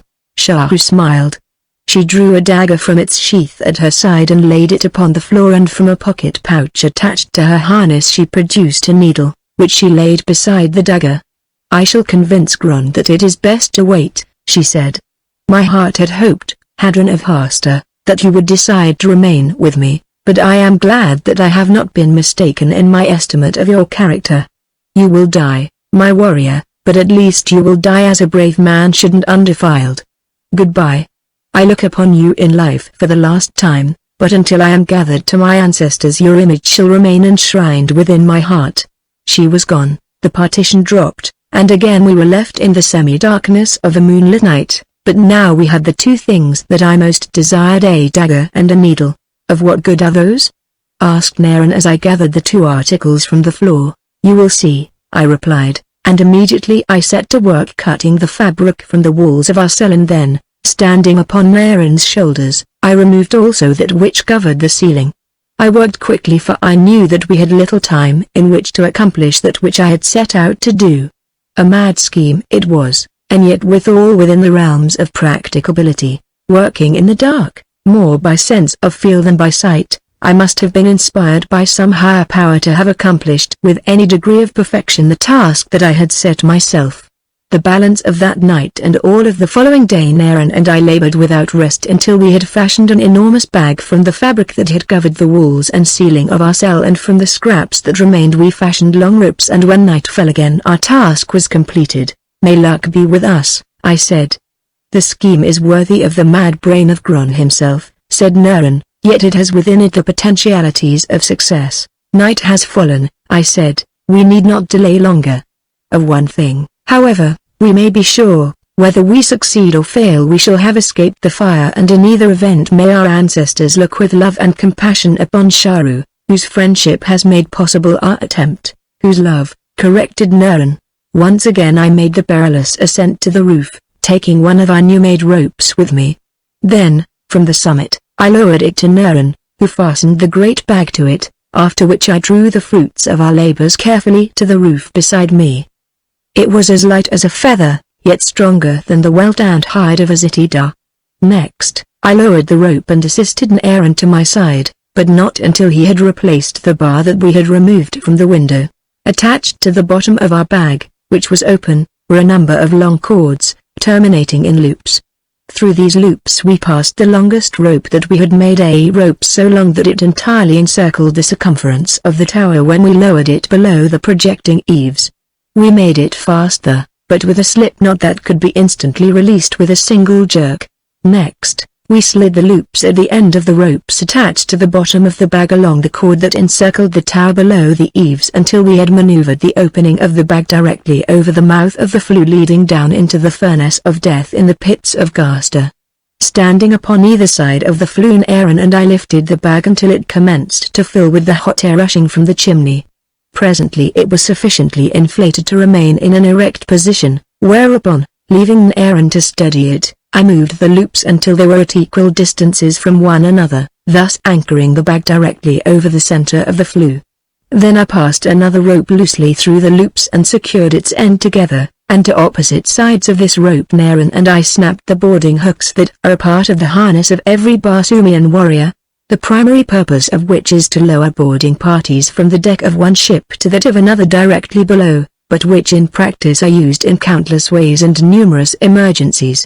Then we waited, near and ready to slip the knot that held the rope around the tower beneath the eaves, and I, upon the opposite side, with Sharu's sharp dagger prepared to cut the rope upon my side, I saw the great bag that we had made filling with hot air.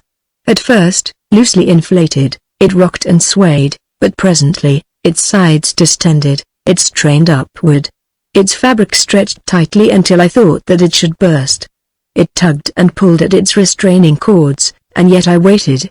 Down in the valley of Hor there was little or no wind, which greatly facilitated the carrying out of our rash venture. The great bag, almost as large as the room in which we had been confined, bellied above us. It strained upon its sky ropes in its impatience to be aloft until I wondered that they held, and then I gave the word. Simultaneously Naren slipped his knot and I severed the rope upon the opposite side. Freed, the great bag leapt aloft, snapping us in its wake. It shot upward with a velocity that was astounding until the valley of Hor was but a little hollow in the surface of the great world that lay below us. Presently a wind caught us, and you may be assured that we gave thanks to our ancestors as we realized that we were at last drifting from above the cruel city of Gaster. The wind increased until it was blowing rapidly in a northeasterly direction, but little did we care where it wafted us as long as it took us away from the river Sil and the valley of Hor. After we had passed beyond the crater of the ancient volcano, which formed the bed of the valley in which lay somber Gaster, we saw below us, in the moonlight, a rough volcanic country that presented a weird and impressive appearance of unreality. Deep chasms and tumbled piles of basalt seemed to present an unsurmountable barrier to man, which may explain why in this remote and desolate corner of Barsum the valley of Hor had lain for countless ages undiscovered. The wind increased. Floating at a great altitude we were being carried at considerable speed, yet I could see that we were very slowly falling as the hot air within our bag cooled. How much longer it would keep us up I could not guess, but I hoped it would bear us at least beyond the uninviting terrain beneath us. With the coming of dawn we were floating but a few hundred feet above the ground, The volcanic country was far behind us, and as far as we could see stretched lovely, rolling hills, sparsely timbered with the drought-resisting scale upon which it has been said the civilization of Barsoom has been erected. As we topped a low hill, passing over it by a scant 50 sofads, we saw below us a building of gleaming white. Like all the cities and isolated buildings of Barsoom, it was surrounded by a lofty wall, but in other respects it differed materially from the usual Barsoomian type of architecture. The edifice, which was made up of a number of buildings, was not surmounted by the usual towers, domes and minarets that mark all Barsoomian cities, and which only in recent ages have been giving way slowly to the flat landing stages of an aerial world. The structure below us was composed of a number of flat-roofed buildings of various heights, none of which, however, appeared to rise over 4 levels. Between the buildings and the outer walls, and in several open courts between the buildings, there was a profusion of trees and shrubbery with scarlet sward and well-kept paths. It was, in fact, a striking and beautiful sight, yet having so recently been lured to near destruction by the beauties of Hor and the engaging allurements of her beautiful women, we had no mind to be deceived again by external appearances. We would float over the palace of enchantment and take our chances in the open country beyond. But fate willed otherwise. The wind had abated, we were dropping rapidly. Beneath us we saw people in the garden of the building, and simultaneously, as they discovered us, it was evident that they were filled with consternation. They hastened quickly to the nearest entrances, and there was not a human being in sight when we finally came to rest upon the roof of one of the taller sections of the structure. As we extricated ourselves from the loops in which we had been sitting, the great bag, relieved of our weight, rose quickly into the air for a short distance, turned completely over and dropped to the ground just beyond the outer wall. It had served us well, and now it seemed like a living thing that had given up its life for our salvation. We were to have little time, however, for sentimental regrets, for almost immediately a head appeared through a small opening in the roof upon which we stood. The head was followed by the body of a man, whose harness was so scant as to leave him almost nude. He was an old man with a finely shaped head, covered with scant, grey locks. Apparent physical old age is so rare upon Barsoom as always to attract immediate attention. In the natural span of life we live often to 1,000 years, but during that long period our appearance seldom changes but little. It is true that most of us meet violent death long before we reach old age, but there are some who pass the allotted span of life and others who do not care for themselves so well, and these few constitute the physically old among us. Evidently of such was the little old man who confronted us. At sight of him Naren voiced an exclamation of pleased surprise. "Fortak!" he cried. "Hey Oa!" cackled the old man in a high falsetto. "Who cometh from the high heavens? Who knows old Fortak?" "It is Ein Aaron!" exclaimed my friend. "Hey Oa!" cried Fortak. "Naren, one of Talaxter's pets, as you once were, Fortak." "But not now, not now," almost screamed the old man. "The tyrant squeezed me like some juicy fruit and then cast the empty rind aside." "Hey Oa!" "He thought it was empty, but I pray daily to all my ancestors that he may live to know that he was wrong. I can say this with safety to you, Naren, for I have you in my power, and I promise you that you shall never live to carry word of my whereabouts to Talaxter." "Do not fear, Fortak," said Naren. "I, too, have suffered from the villainy of the Jeddak of Jahar. You were permitted to leave the capital in peace, but all my property was confiscated and I was sentenced to death." "Hey Oa! Then you hate him, too?" exclaimed the old man. "Hate is a weak word to describe my feeling for Talaxter," replied my friend. "It is well," said Fortak. "When I saw you descending from the skies I thought that my ancestors had sent you to help me, and I know that it was indeed true. Be this another warrior from Jahar?" he added, nodding his old head toward me. "No, Fortak," replied Naren. "This is Hadron of Harster, a noble of Helium, but he, too, has been wronged by Jahar." "Good!" exclaimed the old man. "Now there are 3 of us. Heretofore I have had only slaves and women to assist me, but now with 2 trained warriors, young and strong, the goal of my triumph appears almost in sight.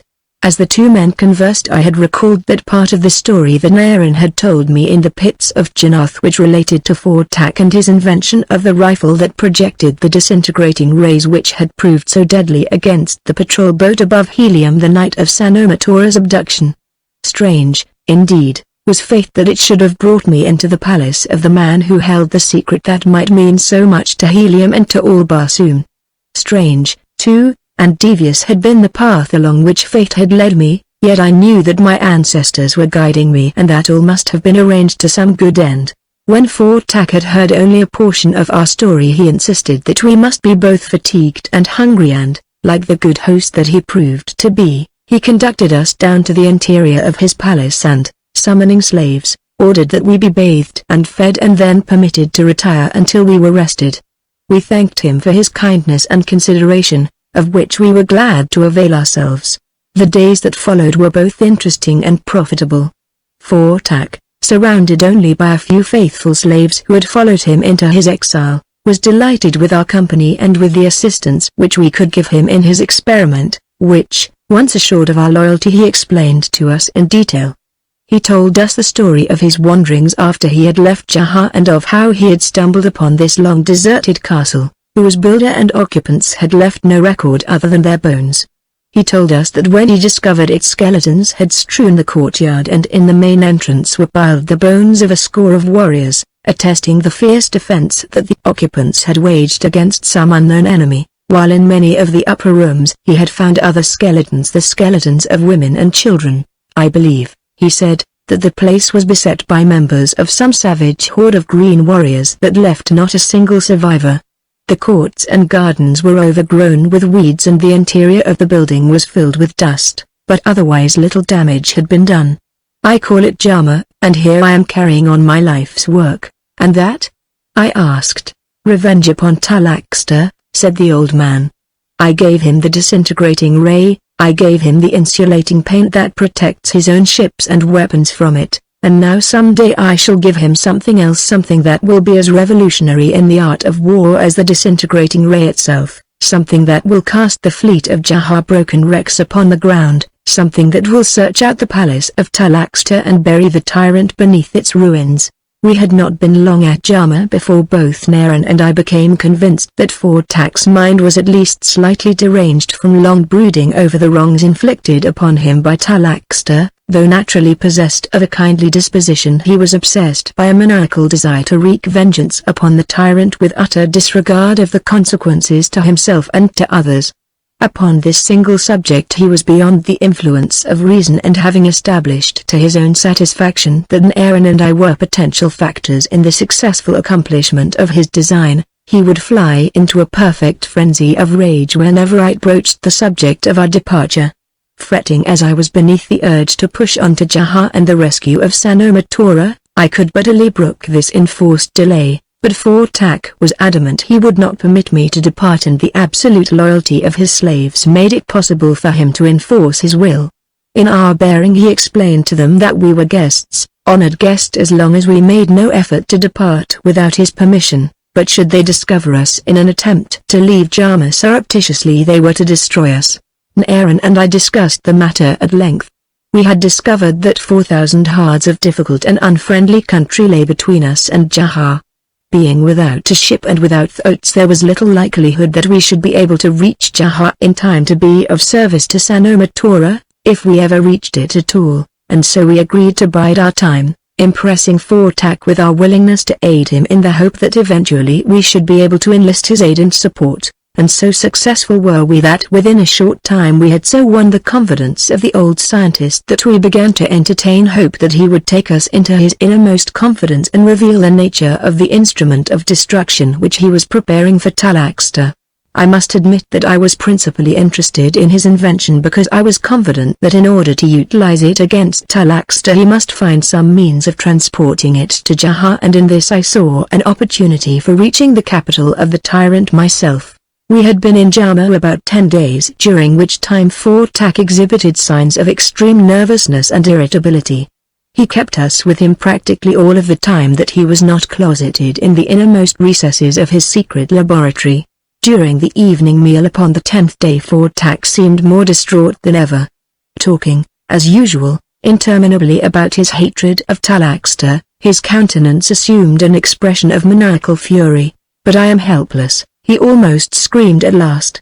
"I am helpless because there is no one to whom I may entrust my secret, who also has the courage and intelligence to carry out my plan.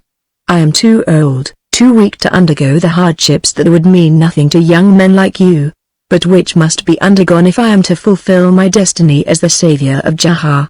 If I could but trust you. If I could but trust you." "Perhaps you can, Fortak," I suggested. The words or my tone seemed to soothe him. "Hey Oa," he exclaimed. "Sometimes I almost think that I can." "We have a common aim," I said, "or at least different aims which converge at the same point, Jahar. Let us work together then. We wish to reach Jahar. If you can help us, we will help you." He sat in silent thought for a long moment. "I'll do it," he said. "Hey Oa. I'll do it. Come," and rising from his chair he led us toward the locked doorway that barred the entrance to his secret laboratory. Chapter 10 The Flying Death. Fortak's laboratory occupied an entire wing of the building and consisted of a single, immense room fully 50 feet in height. His benches, tables, instruments and cabinets, located in one corner, were lost in the great interior. Near the ceiling and encircling the room was a single track from which was suspended a miniature cruiser, painted the ghastly blue of Jahar. Upon one of the benches was a cylindrical object about as long as one's hand. These were the only noticeable features of the laboratory other than its immense emptiness. As Fortak ushered us within he closed the door behind him and I heard the ominous click of the ponderous lock. There was something depressing in the suggestiveness of the situation induced, perhaps, by our knowledge that Fortak was mad and accentuated by the eerie mystery of the vasty chamber. Leading us to the bench upon which lay the cylindrical object which had attracted my attention, he lifted it carefully, almost caressingly, from its resting place. "This," he said, "is a model of the device that will destroy Jahar. In it you behold the concentrated essence of scientific achievement. In appearance it is but a small metal cylinder, but within it is a mechanism as delicate and as sensitive as the human brain, and you will perceive that it functions almost as though animated by a mind within itself, but it is purely mechanical and may be produced in quantities quickly and at low cost. Before I explain it further I shall demonstrate one phase of its possibilities. Watch." Still holding the cylinder in his hand, Fortak stepped to a shallow cabinet against the wall and opening it revealed an elaborate equipment of switches, levers and push buttons. "Now watch the miniature flyer suspended from the track near the ceiling," he directed, at the same time closing a switch. Immediately the flyer commenced to travel along the track at considerable speed. Now Fortak pressed a button upon the top of the cylinder, which immediately sped from his extended palm, turned quickly in the air and rushed straight for the speeding flyer. Slowly the distance between the two closed. The cylinder, curving gradually into the line of flight of the flyer, was now trailing directly behind it, its pointed nose but a few feet from the stern of the miniature ship. Then Fortak pulled a tiny lever upon his switchboard and the flyer leapt forward at accelerated speed. Instantly the speed of the cylinder increased and I could see that it was gaining in velocity much more rapidly than the flyer. Halfway round the room again its nose struck the stem of the fleeing craft with sufficient severity to cause the ship to tremble from stem to stern, then the cylinder fell away and floated gently toward the floor. Fortak opened a switch that stopped the flyer in its flight and then, running forward, caught the descending cylinder in his hand. "This model," he explained, as he returned to where we stood, "is so constructed that when it makes contact with the flyer it will float gently downward to the floor, but as you have doubtless fully realized ere this, the finished product in practical use will explode upon contact with the ship. Note these tiny buttons with which it is covered. When any one of these comes in contact with an object the model stops and descends, whereas the full-sized device, properly equipped, will explode, absolutely demolishing whatever it may have come in contact with. As you are aware, every substance in the universe has its own fixed vibratory rate. This mechanism can be so attuned as to be attracted by the vibratory rate of any substance. The model, for example, is attracted by the blue protective paint with which the flyer is covered. Imagine a fleet of Jaharian warship moving majestically through the air in battle formation. from an enemy ship or from the ground and at a distance so far as to be unobservable by the ships of Jahar, I release as many of these devices as there are ships in the fleet, allowing a few moments to elapse between launchings. The first torpedo rushes toward the fleet and destroys the nearest ship. All the torpedoes in the rear, strung out in line, are attracted by the combined masses of all the blue protecting coverings of the entire fleet. The first ship is falling to the ground, and though all of its paint may not have been destroyed, it has not the power to deflect any of the succeeding torpedoes, which one by one destroy the nearest of the remaining ships until the fleet has been absolutely erased. I have destroyed a great fleet without risking the life of a single man of my own following. But they will see the torpedoes coming, suggested Naren, and they will devise some defense. Even gunfire might stop many of them. Hey, Oa. But I have thought of that, cackled Fortak. He laid the torpedo upon a bench and opened another cabinet.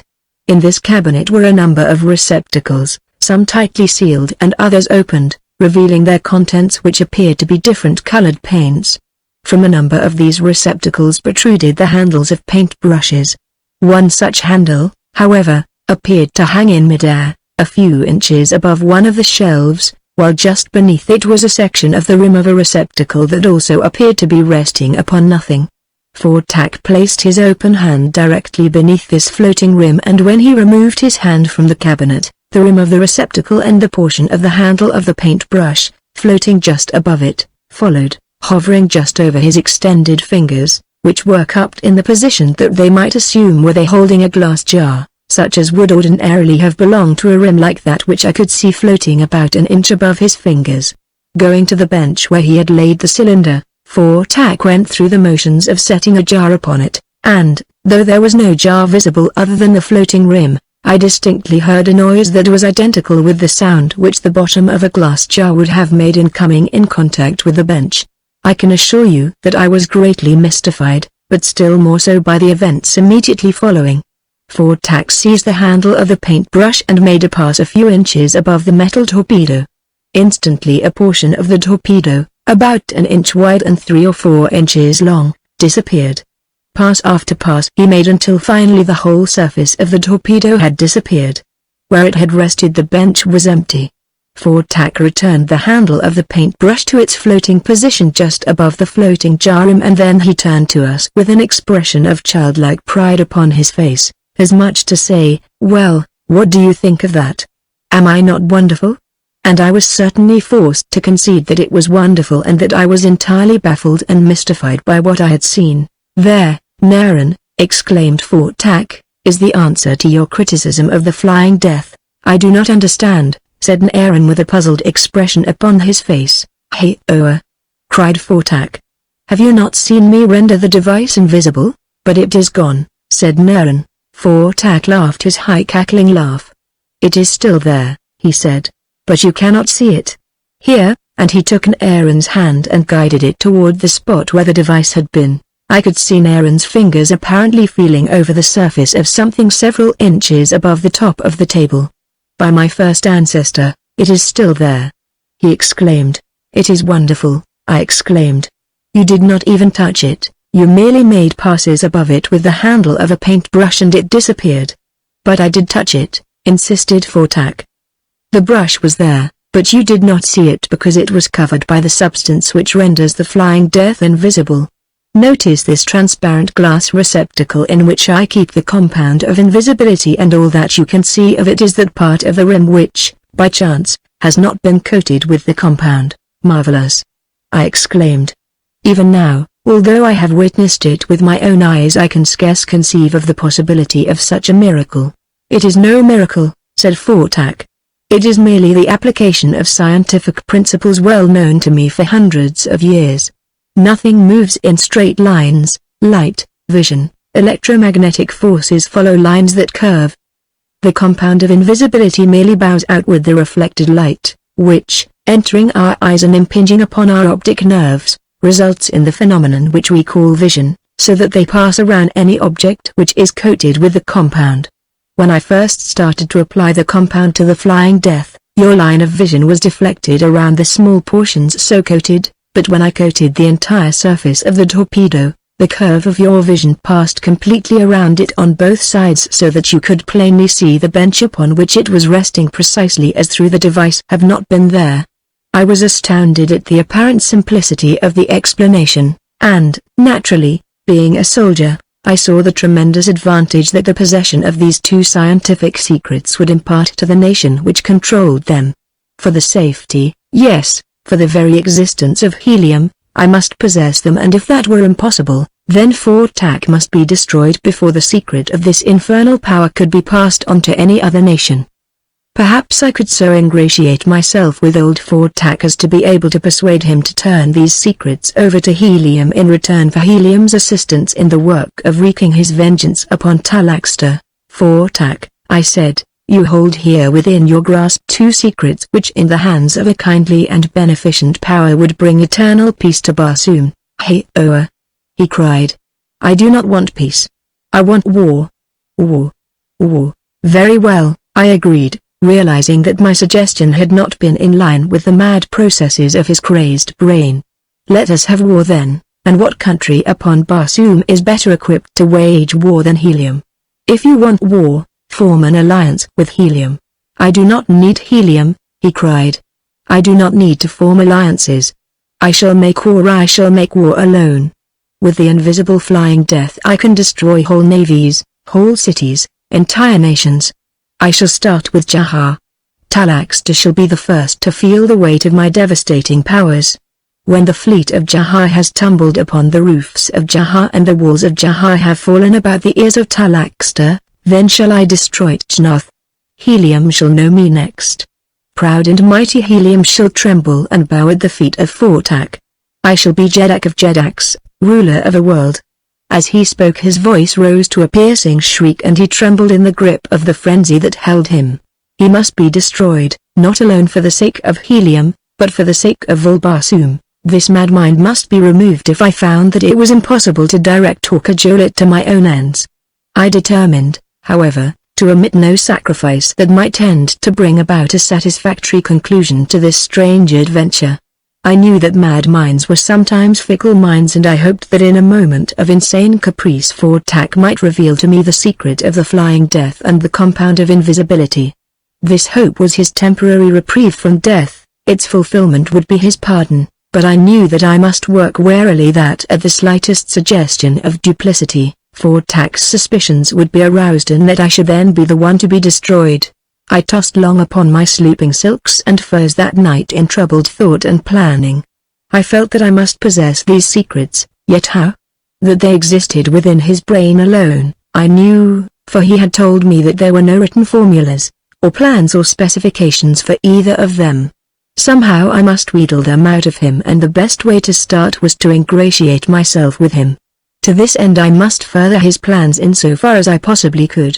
Just before I fell asleep my thoughts reverted to Sanomatora and to the urgent mission that had led me to enter upon what had developed into the strangest adventure of my career.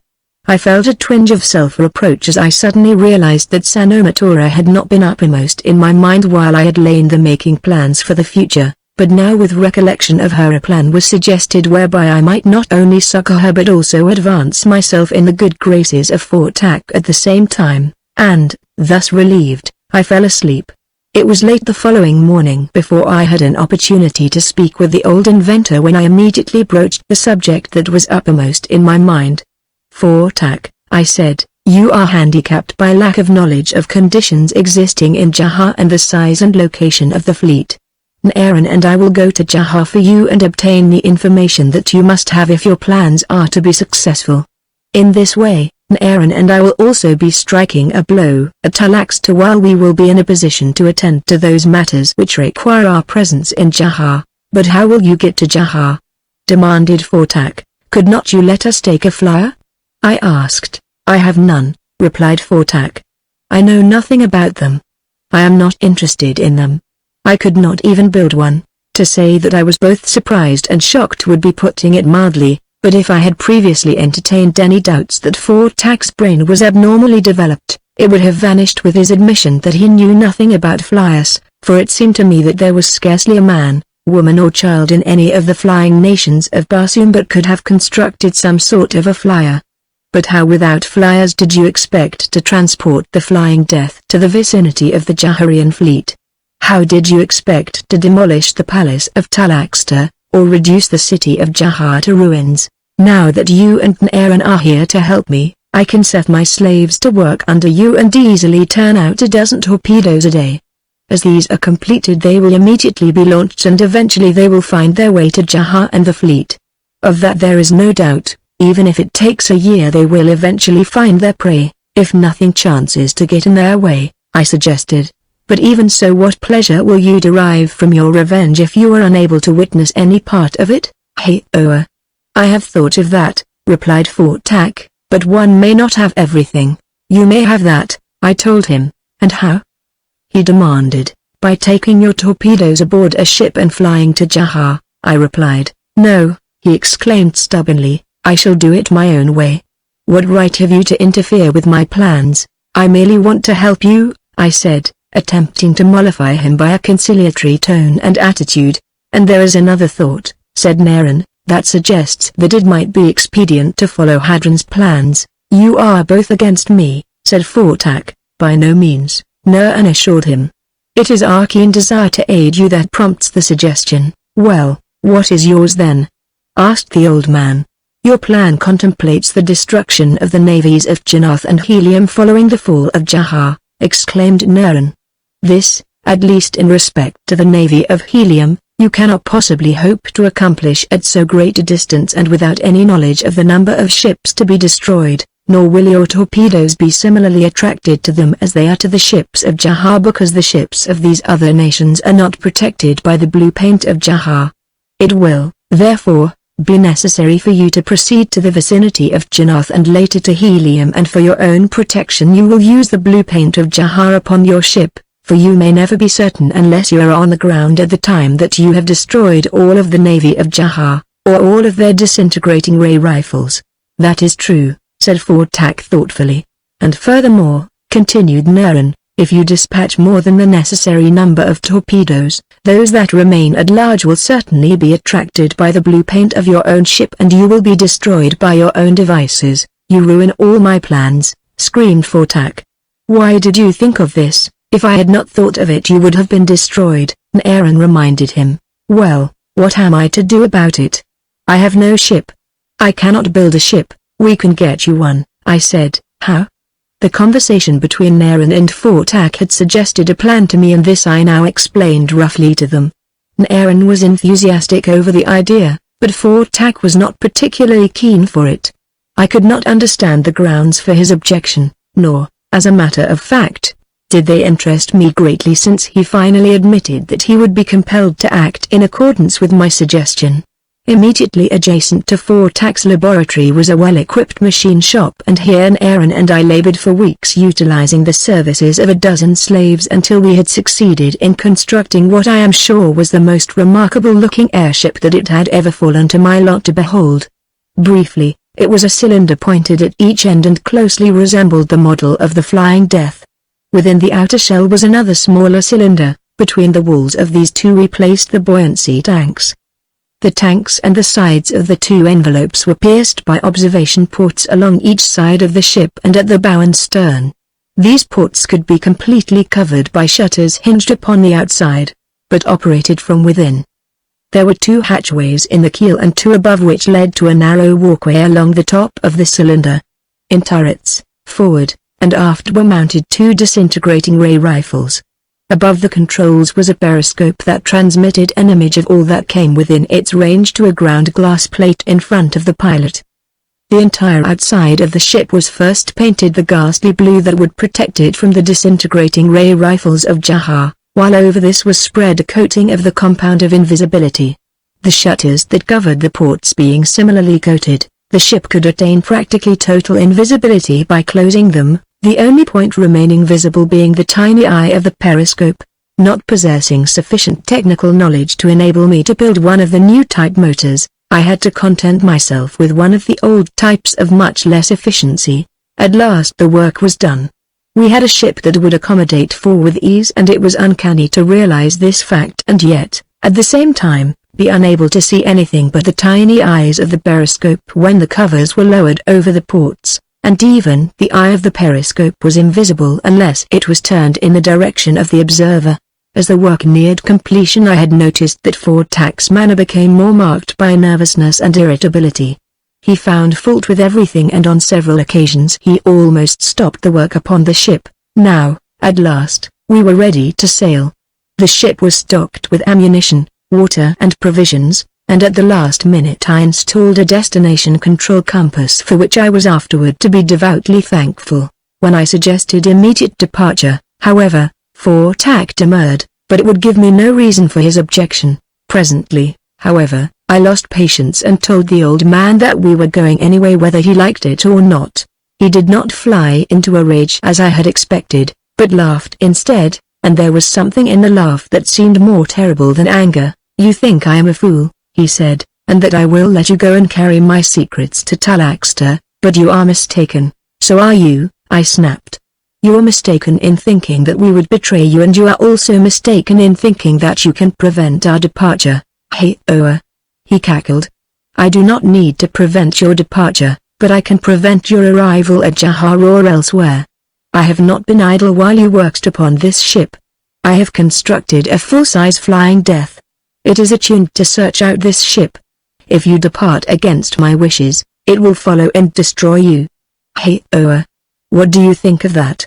"I think that you are an old fool," I cried in exasperation.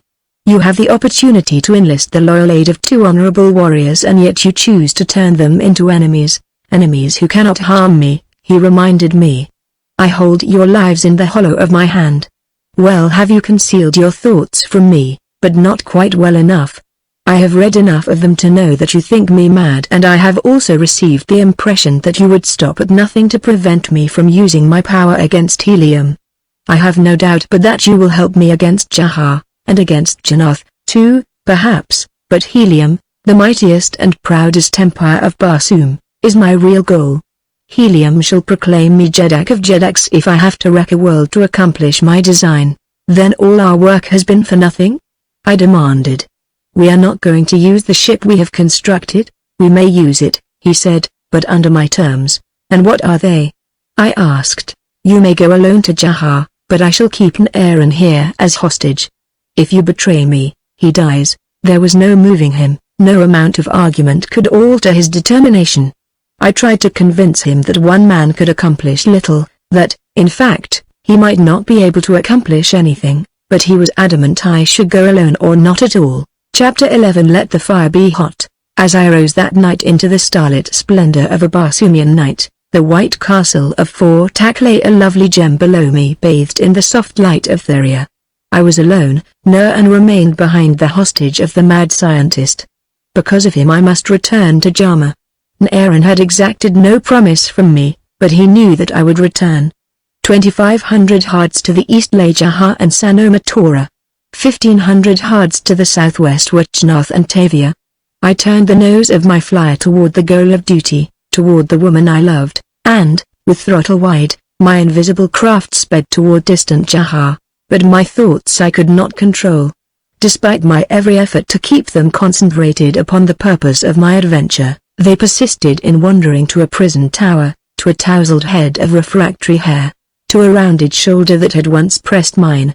I shook myself to be rid of the vision as I sped through the night, but it constantly returned, and in its wake came harrowing thoughts of the fate that might have overtaken Tavia during my absence. I set my destination control compass upon Jahar, the exact position of which I had obtained from Fortak, and thus relieved of the necessity of constantly remaining at the controls, I busied myself about the interior of the ship. I looked to the ammunition of the disintegrating ray rifles and rearranged it to suit my own ideas. Fortak had equipped me with 3 types of rays: one would disintegrate metal, another would disintegrate wood, and the third would disintegrate human flesh. I had also brought along something which Fortak had refused me when I had asked him for it. I pressed the pocket pouch in which I had placed it to make sure that I still had the vial, the contents of which I imagined might prove of inestimable value to me. I raised all the port shutters and adjusted the ventilators, for at best the interior of this strange ship seemed close and stuffy to one who was accustomed to the open deck of the fast scout flyers of helium. Then I spread my sleeping silks and furs and settled myself down to rest, knowing that when I arrived at Jahar my destination control compass would stop the ship and an alarm would awaken me if I still slept, but sleep would not come. I thought of Sanoma Tora. I visualized her cold and stately beauty, but always her haughty eyes dissolved into the eyes of Tavia, sparkling with the joy of life, soft with the light of friendship. I was far from Jama when at last I sprang determinedly from my sleeping silks and furs, and going to the controls, I cut off the destination control compass and with a single, swift turn swung the nose of the flyer toward Jnath. The die was cast. I felt that I should experience remorse and self-loathing, but I experienced neither. I joyed in the thought that I was rushing to the service of a friend, and I knew in the most innermost recesses of my heart that of the two, Tavia had more claim upon my friendship than had Sanoma Tora, from whom I had received at best only scant courtesy. I did not again try to sleep. I did not feel like sleeping. Instead I remained at the controls and watched the desolate landscape as it rushed forward to pass beneath me. With the coming of dawn I saw Jnath directly ahead of me, and as I approached the city it was difficult for me to realize that I could do so with utter impunity and that my ship with its closed ports was entirely invisible. Moving slowly now, I circled above the palace of Hajosis. Those portions of the palace that were topped by flat roofs revealed sleepy guardsmen. At the main hangar a single guardsman watched. I floated above the east tower. Beneath me, cuddled in her sleeping silks and furs, I could picture Tavia. How surprised she would could she know that I hovered thus close above her. Dropping lower I circled the tower, coming to a stop finally opposite the windows of the room in which Tavia had been confined. I maneuvered the ship to bring one of the ports opposite the window and close enough to give me a view of the interior of the room. But though I remained there for some time, I could see no one, and at last I became convinced that Tavia had been removed to other quarters. I was disappointed, for this must necessarily greatly complicate my plans for rescue. I had foreseen but little difficulty in transferring Tavia by night through the tower window to the flyer. Now I must make my plans all anew. Everything hinged, of course, upon my ability to locate Tavia. To do that it was evident that I must enter the palace. The moment that I quitted the invisibility of my flyer, I should be menaced by the greatest danger at every turn, and, clothed as I was in homemade harness fashioned by the hands of the slaves of Fort Tak, I should arouse the active suspicion of the first person who laid eyes upon me. I must enter the palace, and to do it in any degree of safety I must have a disguise. All my ports were now closed, the periscope being my only eye. I turned it slowly about as I tried to plan some method of procedure that might have within it some tiny seed of success. As the panorama slowly unfolded itself upon the ground glass before me, there appeared the main palace hangar and the single warrior upon watch. Here my periscope came to rest, for here was an entrance to the palace and here a disguise. Slowly maneuvering my ship in the direction of the hangar, I brought it down upon the roof of that structure. I should have been glad to moor it, but here there were no means at hand. I must depend upon its own weight and hope that no high wind would rise. Realizing that the instant that I emerged from the interior of the flyer I should be entirely visible, I waited, watching through my periscope until the warrior upon the roof just below me turned his back. Then I emerged quickly from the ship through one of the upper batches and dropped to the roof upon the side closest to the warrior. I was about 4 feet from the edge of the roof and he was standing almost below me, his back toward me. Should he turn he would discover me instantly and would give an alarm before I could be upon him. My only hope of success, therefore, was to silence him before he realized that he was menaced. I have learned from the experiences of John Carter that first thoughts are often inspirations, while sober afterthought may lead to failure, or so delay action as to nullify all its effect. Therefore, in this instance, I acted upon inspiration. I did not hesitate. I stepped quickly to the edge of the roof and hurled myself straight at the broad shoulders of the sentry. In my hand was a slim dagger. The end came quickly. I think the poor fellow never knew what happened to him. Dragging his body to the interior of the hangar, I stripped the harness from it. At the same time, though almost mechanically, I noted the ships within the hangar. With the exception of one, a patrol boat, They all bore the personal insignia of the Jed of Jnoth. They were the king's ships, an ornate cruiser heavily armed, 2 smaller pleasure crafts, a 2-man scout flyer and a 1-man scout flyer. They were not much, of course, by comparison with the ships of helium, but I was quite sure that they were absolutely the best that Jnoth could afford. However, having my own ship, I was not particularly concerned with these other than that I am always interested in ships of all descriptions. Not far from where I stood was the entrance to a ramp leading down into the palace.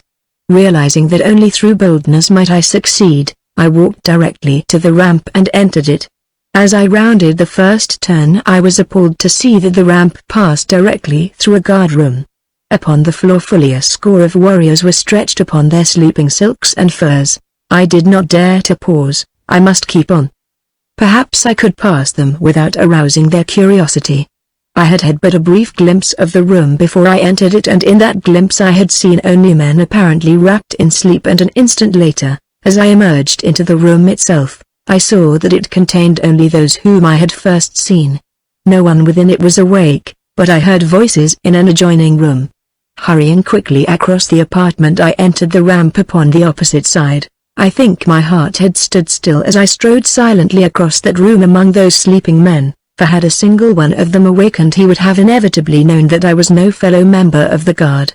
Further down within the palace itself I should be in less danger, for so great is the number of retainers in the palace of a Jed that no one may know them all by sight, so that strange and unfamiliar faces are almost as customary as they are upon the avenues of a city. My plan was to try to reach the tower room in which Tavia had been confined, for I was positive that, from my position in the flyer, I could not see the entire interior, and it was just possible that Tavia was there. Owing to the construction of my ship I had been unable to attract her attention without raising a hatch and taking the chance of revealing my presence, which would have, I felt, jeopardized Tavia's chances for escape far too greatly to warrant my doing so. Perhaps I should have waited until night. Perhaps I was over-anxious, and in my zeal I might be running far greater risks than were necessary. I thought of these things now, and perhaps I upbraided myself, but I had gone too far now to retreat. I was properly in for it, whatever might follow. As I followed the ramp down to different levels I tried to discover some familiar landmark that might lead me to the East Tower, and as I emerged into a corridor at one of the levels I saw almost directly in front of me a door which I instantly recognized. It was the door to the office of Yoshino, the keeper of the keys. Good, I thought. Fate certainly has led me here. Crossing to the door I opened it and stepped quickly within the room, closing the door behind me. Yoshino was sitting at his desk. He was alone. He did not look up. He was one of those arrogant men, a small man with a little authority who liked to impress his importance upon all inferiors. Therefore, doubtless, it was his way to ignore his visitors for a moment or two. This time he made a mistake.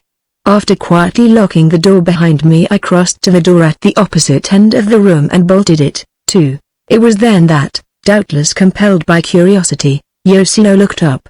At first he did not recognize me. "What do you want?"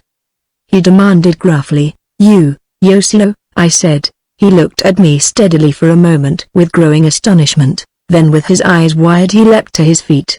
"You?" he screamed. "By Isis, no. You are dead. I have returned from the grave, Yoshino. I have come back to haunt you," I said. "What do you want?" he demanded. "Stand aside. You are under arrest." "Where is Tavia?" I asked. "How do I know?" he demanded. "You are the keeper of the keys, Yoshino. Who should know better than you where the prisoners are?" "Well, what if I do know?" "I shall not tell," he said. "You shall tell, Yoshino, or you shall die." I warned him. He had walked from behind his desk and was standing not far from me when, without warning and with far greater celerity than I gave him credit for possessing, he snatched his long sword from its scabbard and was upon me. I was forced to jump backward quickly to avoid his first cut, but when he swung the second time my own sword was out and I was on my guard. Yoshino proved himself no mean antagonist. He was clever with a sword and he knew that he was fighting for his life.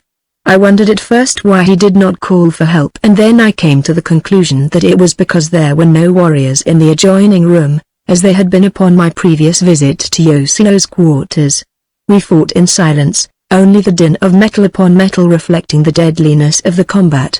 I was in a hurry to be done with him, and I was pressing him closely when he resorted to a trick which came near to proving my undoing. I had backed him up against his desk and thought that I had him where he could not escape.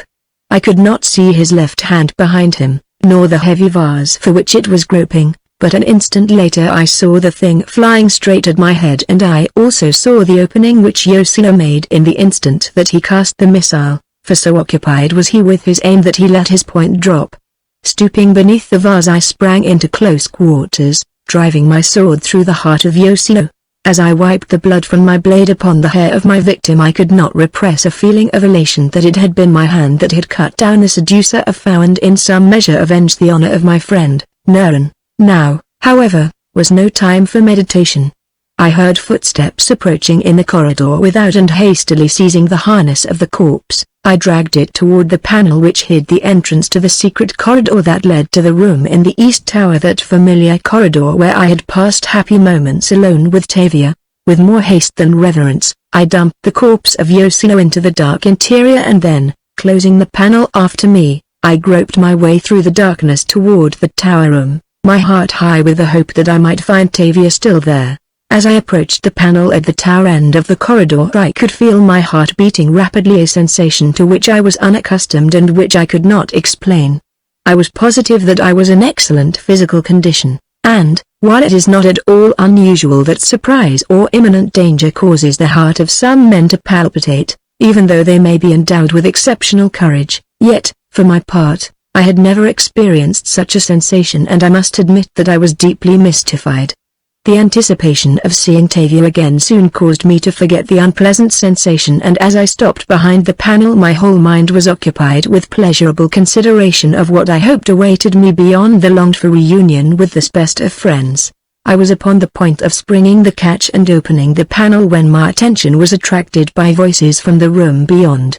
I heard a man's voice and that of a woman, but I could understand no words.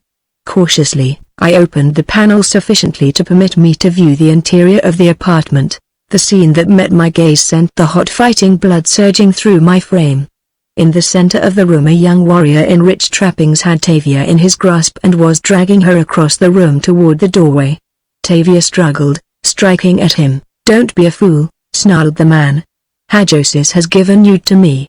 You will lead a better life as my slave than most free women live. I prefer prison or death," replied Tavia. Fao was standing helplessly at one side, her eyes filled with compassion for Tavia.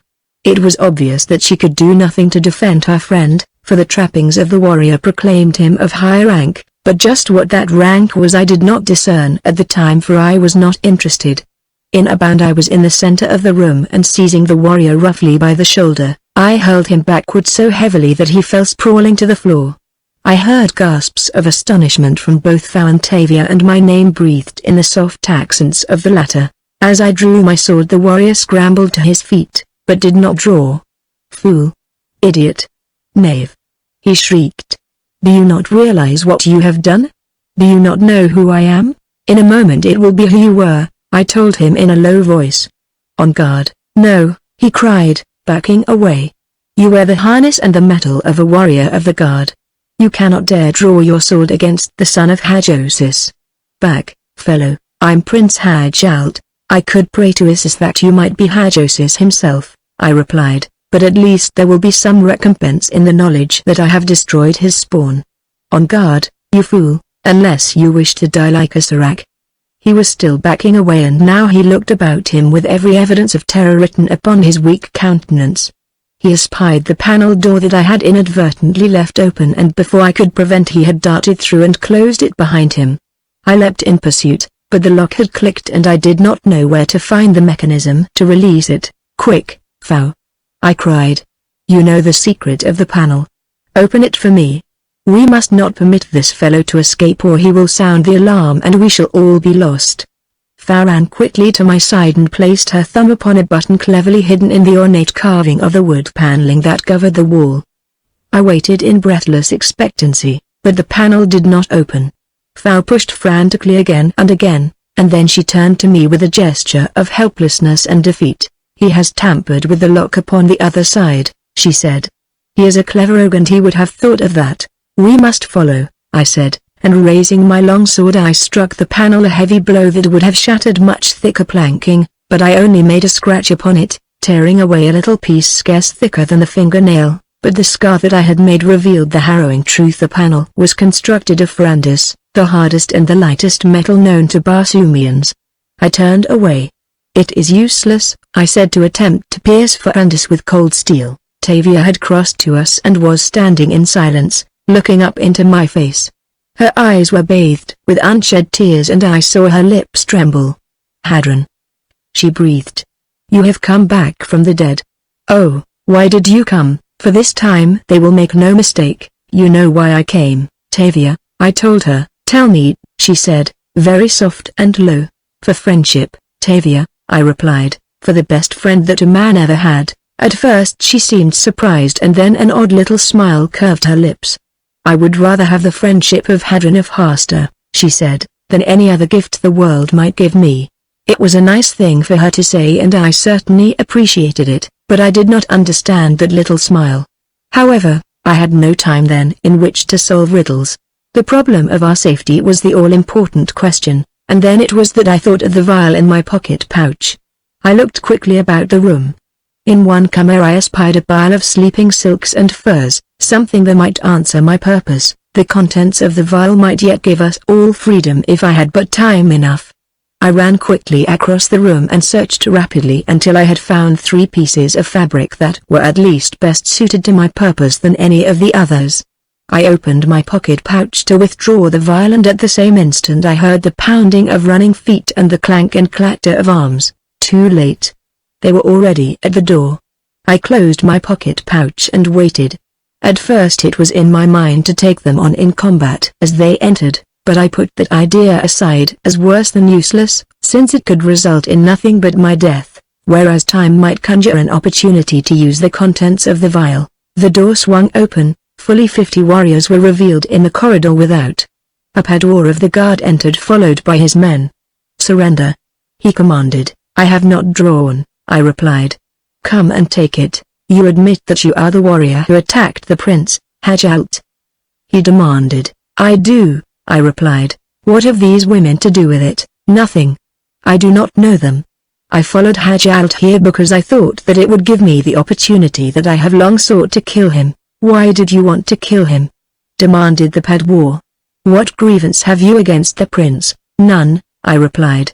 I am a professional assassin and I was hired by others. Who are they? He demanded. I laughed at him, for I knew that he knew better than to ask a professional assassin of Barsoom such a question as that. The members of this ancient fraternity are guided by a code of ethics which they scrupulously observe and seldom, if ever, can anything persuade or force one of their number to divulge the name of his principal. I saw Tavia's eyes upon me and it seemed to me that there was a little questioning expression in them, but I knew that she must know that I was lying thus to protect her and Fao. I was hustled from the chamber and as I was being conducted along the corridors and down the ramps of the palace, the Padwar questioned me in an endeavor to learn my true identity. I was greatly relieved to discover that they did not recognize me and I hoped that I might continue to escape recognition, not that it would make any difference in my fate for I realized that the direst would be inflicted upon one who had attempted to assassinate the prince of the house of Hajosis. But I was afraid that were I to be recognized they might accuse Tavia of complicity in the attack upon Hajalt and that she would be made to suffer accordingly. Presently I found myself in the pits again and by chance in the very cell that Aaron and I had occupied. I experienced almost the sensations of a homecoming, but with variations. Once again I was alone, fettered to a stone wall. My only hope, the vial which they had overlooked and which still reposed at the bottom of my pocket pouch. But this was no time or place to use its contents, nor had I the requisite materials at hand even had I been unfettered. I was not long in the pits this time before warriors came and, unlocking my fetters, conducted me to the great throne room of the palace, where Hajosis sat upon his dais surrounded by the high officers and functionaries of his army and his court. Hajalt, the prince, was there and when he saw me being led up toward the throne he trembled with rage. As I was halted in front of the Jed, he turned to his son. Is this the warrior who attacked you, Hajalt? He asked. This is the scoundrel, replied the younger man. He took me by surprise and would have stabbed me in the back had I not managed to outwit him. He drew his sword against you, demanded Hajosis, against the person of a prince. He didn't. He would have killed me with it, too, as he did kill Yoshino, whose corpse I found in the corridor that leads from Yoshino's office to the tower. So, they had found the body of Yoshino. Well, they would not kill me any deader for that crime than for menacing the life of the prince. At this juncture an officer entered the throne room rather hurriedly. He was breathing rapidly as he stopped at the foot of the throne. He was standing right beside me and I saw him turn and look quickly at me, his eyes running rapidly up and down me between head and feet. Then he addressed the man upon the throne. Hajosis, Jed of Jannath, he said, I came quickly to tell you that the body of a warrior of the Hangar Guard was just found within the Jed's hangar. His harness had been stripped from him and his weapons, while strange harness and strange weapons were left beside his corpse, and as I approached your throne, Hajosis, I recognized the harness of my dead warrior upon the body of this man here, and he pointed an accusing finger at me. Hajosis was scrutinizing me very carefully now. There was a strange look in his eyes that I did not like. It betokened half recognition, and then of a sudden I saw the dawning of full recognition there, and the Jed of Jannath swore a loud oath that resounded through the great throne room. Breath of Isis! He shouted. Look at him. Do you not know him? He is the spy from Jahar who called himself Hadron of Hasta. He died the death. With my own eyes I saw him, and yet he is back here in my palace murdering my people and threatening my son, but this time he shall die. Hajosis had arisen from his throne, and with upraised hands that seemed to claw the air above me he appeared like some hideous cowful pronouncing a curse upon its victim. But first we shall know who sent him here. He did not come of his own volition to kill me and my son. Behind him is some malignant mind that yearns to destroy the Jed of Jannath and his family. Burn him slowly, but do not let him die until he has divulged the name. Away with him. Let the fire be hot, but slow. Chapter 12 The Cloak of Invisibility. As Hajosis, Jed of Jannath, pronounced sentence of death upon me, I knew whatever I might do to save myself must be done at once, for the instant that the guards laid hold upon me again my final hope would have vanished, for it was evident that the torture and the death would take place immediately. Their warriors forming the guard that had escorted me from the pits were lined up several paces behind me. The dais upon which Hajosis stood was raised but a little over 3 feet above the floor of the throne room. Between me and the Jed of Jannath there was no one, for as he had sentenced me he had advanced from his throne to the very edge of the platform. The action that I took was not delayed as long as it has taken me to tell it. Had it been, it could never have been taken, for the guards would have been upon me. Instantly the last word fell from his mouth. My plan was formulated, and in that instant I leapt cat-like to the dais, full upon Hajosis, Jed of Jannath. So sudden, so unexpected was my attack that there was no defense. I seized him by the throat with one hand, and with the other I snatched his dagger from its sheath, and raising it above him I shouted my warning in a voice that all might hear, "Stand back, or Hajosis dies." I cried. They had started to rush me, but as the full import of my threat came home to them, they halted. "It is my life, or yours, Hajosis," I said, "unless you do what I tell you to do." "What?" he asked, his face black with terror. "Is there an ante-room behind the throne?" I asked. "Yes," he replied. "What of it?" "Take me there alone," I said. "Command your people to stand aside, and let you kill me when you get me there?" he demanded, trembling. "I shall kill you now if you do not," I replied. "Listen, Hajosis, I did not come here to kill you or your son. What I told the Pedawar of the guard was a lie. I came for another purpose, far transcending in importance to me the life of Hajosis or that of his son. Do as I tell you, and I promise that I shall not kill you. Tell your people that we are going into the ante-room, and that I promise not to harm you if we are left alone there for 5 ksats, about 15 minutes. He hesitated. "Make haste," I said. "I have no time to waste," and I let the point of his own dagger touch his throat. "Don't!" he screamed, shrinking back. "I will do whatever you say. Stand back, all of you," he shouted to his people. "I am going to the ante-room with this warrior, and I command you upon pain of death not to enter there for 5 ksats. At the end of that time, come, but not before. I took a firm hold upon Hajos's harness between his shoulders and I kept the point of his dagger pressed against the flesh beneath his left shoulder blade as I followed him toward the anteroom, while those who had crowded the dais behind the throne fell back to make an aisle for us. At the doorway I halted and turned toward them. "Remember," I said, "5 full ksats and not a tal before." Entering the anteroom I closed and bolted the door, and then, still forcing Hajosis ahead of me, I crossed the room and closed and bolted the only other door to the chamber. Then I pushed the Jed to one side of the room. "Lie down here upon your face," I said. "You promised not to kill me," he wailed. "I shall not kill you unless they come before the 5 ksats are up and you do otherwise than as I bid you so as not to delay me. I am going to bind you, but it will not hurt you." With poor grace he lay down upon his belly and with his own harness I strapped his arms together behind his back. Then I blindfolded him and left him lying there. As I had entered the room I had taken in its contents with a single, quick glance and I had seen precisely the things that I most needed, and now that I had disposed of Hajosis I crossed quickly to one of the windows and tore down a part of the silk hangings that covered it. It was a full length of fine, light silk and very wide, since it had been intended to hang in graceful folds as an underdrape with heavier hangings. At the ornate desk where the Jed of Jannath signed his decrees, I went to work. First I took the vial from my pocket pouch and unstoppered it. Then I wadded the silk into a ball and because of its wonderful fineness I could compress it within my 2 hands. Fastening the ball of silk into a loosely compressed mass with strips torn from another hanging, I slowly poured the contents of the vial over it, turning the ball with the point of Hajosis' dagger. Remembering Fortak's warning, I was careful not to let any of the contents of the vial come in contact with my flesh and I could readily see why one had to be careful as I watched the ball of silk disappear before my eyes. Knowing that the compound of invisibility would dry almost as rapidly as it impregnated the silk, I waited only a brief instant after emptying about half the contents of the vial upon the ball. Then, groping with my fingers, I found the strings that held it into its roughly spherical shape and cut them, after which I shook the silk out as best I could. For the most part it was invisible, but there were 1 or 2 spots that the compound had not reached. These I quickly daubed with some of the liquid remaining in my pocket pouch. So much depended upon the success of my experiment that I almost feared to put it to the test, but it must be tested and there could be only a few ksats remaining before the warriors of Hajosis would burst into the antechamber.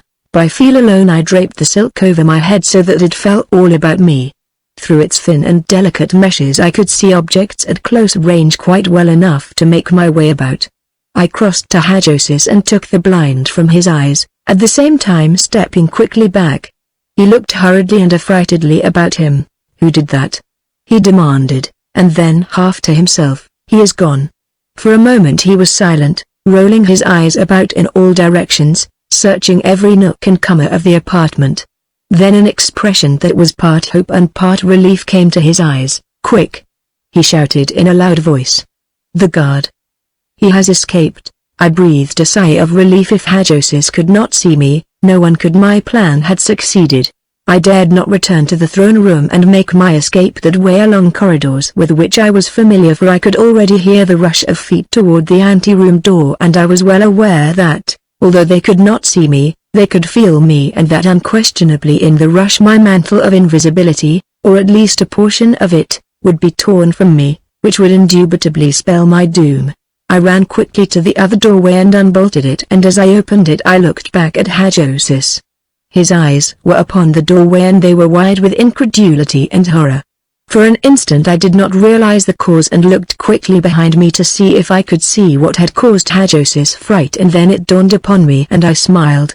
He had seen and heard the bolt shot and the door open as though by ghostly hands. He must have sensed a vague suspicion of the truth, for he turned quickly toward the other door and screamed a warning in a high falsetto voice. "Do not enter," he cried, "until the 5 ksats are up. It is I who commands." Hajosis, the Jed, closing the door after me and still smiling, I hastened along the corridor, searching for a ramp that would carry me to the upper levels of the palace, from which I could easily locate the guard room and the hangar where I had left my ship. The corridor I had entered led directly into the royal apartments. At first it was difficult to accustom myself to my invisibility, and as I suddenly entered an apartment in which there were several people, my first impulse was to turn and flee, but though I had stepped directly into the view of one of the occupants of the room and at a distance of little more than 5 or 6 feet without attracting his attention, although his eyes were apparently directly upon me, my confidence was quickly restored. I continued on across the room as nonchalantly as though I had been in my own quarters in Helium. The royal apartment seemed interminable, and though I was constantly seeking a way out of them into one of the main corridors of the palace, I was instead constantly stumbling into places where I did not care to be and where I had no business, sometimes with considerable embarrassment, as when I entered a cozy, private apartment in the women's quarters at a moment when I was convinced they were not expecting strange gentlemen. I would not turn back, however, for I had no time to lose, and crossing the room I followed another short corridor only to leap from the frying pan into the fire. I had entered the forbidden apartment of the Jedara herself. It is a good thing for the royal lady that it was I and not Hagiosis who came thus unexpectedly upon her, for her position was most compromising, and from his harness I judged that her good-looking companion was a slave.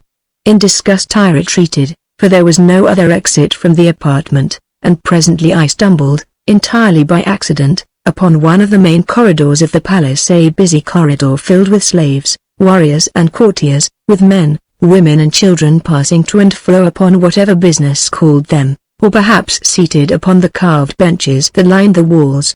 I was not yet accustomed to my new and surprising state of invisibility. I could see the people about me, and it seemed inevitable that I must be seen. For a moment I had hesitated in the doorway that had led me to the corridor. A slave girl, approaching along the corridor, turned suddenly toward the doorway where I stood. She was looking directly at me, yet her gaze appeared to pass entirely through me. For an instant I was filled with consternation, and then, realizing that she was about to collide with me, I stepped quickly to one side. She passed by me, but it was evident that she sensed my presence, for she paused and looked quickly about, an expression of surprise in her eyes. Then, to my immense relief, she passed through the doorway. She had not seen me, though doubtless she had heard me as I stepped aside. With a feeling of renewed confidence I now joined the throng in the corridor, threading my way in and out among the people to avoid contact with them and searching diligently all the while for the entrance to a ramp leading upward. This I presently discovered, and it was not long thereafter that I reached the upper level of the palace, where a short search brought me to the guard room at the foot of the ramp leading to the royal hangars. Idling in the guard room, their warriors then off duty were engaged in various pursuits. Some were cleaning their harness and polishing their metal, 2 were playing at jitan, while others were rolling tiny numbered spheres at a group of numbered holes, a fascinating game of chance, called Yano, which is, I presume, almost as old as Barsoomian civilization. The room was filled with the laughter and oaths of fighting men. How alike are warriors the world over! But for their harness and their metal they might have been a detachment of the palace guard at Helium. Passing among them I ascended the ramp to the roof where the hangars stood. 2 warriors on duty at the top of the ramp almost blocked my further progress. It would be a narrow squeeze to pass between them, and I feared detection. As I paused I could not but overhear their conversation. "I tell you that he was struck from behind," said one. "He never knew what killed him, and I knew that they were talking about the guardsman I had killed." "But from whence came his assassin?" demanded the other. "The Padwar believes it may have been a fellow member of the guard. There will be an investigation and we shall all be questioned." "It was not I," said the other. "He was my best friend." "Nor was it I. He had a way with women." "Perhaps." My attention was distracted and their conversation terminated by the footsteps of a warrior running rapidly up the ramp. My position was now most precarious. The ramp was narrow and the man coming from behind might easily bump into me. I must, therefore, pass the sentries immediately and make my way to the roof.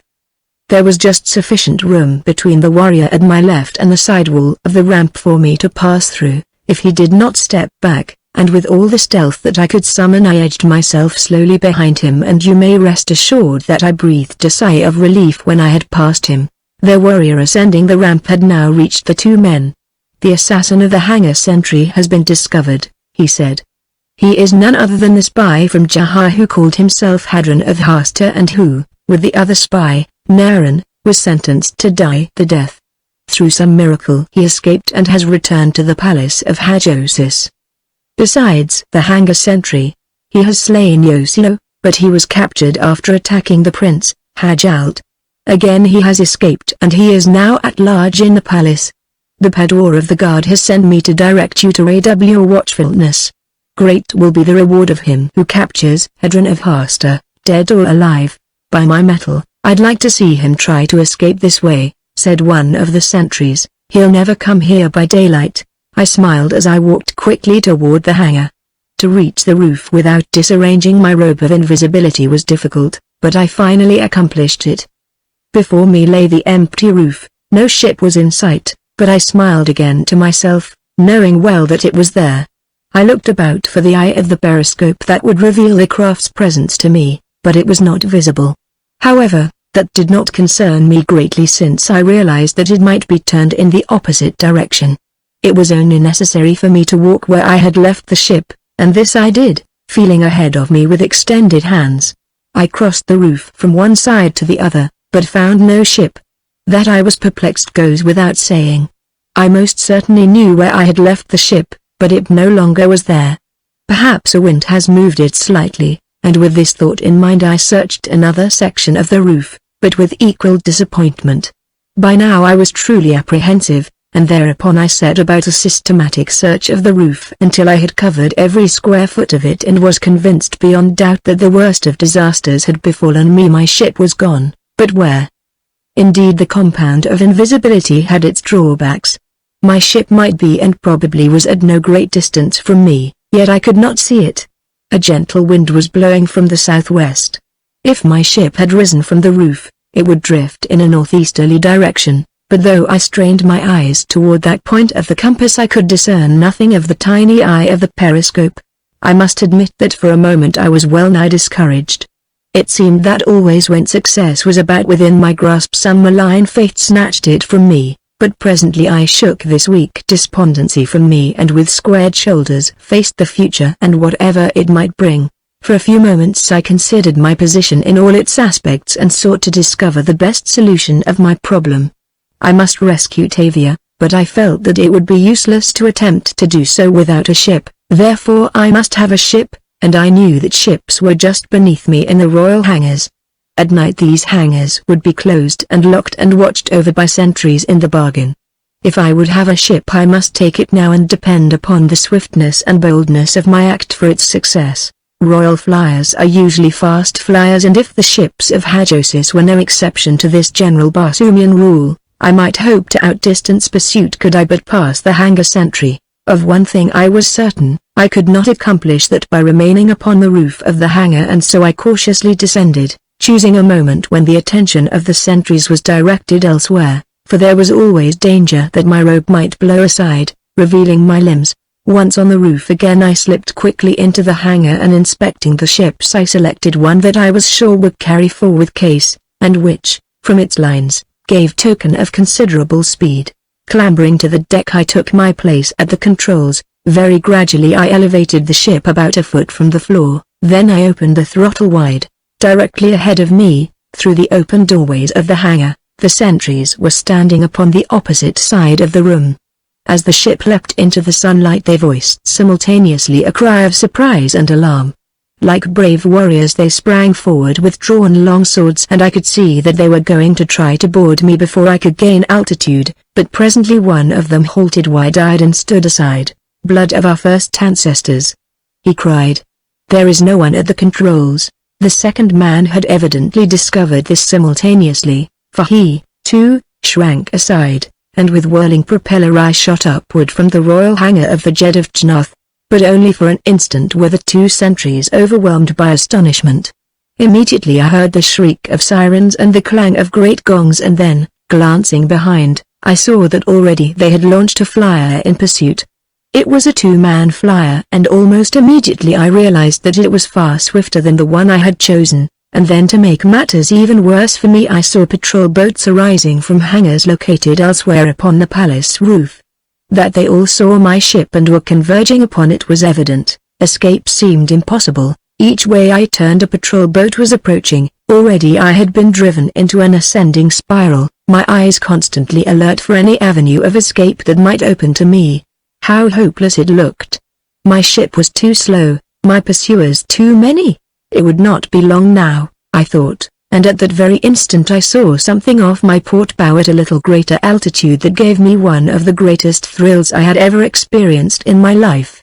It was only a little round eye of glass, but to me it meant life and more than life, for it might mean also life and happiness for Tavia and of course for Sanomatora. A patrol boat coming diagonally from below was almost upon me as I drew my flyer beneath that floating eye, judging the distance so nicely that I just had clearance for my head beneath the keel of my own ship. Locating one of the hatches, which were so constructed that they opened either from the inside or the out, I scrambled quickly into the interior of the Jama, as Fortak had christened it. Closing the hatch and springing to the controls, I rose quickly out of immediate danger. Then, standing to one side, I watched my former pursuers.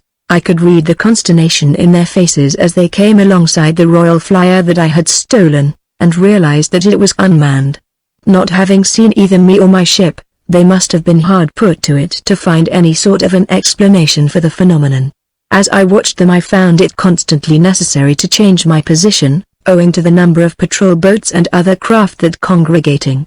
I did not wish to leave the vicinity of the palace entirely, for it was my intention to remain here until after dark, when I should make an attempt to take Tavia and Fao aboard the Jama. I also had it in my mind to reconnoiter the East Tower during the day and try to get into communication with Tavia if possible. It was already the 5th Zode. In 50 ksats, 3 hours, the sun would set. I wished to initiate my plan of rescue as soon after dark as possible, as experience had taught me that plans do not always develop as smoothly in execution as they do in contemplation. A warrior from one of the patrol ships had boarded the royal craft that I had purloined and was returning it to the hangar. Some of the ships were following and others were returning to their stations. A single patrol boat remained cruising about, and as I watched it I suddenly became aware that a young officer standing upon its deck had espied the eye of my periscope. I saw him pointing toward it, and immediately thereafter the craft altered its course and came directly toward me. This was not so good, and I lost no time in moving to one side, turning the eye of my periscope away from them so that they could not see it or follow me. I moved a short distance out of their course and then swung my periscope toward them again. To my astonishment I discovered that they, too, had altered their course and were following me. Now I rose swiftly and took a new direction, but when I looked again the craft was bearing down upon me, and not only that, but she was training a gun on me. What had happened? It was evident that something had gone wrong and that I was no longer clothed in total invisibility, but whatever it was too late now to rectify it even if I could. I had but a single recourse, and I prayed to my first ancestor that it might not now be too late to put it into execution. Should they fire upon me, I was lost. I brought the Jama to a full stop and sprang quickly aft to where the rear rifle was mounted on a platform just within the after turret. In that instant I had occasion to rejoice in the foresight that had prompted me to rearrange the projectiles properly against the necessity for instant use in such an emergency as this. Selecting one, I jammed it into the chamber and closed the breech block. The turret, crudely and hastily constructed though it had been, responded to my touch, and an instant later my sight covered the approaching patrol vessel, and through the tiny opening provided for the sight I witnessed the effect of my first shot with Fortak's disintegrating ray rifle. I had used a metal disintegrating projectile and the result was appalling. I loved a ship, and it tore my heart to see that staunch craft fall apart in midair as its metal parts disappeared before the disintegrating ray. But that was not all, as wood and leather and fabric sank with increasing swiftness toward the ground. Brave warriors hurtled to their doom. It was horrifying. I am a true son of Barsoom. I joy in battle, armed conflict is my birthright, and war the goal of my ambition, but this was not war, it was murder. I took no joy in my victory as I had when I laid Yoshino low in mortal combat, and now, more than ever, was I determined that this frightful instrument of destruction must in some way be forever banned upon Barsoom.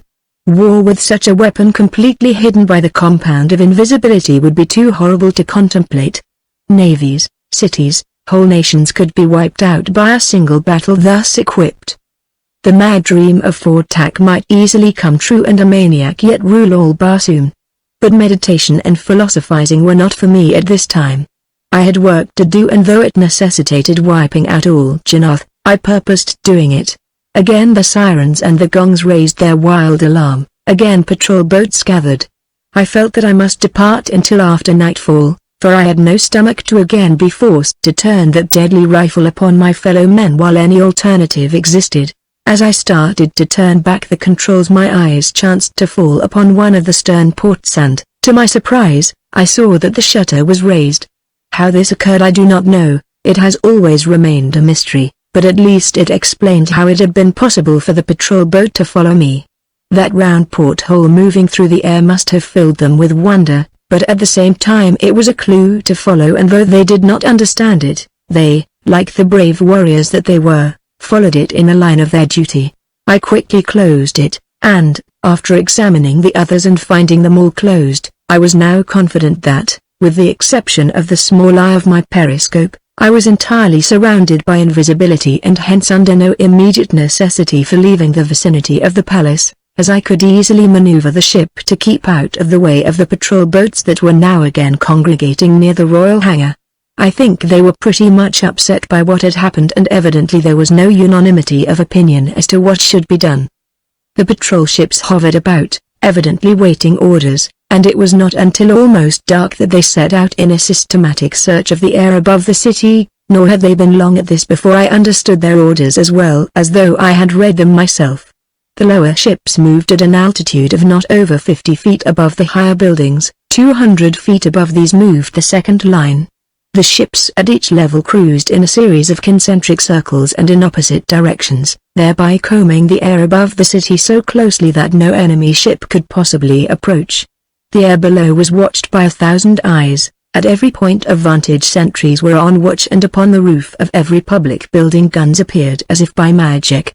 I began to be quite apprehensive that even the small eye of my periscope might not go undetected, and so I dropped my ship into a little opening among some lofty trees that grew within the palace garden, and here I waited some 20 feet above the ground, my periscope completely screened from view, unseen and, in consequence, myself unseeing, until the swift night of Barsoom descended upon Jannath. Then I rose slowly from my leafy retreat.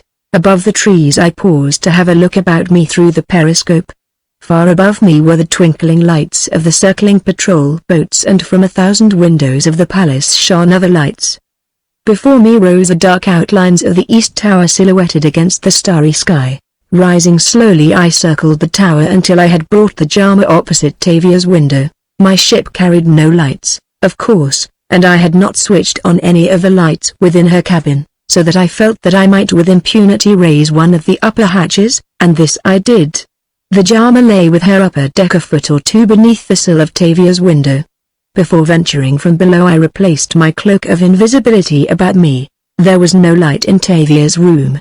I placed my ear close against the iron bars and listened. I could hear no sound. My heart sank within me. Could it be that they had removed her to some other part of the palace? Could it be that Hajjalt had come and taken her away? I shuddered at the mere suggestion and cursed the luck that had permitted him to escape my blade. With all those eyes and ears straining through the darkness I feared to make the slightest sound, though I felt that there was little likelihood that the open hatch would be noticed in the surrounding darkness, yet I must ascertain whether or not Tavia was within that room. I leaned close against the bars and whispered her name. There was no response. "Tavia," I whispered, this time much louder, and it seemed to me that my voice went booming to high heaven in tones that the dead might hear. This time I heard a response from the interior of the room. It sounded like a gasp, and then I heard someone moving approaching the window. It was so dark in the interior that I could see nothing, but presently I heard a voice close to me. "Hadron. Where are you?" She had recognized my voice. For some reason I thrilled to the thought of it. "Here at the window, Tavia," I said. She came very close. "Where?" she asked. "I cannot see you. I had forgotten my robe of invisibility." "Never mind," I said. "You cannot see me. But I will explain that later." "Is Fao with you?" "Yes." "And no one else?" "No. I am going to take you with me, Tavia. You and Fao. Stand aside well out of line of the window so that you will not be hurt while I remove the bars. Then be ready to board my ship immediately." "Your ship?" she said. "Where is it?" "Never mind now. There is a ship here. Do just as I tell you." "Do you trust me?" "With my life, Hadron, forever," she whispered. Something within me sang. It was more than a mere thrill. I cannot explain it, nor did I understand it, but now there were other things to think of. "Stand aside quickly, Tavia, and keep far away from the window until I call you again." Dimly I could see her figure for a moment and then I saw it withdraw from the window. Returning to the controls, I brought the forward turret of the ship opposite the window, upon the bars of which I trained the rifle. I loaded it and pressed the button. Through the tiny sight aperture and because of the darkness I could see nothing of the result, but I knew perfectly well what had happened, and when I lowered the ship again and went on deck I found that the bars had vanished in thin air. "Quick, Tavia," I said. "Come." With one foot upon the deck of the flyer and the other upon the sill of the window, I held the ship close to the wall of the tower and as best I could I held the cloak of invisibility like a canopy to shield the girls from sight as they boarded the jammer. It was difficult and risky business. I wished I might have had grappling hooks, but I had none and so I must do the best I could, holding the cloak with one hand and assisting Tavia to the sill with the other. "There is no ship," she said in slightly frightened tone. "There is a ship, Tavia," I said. "Think only of your confidence in me and do as I bid." I grasped her firmly by the harness where the straps crossed upon her back. "Have no fear," I said, and then I swung her out over the hatch and lowered her gently into the interior of the jammer. Fao was behind her and I must give her credit for being as courageous as Tavia. It must have been a terrifying experience to those two girls to feel that they were being lowered into thin air 100 feet above the ground, for they could see no ship, only a darker hole within the darkness of the night. As soon as they were both aboard, I followed them, closing the hatch after me. They were huddled in the darkness on the floor of the cabin, weak and exhausted from the brief ordeal through which they had just passed, but I could not take the time then to answer the questions with which I knew their heads must be filled. If we passed the watchers on the roofs and the patrol boats above, there would be plenty of time for questions and answers. If we did not, there would be no need for either. Chapter 13 Talaxter's Women. With propellers moving only enough to give us headway, we moved slowly and silently from the tower.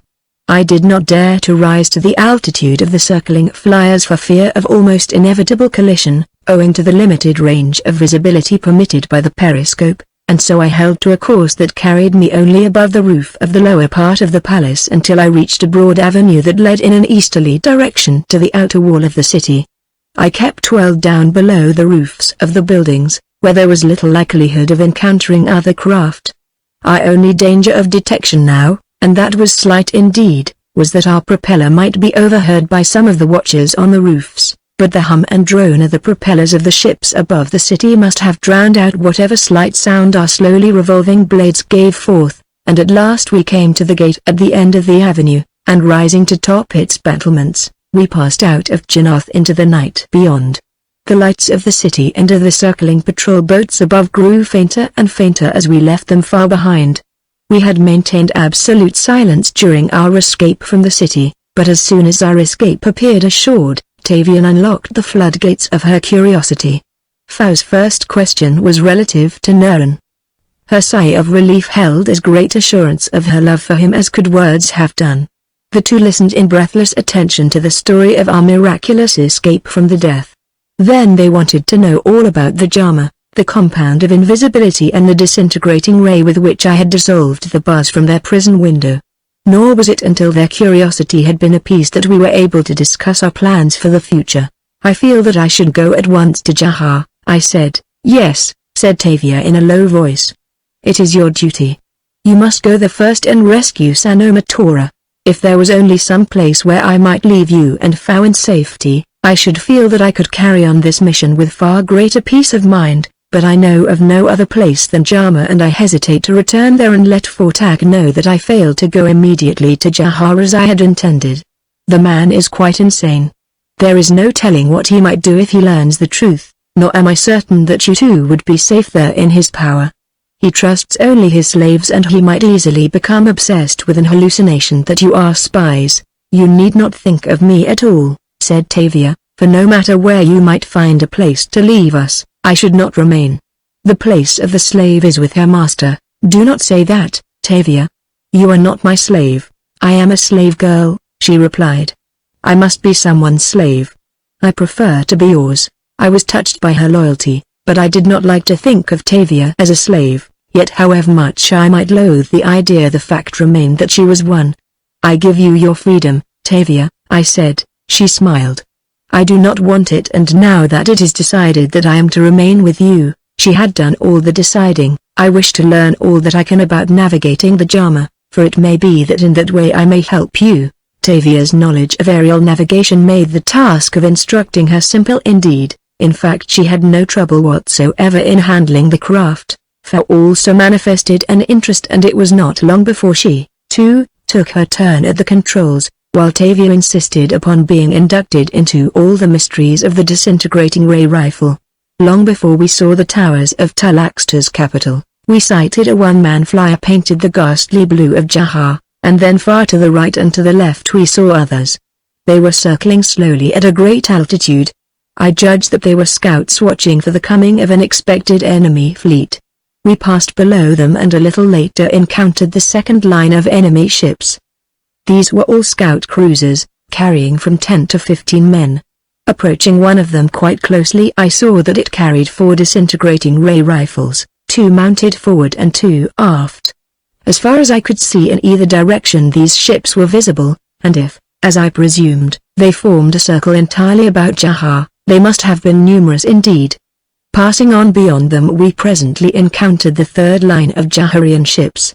Here were stationed huge battleships, carrying crews of 1,000 men and more and fairly bristling with big guns. While none of these ships was as large as the major ships of Helium, they constituted a most formidable force, and it was obvious that they had been built in great numbers. What I had already seen impressed me with the fact that Talaxta was entertaining no idle dream in his contemplated subjection of all Barsoom.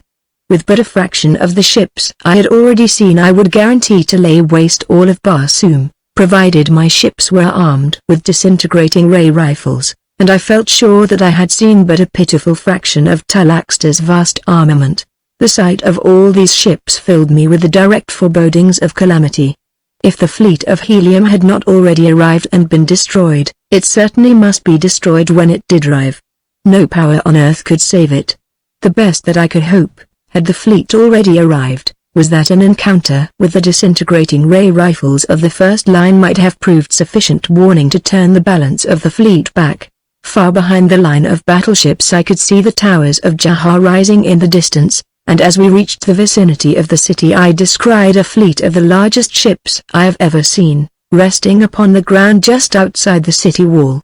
These ships, which completely encircled the city wall that was visible to us, must have been capable of accommodating at least 10,000 men each, and from their construction and their light armaments, I assumed them to be transports. These, doubtless, were to carry the hordes of hungry Jaharian warriors upon the campaign of loot and pillage that it was planned should destroy a world. Contemplation of this vast armada prompted me to abandon all other plans and hasten at once to Helium, that the alarm might be spread and plans be made to thwart the mad ambition of Talaxta. My mind was a seething cauldron of conflicting demands upon me. Countless times had I risked my life to reach Jahar for but a single purpose, and now that I had arrived I was called upon to turn back for the fulfillment of another purpose, a larger, a more important one, perhaps, but I am only human, and so I turned first to the rescue of the woman that I loved, determined immediately thereafter to throw myself wholeheartedly into the prosecution of the other enterprise that duty and inclination demanded of me. I argued that the slight delay that would result would in no way jeopardize the greater cause, while should I abandon Sanomatora now there was little likelihood that I would ever be able to return to Jahar to her succor. With the great ghastly blue fleet of Jahar behind us, we topped the city's walls and moved in the direction of the palace of the Jeddak. My plans were well formulated.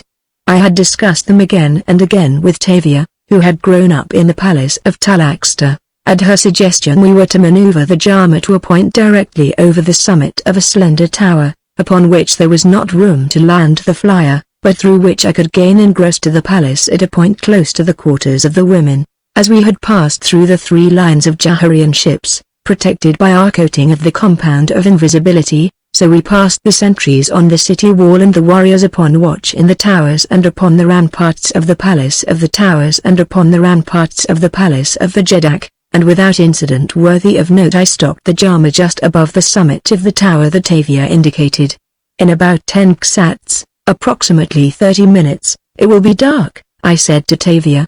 If you find it impractical to remain here constantly, try and return when dark has fallen, for whether I am successful in finding Sanomatora I shall not attempt to return to the Jama until night has fallen.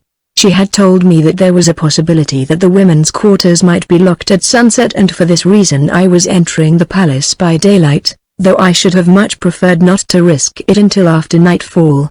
Tavia had also assured me that if I once entered the women's quarters I would have no difficulty in leaving even after they were locked, as the doors could be opened from the inside, the precaution of locking being taken not for fear that the inmates would leave the quarters, but to protect them against the dangers of assassins and others with evil intent. Adjusting the rope of invisibility about me, I raised the forward keel hatch, which was directly over the summit of the tower that had once been used as a lookout in some distant age before newer and loftier portions of the palace had rendered it useless for this purpose. "Goodbye and good luck," whispered Tavia. "When you return I hope that you will bring your Sanomatora with you. While you are gone I shall pray to my ancestors for your success." Thanking her, I lowered myself through the hatch to the summit of the tower, in which was set a small trapdoor. As I raised this door I saw below me the top of the ancient ladder that long-dead warriors had used and which evidently was seldom, if ever, used now, as was attested by the dust upon its rungs. The ladder led me down to a large room in the upper level of this portion of the palace, a room that had doubtless originally been a guard room, but which was now the receptacle for odds and ends of discarded furniture, hangings and ornaments. Filled as it was with specimens of the craftsmanship of ancient Jahar, together with articles of more modern fabrication, it would have been a most interesting room to explore, yet I passed through it with nothing more than a single searching glance for live enemies. Closely following Tavia's instructions I descended 2 spiral ramps, where I found myself in a most ornately decorated corridor, opening upon which were the apartments of the women of Talaxta. The corridor was long, stretching away fully 1,000 sofads to a great, arched window at the far end, through which I could see the waving foliage of trees. Many of the countless doors that lined the corridor on either side were open or ajar, for the corridor itself was forbidden to all but the women and their slaves, with the exception of Talaxta. The foot of the single ramp leading to it from the level watched over by a guard of picked men, composed exclusively of eunuchs, and Tavia assured me that short shrift was made of any adventurous spirit who sought to investigate the precincts above, yet here was I, a man and an enemy, safely within the forbidden territory. As I looked about me in attempt to determine where to commence my investigation, several women emerged from one of the apartments and approached me along the corridor. They were beautiful women, young and richly trapped, and from their light conversation and their laughter I judged that they were not unhappy. My conscience pricked me as I realized the mean advantage that I was taking of them, but it could not be avoided, and so I waited and listened, hoping that I might overhear some snatch of conversation that would aid me in my quest for Sanomatora, but I learned nothing from them other than that they referred to Talaxta contemptuously as the old Zitida. Some of their references to him were extremely personal and none was complimentary. They passed me and entered a large room at the end of the corridor.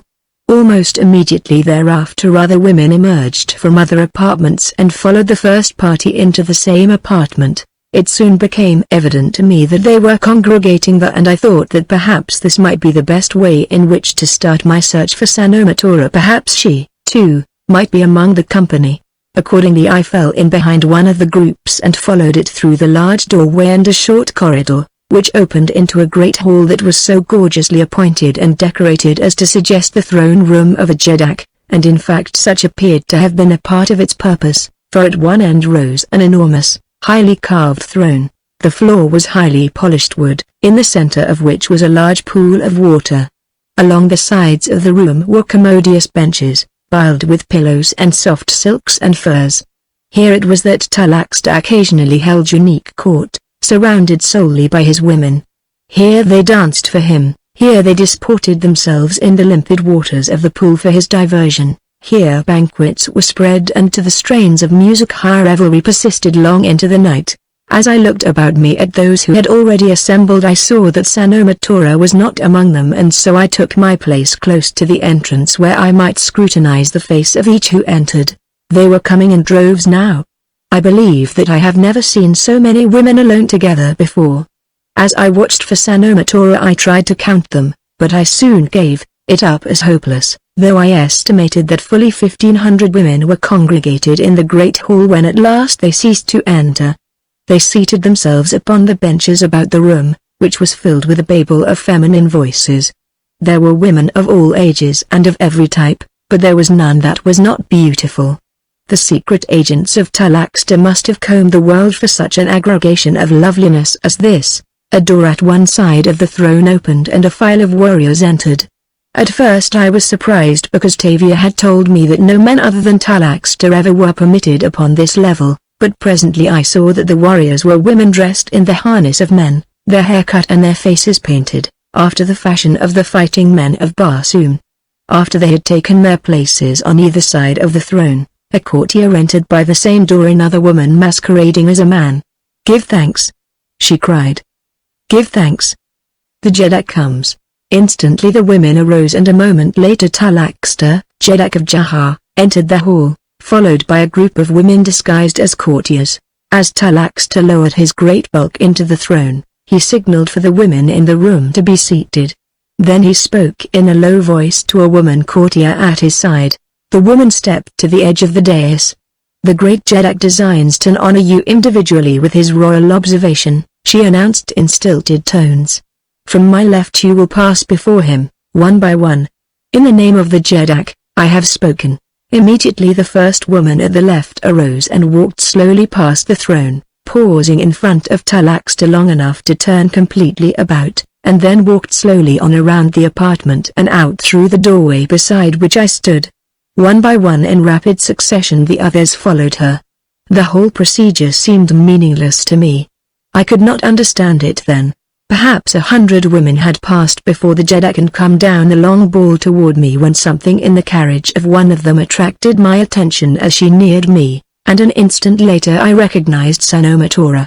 She was changed, but not greatly, and I could not understand why it was that I had not discovered her in the room previously. I had found her. After all these long months I had found her, the woman I loved. Why did my heart not thrill? As she passed through the doorway leading from the great hall, I followed her and along the corridor to an apartment near the far end, and when she entered, I entered behind her. I had to move quickly, too, for she turned immediately and closed the door after her. We were alone in a small room, Sanomatora and I. In one corner were her sleeping silks and furs. Between two windows was a carved bench upon which stood those toilet articles that are essential to a woman of Barsoom. It was not the apartment of a Jedara, it was a little better than the cell of a slave. As Sanomatora crossed the room listlessly toward a stool which stood before the toilet bench, her back was toward me and I dropped the robe of invisibility from about me. "Sanomatora," I said in a low voice. Startled, she turned toward me. "Hadron of Hasta," she exclaimed. "Or am I dreaming?" "You are not dreaming, Sanomatora. It is Hadron of Hasta. Why are you here? How did you get here?" "It is impossible. No men but Talaxter are permitted upon this level. Here I am, Sanomatora, and I have come to take you back to Helium if you wish to return. O name of my first ancestor, if I could but hope," she cried. "You may hope, Sanomatora," I assured her. "I am here and I can take you back. I cannot believe it."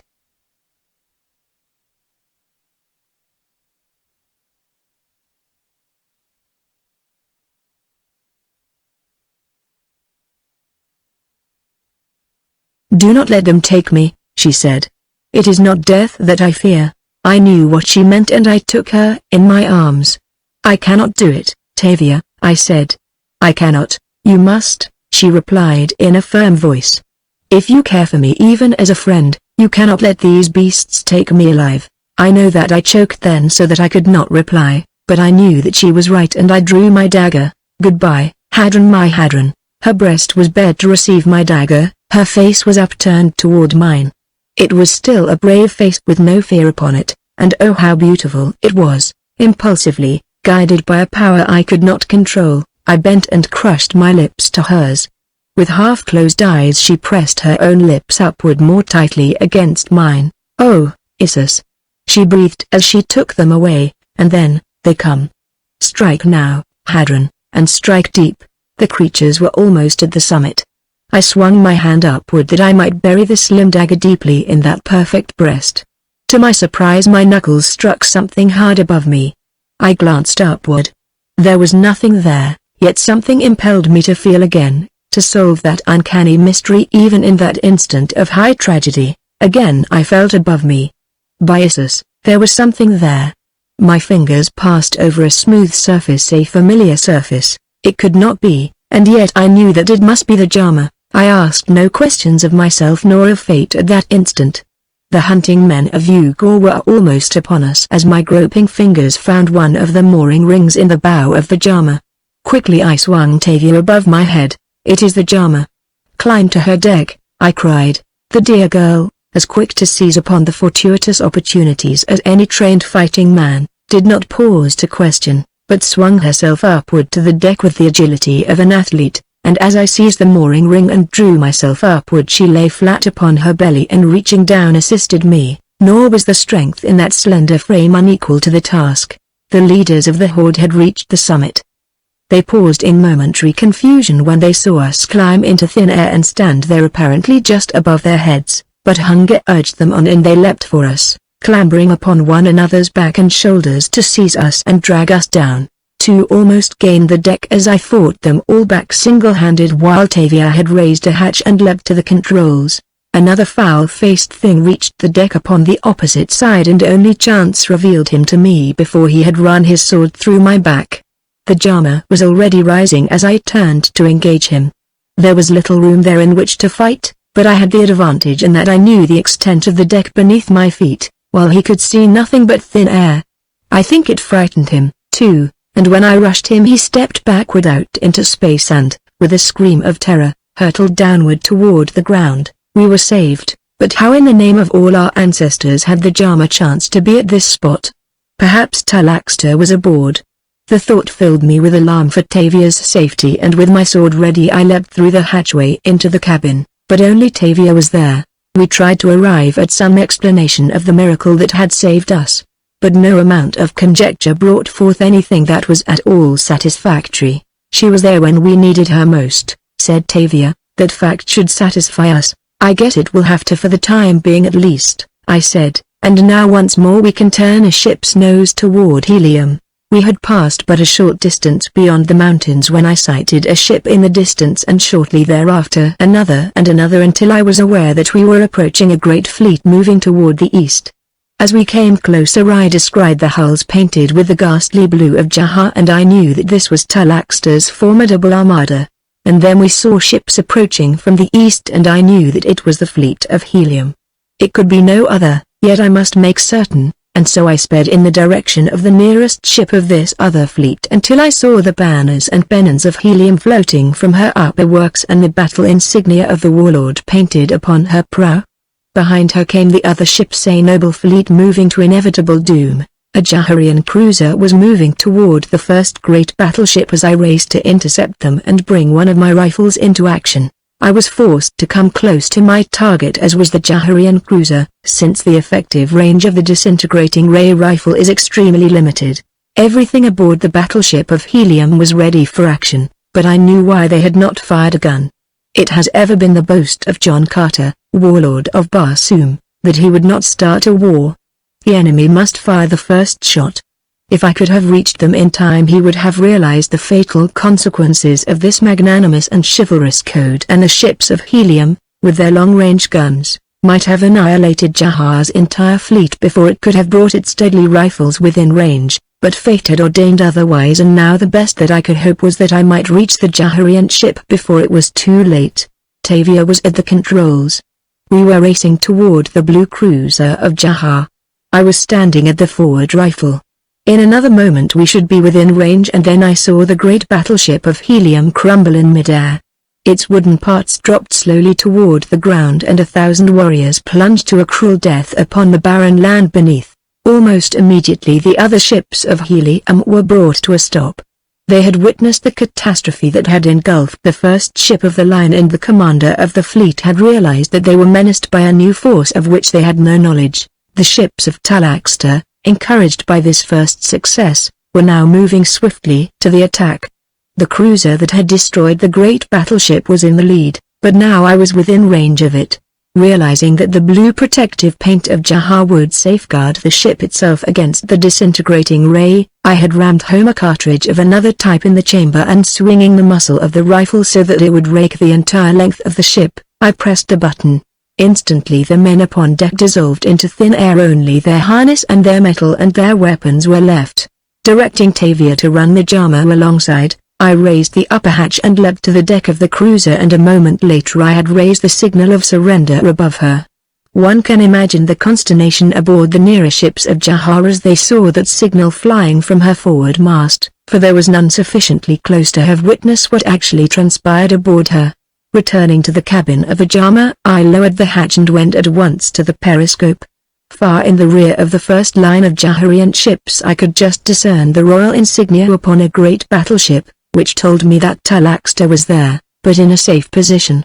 I should have liked to reach his ship next, but the fleet was moving forward toward the ships of helium and I dared not spare the time. By now the ships of helium had opened fire and shells were exploding about the leading ships of the Jaharian fleet, shells so nicely timed that they can be said to explode at any point up to the extreme range of the gun that discharges them. It takes nice gunnery to synchronize the timing with the target. As ship after ship of the Jaharian fleet was hit, the others brought their big guns into action. Temporarily, at least, the disintegrating ray rifles had failed, but that they would succeed I knew if a single ship could get through the heliomatic line, where among the great battleships she could destroy a dozen in the space of a few minutes. The gunnery of the Jaharians was poor, their shells usually exploded high in air before they reached their target, but as the battle continued it improved. Yet I knew that Jahar never could hope to defeat helium with helium's own weapons. A great battleship of Talaxter's fleet was hit 3 times in succession almost alongside of me. I saw her drop by the stern and I knew that she was done for, and then I saw her commander rush to the bow and take the last long dive, and I knew that there were brave men in Talaxter's fleet as well as in the fleet of helium, but Talaxter was not one of them, for in the distance I could see his flagship racing toward Jahar. Despite the cowardice of the Jeddak, the great fleet pushed on to the attack. If they had the courage they could still win, for their ships outnumbered the ships of helium 10 to 1, and as far as the eye could reach I could see them speeding from the north, from the south and from the west toward the scene of battle. Closer and closer the ships of helium were pressing toward the ships of Jahar. In his ignorance the warlord was playing directly into the hands of the enemy. With their superior marksmanship and 20 battleships protected by the blue paint of Jahar, helium could wipe out Talaxter's great armada. Of that I was confident, and with that thought came an inspiration. It might be done, and only Tanhadrin of Hasta could do it. Shells were falling all about us. The force of the explosions rocked the jammer until she tossed and pitched like an ancient ship upon an ancient sea. Again and again were we perilously close to the line of fire of the Jaharian disintegrating ray rifles. I felt that I might no longer risk Tavia thus, yet I must carry out the plan that I had conceived. It is strange how men change, and for what seemingly trivial reasons. I had thought all my life that I would make any sacrifice for helium, but now I knew that I could not sacrifice a single hair of that tousled head for all Barsoom. This, I soliloquized, is friendship. Taking the controls I turned the bow of the jammer toward one of the ships of helium, that was standing temporarily out of the line of fire, and as we approached her side I turned the controls back over to Tavia, and, raising the forward hatch, sprang to the deck of the jammer, raising both hands above my head in signal of surrender in the event that they might take me for a Jaharian. What must they have thought when they saw me apparently floating upright upon thin air? That they were astonished was evident by the expressions on the faces of those nearest to me as the jammer touched the side of the battleship. They kept me covered as I came aboard, leaving Tavia to maneuver the jammer. Before I could announce myself I was recognized by a young officer of my own Amak. With a cry of surprise he leapt forward and threw his arms about me. Hadron of Hasta, he cried. Have I witnessed your resurrection from death? But no, you are too real, too much alive to be any wraith of the other world. I am alive now, I cried, but none of us will be unless I can get word to your commander. Where is he? Here, said a voice behind me, and I turned to see an old Oddwar who had been a great friend of my father's. He recognized me immediately, but there was no time even for greetings. Warn the fleet that the ships of Jahar are armed with disintegrating ray rifles that can dissolve every ship as you saw the first one dissolve. They are only effective at short range. Keep at least a hard distance from them and you're relatively safe. And now if you will give me 3 men and direct the fire of your fleet away from the Jaharian ships on the south of their line, I will agree to have 20 ships for you and in our ships protected by the blue of Jahar in which you may face their disintegrating ray rifles with impunity. The Oddwar knew me well and upon his own responsibility he agreed to do what I asked. 3 Padwars of my own class guaranteed to accompany me. I fetched Tavia aboard the battleship and turned her over to the protection of the old Oddwar, though she objected strenuously to being parted from me. We have gone through so much together, Hadron of Hasta, she said, let us go on to the end together. She had come quite close to me and spoken in a low voice that none might overhear. Her eyes, filled with pleading, were upturned to mine. I cannot risk you further, Tavia, I said. There is so much danger then, you think? She asked. We shall be in danger, of course, I said. This is war and one can never tell. Do not worry though. I shall come back safely. Then it is that you fear that I shall be in the way, she said, and another can do the work better than I. Of course not, I replied. I am thinking only of your safety. If you are lost, I shall not live. I swear it, she said, so if you can trust me to do the work of a man, let me go with you instead of one of those. I hesitated. Oh, Hadron of Hasta, please do not leave me here without you, she said. I could not resist her. Very well, then, I said, come with me. I would rather have you than any other, and so it was that Tavia replaced one of the Padwars on the Jama, much to the officer's chagrin. Before entering the Jama, I turned again to the old Oddwar. If we are successful, I said, a number of Talaxta's battleships will move slowly toward the helium line beneath signals of surrender. Their crews will have been destroyed. Have boarding parties ready to take them over. Naturally everyone aboard the battleship was intensely interested in the Jama, though all that they could see of her was the open hatch and the eye of the periscope. Officers and men lined the rail as we went aboard our invisible craft, and as I closed the hatch, a loud cheer rang out above me. My first tact thoroughly evidenced my need of Tavia, for I put her at the after turret in charge of the rifle there, while one of the Padwars took the controls and turned the prow of the Jama toward the Jaharian fleet. I was standing in a position where I could watch the changing scene upon the ground glass beneath the periscope, and when a great battleship swung slowly into the miniature picture before me, I directed the Padwar to lay a straight course for her, but a moment later I saw another battleship moving abreast of her. This was better, and we changed our course to pass between the two. They were moving gallantly toward the fleet of helium, firing their big guns now and reserving their disintegrating ray rifles for closer range. What a magnificent sight they were, and yet how helpless. The tiny, invisible Jama, with her little rifles, constituted a greater menace to them than did the entire fleet of helium. On they drove, unconscious of the inevitable fate bearing down upon them. Sweep the starboard ship from stem to stern, I called to Tavia. I will take this fellow on our port, and then to the Padwar at the controls, half speed. Slowly we passed their bows. I touched the button upon my rifle, and through the tiny sighting aperture I saw the crew dissolve and the path of those awful rays, as the two ships passed. We were very close, so close that I could see the expressions of consternation and horror on the faces of some of the warriors as they saw their fellows disappear before their eyes, and then their turn would come and they would be snuffed out in the twinkling of an eye, their weapons and their metal clattering to the deck.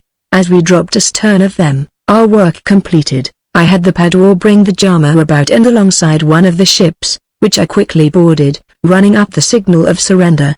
With the death of the officer at her controls she had fallen off with the wind, but I quickly brought her up again and, setting her at half speed, her bow toward the ships of helium, I locked the controls and left her. Returning to the Jama, we crossed quickly to the other ship, and a few moments later it, too, was moving slowly toward the fleet of the warlord, the signal of surrender fluttering above it. So quickly had the blow been struck that even the nearer ships of Jaha were some time in realizing that anything was amiss. Perhaps they were unable to believe their own eyes when they saw two of their great battleships surrender before having been struck by a single shot, but presently the commander of a light cruiser seemed to awaken to the seriousness of the situation, even though he could not fully have understood it. We were already moving toward another battleship when I saw the cruiser speeding directly toward one of our prizes, and I knew that it would never reach the fleet of helium if he boarded it, a thing which I must prevent at all costs.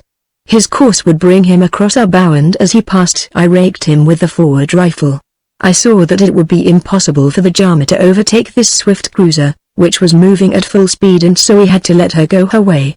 At first I was afraid she would ram the nearer prize, and had she hit her squarely at the rate that she was traveling, the cruiser would have plowed halfway through the hull of the battleship. Fortunately, she missed the great ship by a hair and went speeding on into the midst of the fleet of helium. Instantly she was the target for 100 guns, a barrage of shells was bursting about her, and then there must have been a dozen bits simultaneously, for the cruiser simply disappeared, a mass of flying debris. As I turned back to our work I saw the havocs being wrought by the big guns of helium upon the enemy ships to the north of me.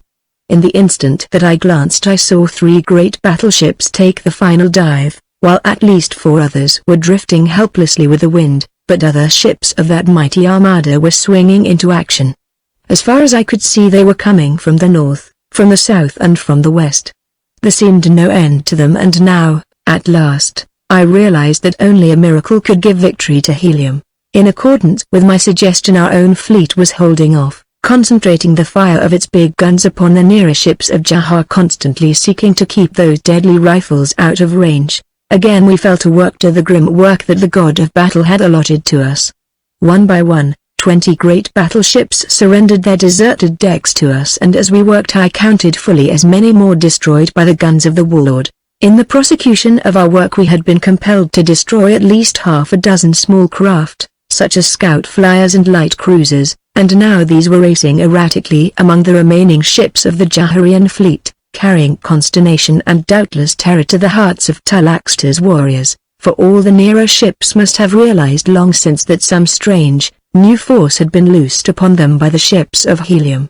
By this time we had worked so far behind the Jaharian first line that we could no longer see the ships of helium, though bursting shells attested the fact that they were still there. From past experience I realized that it would be necessary to protect the captured Jaharian ships from being retaken, and so I turned back, taking a position where I could watch as many of them as possible, and it was well that I did so, for we found it necessary to destroy the crews of 3 more ships before we reached the battle line of helium. Here they had already manned a dozen of the captured battleships of Jaha, and, with the banners and pennons of helium above them, they had turned about and were moving into action against their sister ships. It was then that the spirit of Jaha was broken. This, I think, was too much for them, as doubtless the majority of them believed that these ships had gone over to the enemy voluntarily with all their officers and crews, for few, if any, could have known that the latter had been destroyed. Their Jeddak had long since deserted them. 20 of their largest ships had gone over to the enemy, and now, protected by the blue of Jaha and manned by the best gunners of Barsoom, were plowing through them, spreading death and destruction upon every hand. A dozen of Talaxta's ships surrendered voluntarily, and then the others turned and scattered. Very few of them headed toward Jaha, and I knew by that they believed that the city must inevitably fall. The warlord made no effort to pursue the fleeing craft. Instead he stationed the ships that we had captured from the enemy, more than 30 all told now, entirely around the fleet of helium to protect it from the disintegrating ray rifles of the enemy in the event of a renewed attack, and then slowly we moved on. Jaha. Chapter 16 Despair. Immediately after the close of the battle the warlord sent for me, and a few moments later Tavia and I stepped aboard the flagship. The warlord himself came forward to meet us. I knew, he said, that the son of Hadurcha would give a good account of himself. Helium can scarcely pay the debt of gratitude that you have placed upon her today. You have been to Jaha, your work today convinces me of that. May we with safety approach and take the city? No, I replied, and then briefly I explained the mighty force that Talaxter had gathered and the armament with which he expected to subdue the world. But there is a way, I said. And what is that? He asked. Send one of the captured Jaharian ships with a flag of truce and I believe that Talaxter will surrender. He is a coward. He fled in terror when the battle was still young. Will he honor a flag of truce, if it is carried aboard one of his own ships, protected by the blue paint of Jahar? I believe that he will, I said, but at the same time I shall accompany the ship in the invisible Jama. I know how I may gain entrance to the palace. I have abducted Talaxter once and perchance I may be able to do it again. If you have him in your hands, you can dictate terms to the nobles, all of whom fear the terrific power of the hungry multitude that is held in check now only by the instinctive terror they feel for their Jeddak. As we waited for the former Jaharian cruiser that was to carry the flag of truce to come alongside, John Carter told me what had delayed the expedition against Jahar for so many months. The major domo of Torhatan's palace, to whom I had entrusted the message to John Carter and which would have led immediately to the descent upon Jahar, had been assassinated while on his way to the palace of the warlord. Suspicion, therefore, did not fall upon Talaxter and the ships of Helium scoured Barsoom for many months in vain search for Sanomatora.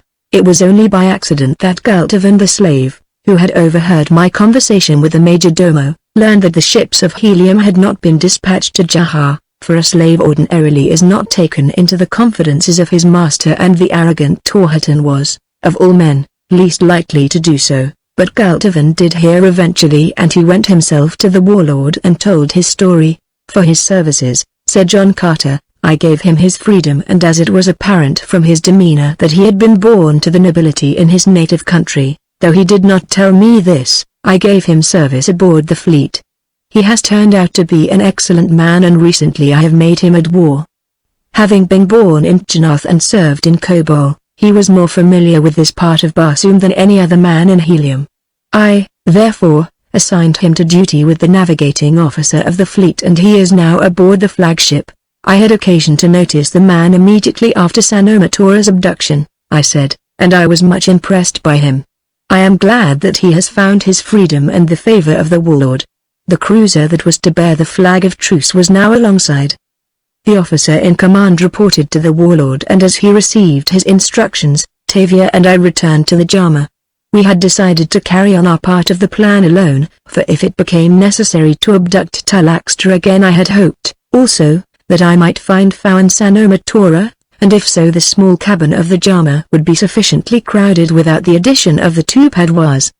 They were reluctant to leave her for I think they had had the most glorious experience of their lives during the short time that they had been aboard her, but I gained permission from the warlord for them to accompany the cruiser to Jahar.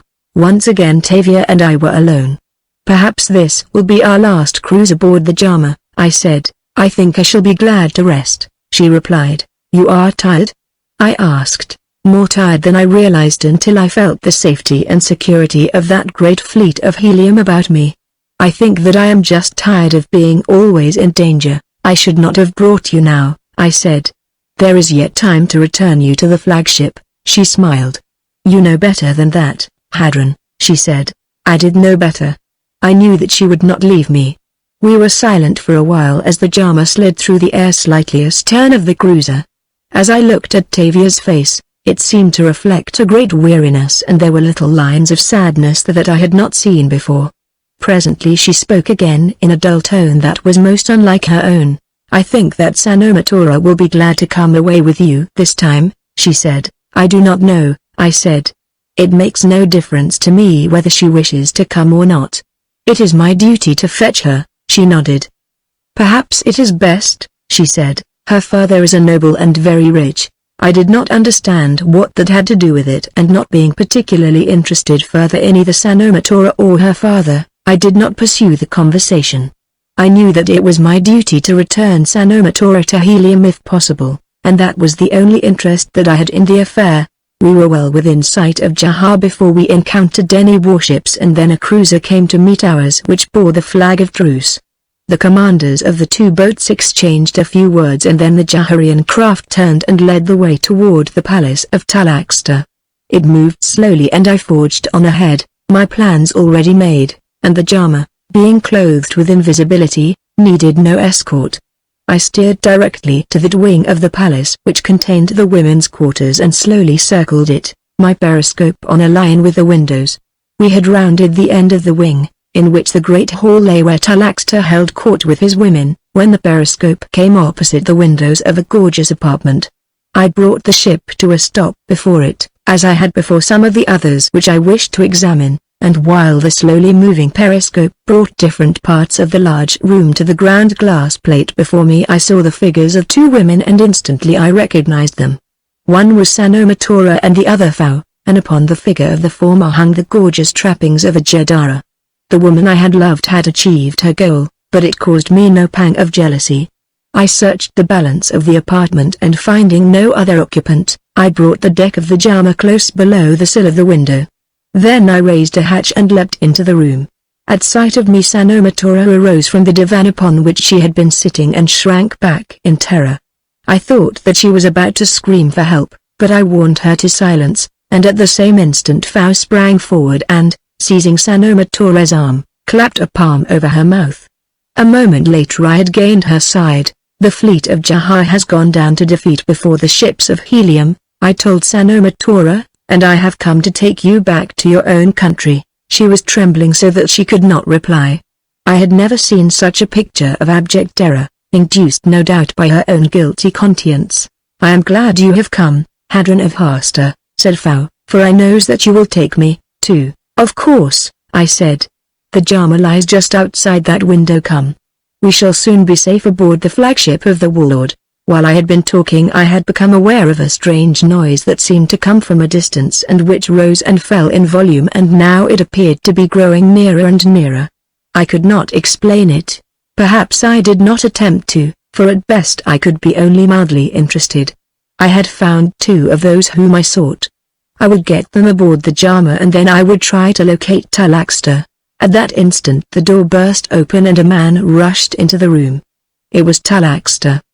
He was very pale and he was breathing hard.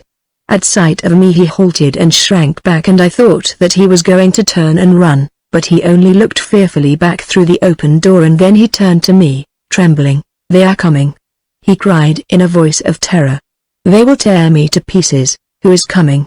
I demanded. The people, he said. They have forced the gates and they are coming. Do you not hear them? So that was the noise that had attracted my attention. The hungry hordes of Jaha searching out the author of their misery. The Jama is outside that window, I said. If you will come aboard her as a prisoner of war, I will take you to the warlord of Barsoom. He will kill me, too, wailed Talaxter. He should, I assured him. He stood looking at me for a moment and I could see in his eyes and the expression of his face the reflection of a dawning idea. His countenance lightened. He looked almost hopeful. I will come, he said. But first let me get one thing to take with me. It is in yonder cabinet. Hasten, I said.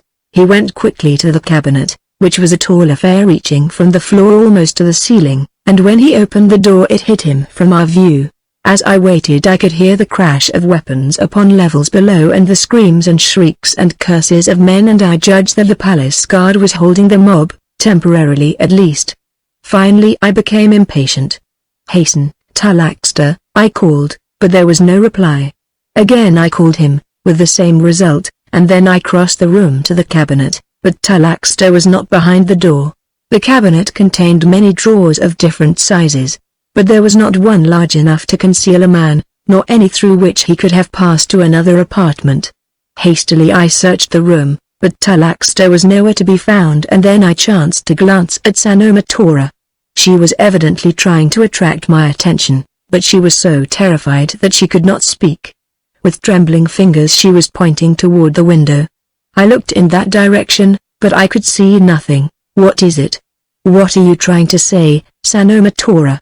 I demanded as I rushed to her side. Gone. She managed to say.